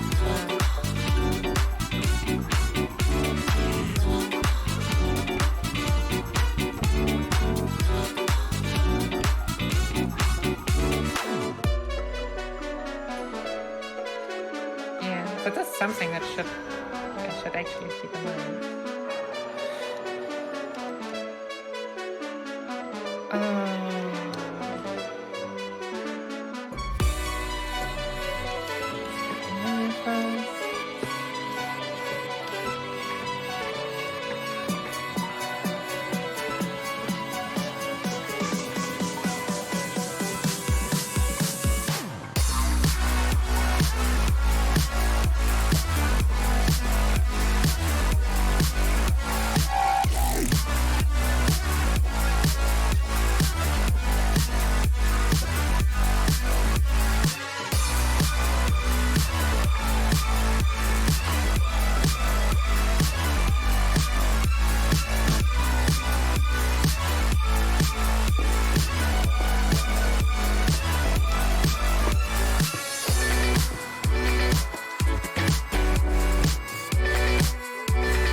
you get to see the very, very friendly.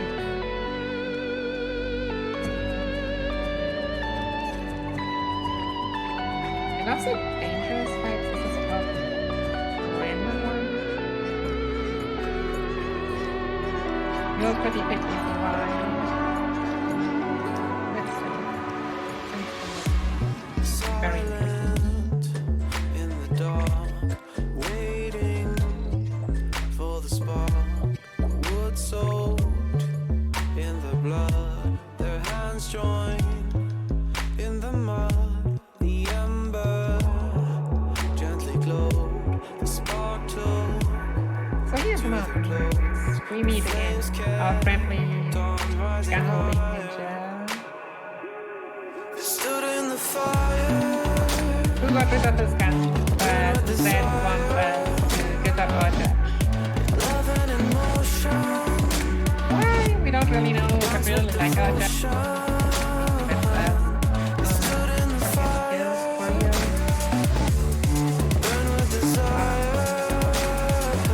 So yeah, info, you just decide if you don't want to.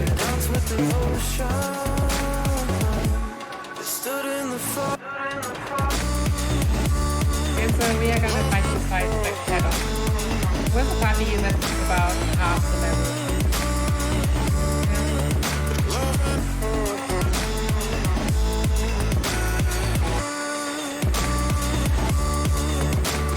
Showing our back in case that he actually runs forward.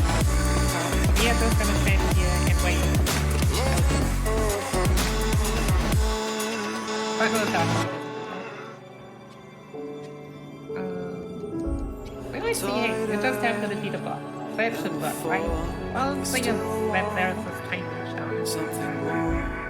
And the time mage knows haste. But obviously it's really nice because they are already very slow. He knows reflect, which just makes everything weird because not only our time mages can't hit it, but also the time mage themselves know Secura.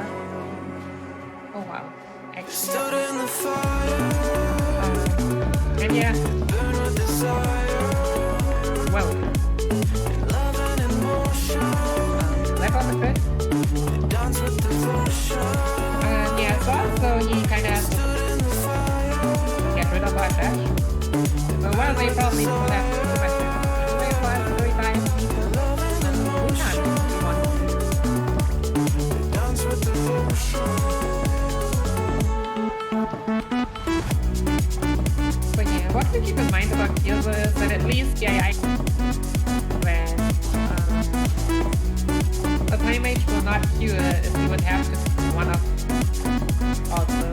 So if we just surround them tight enough, then no cure is gonna happen.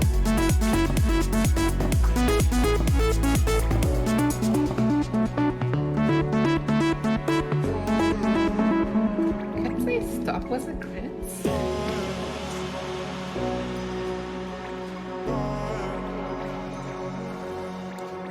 But yeah, as I said, usually the ninja human keeps us distance.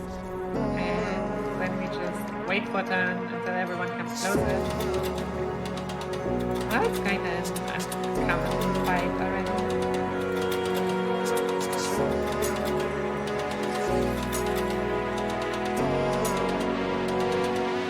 Stood in the fire, burn with desire, love and emotion, dance with devotion. Stood in the fire, burn with desire,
that's why we saved it for him. I mean, sadly, it just has that. It was 83%, so it was the last air in there. Peter, all the rest don't make a sound. Just keep running and keep running and keep running. Yeah, sometimes 83% are just not enough. Off the ground, just keep running and keep running, keep running, keep running.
Okay, time for our food.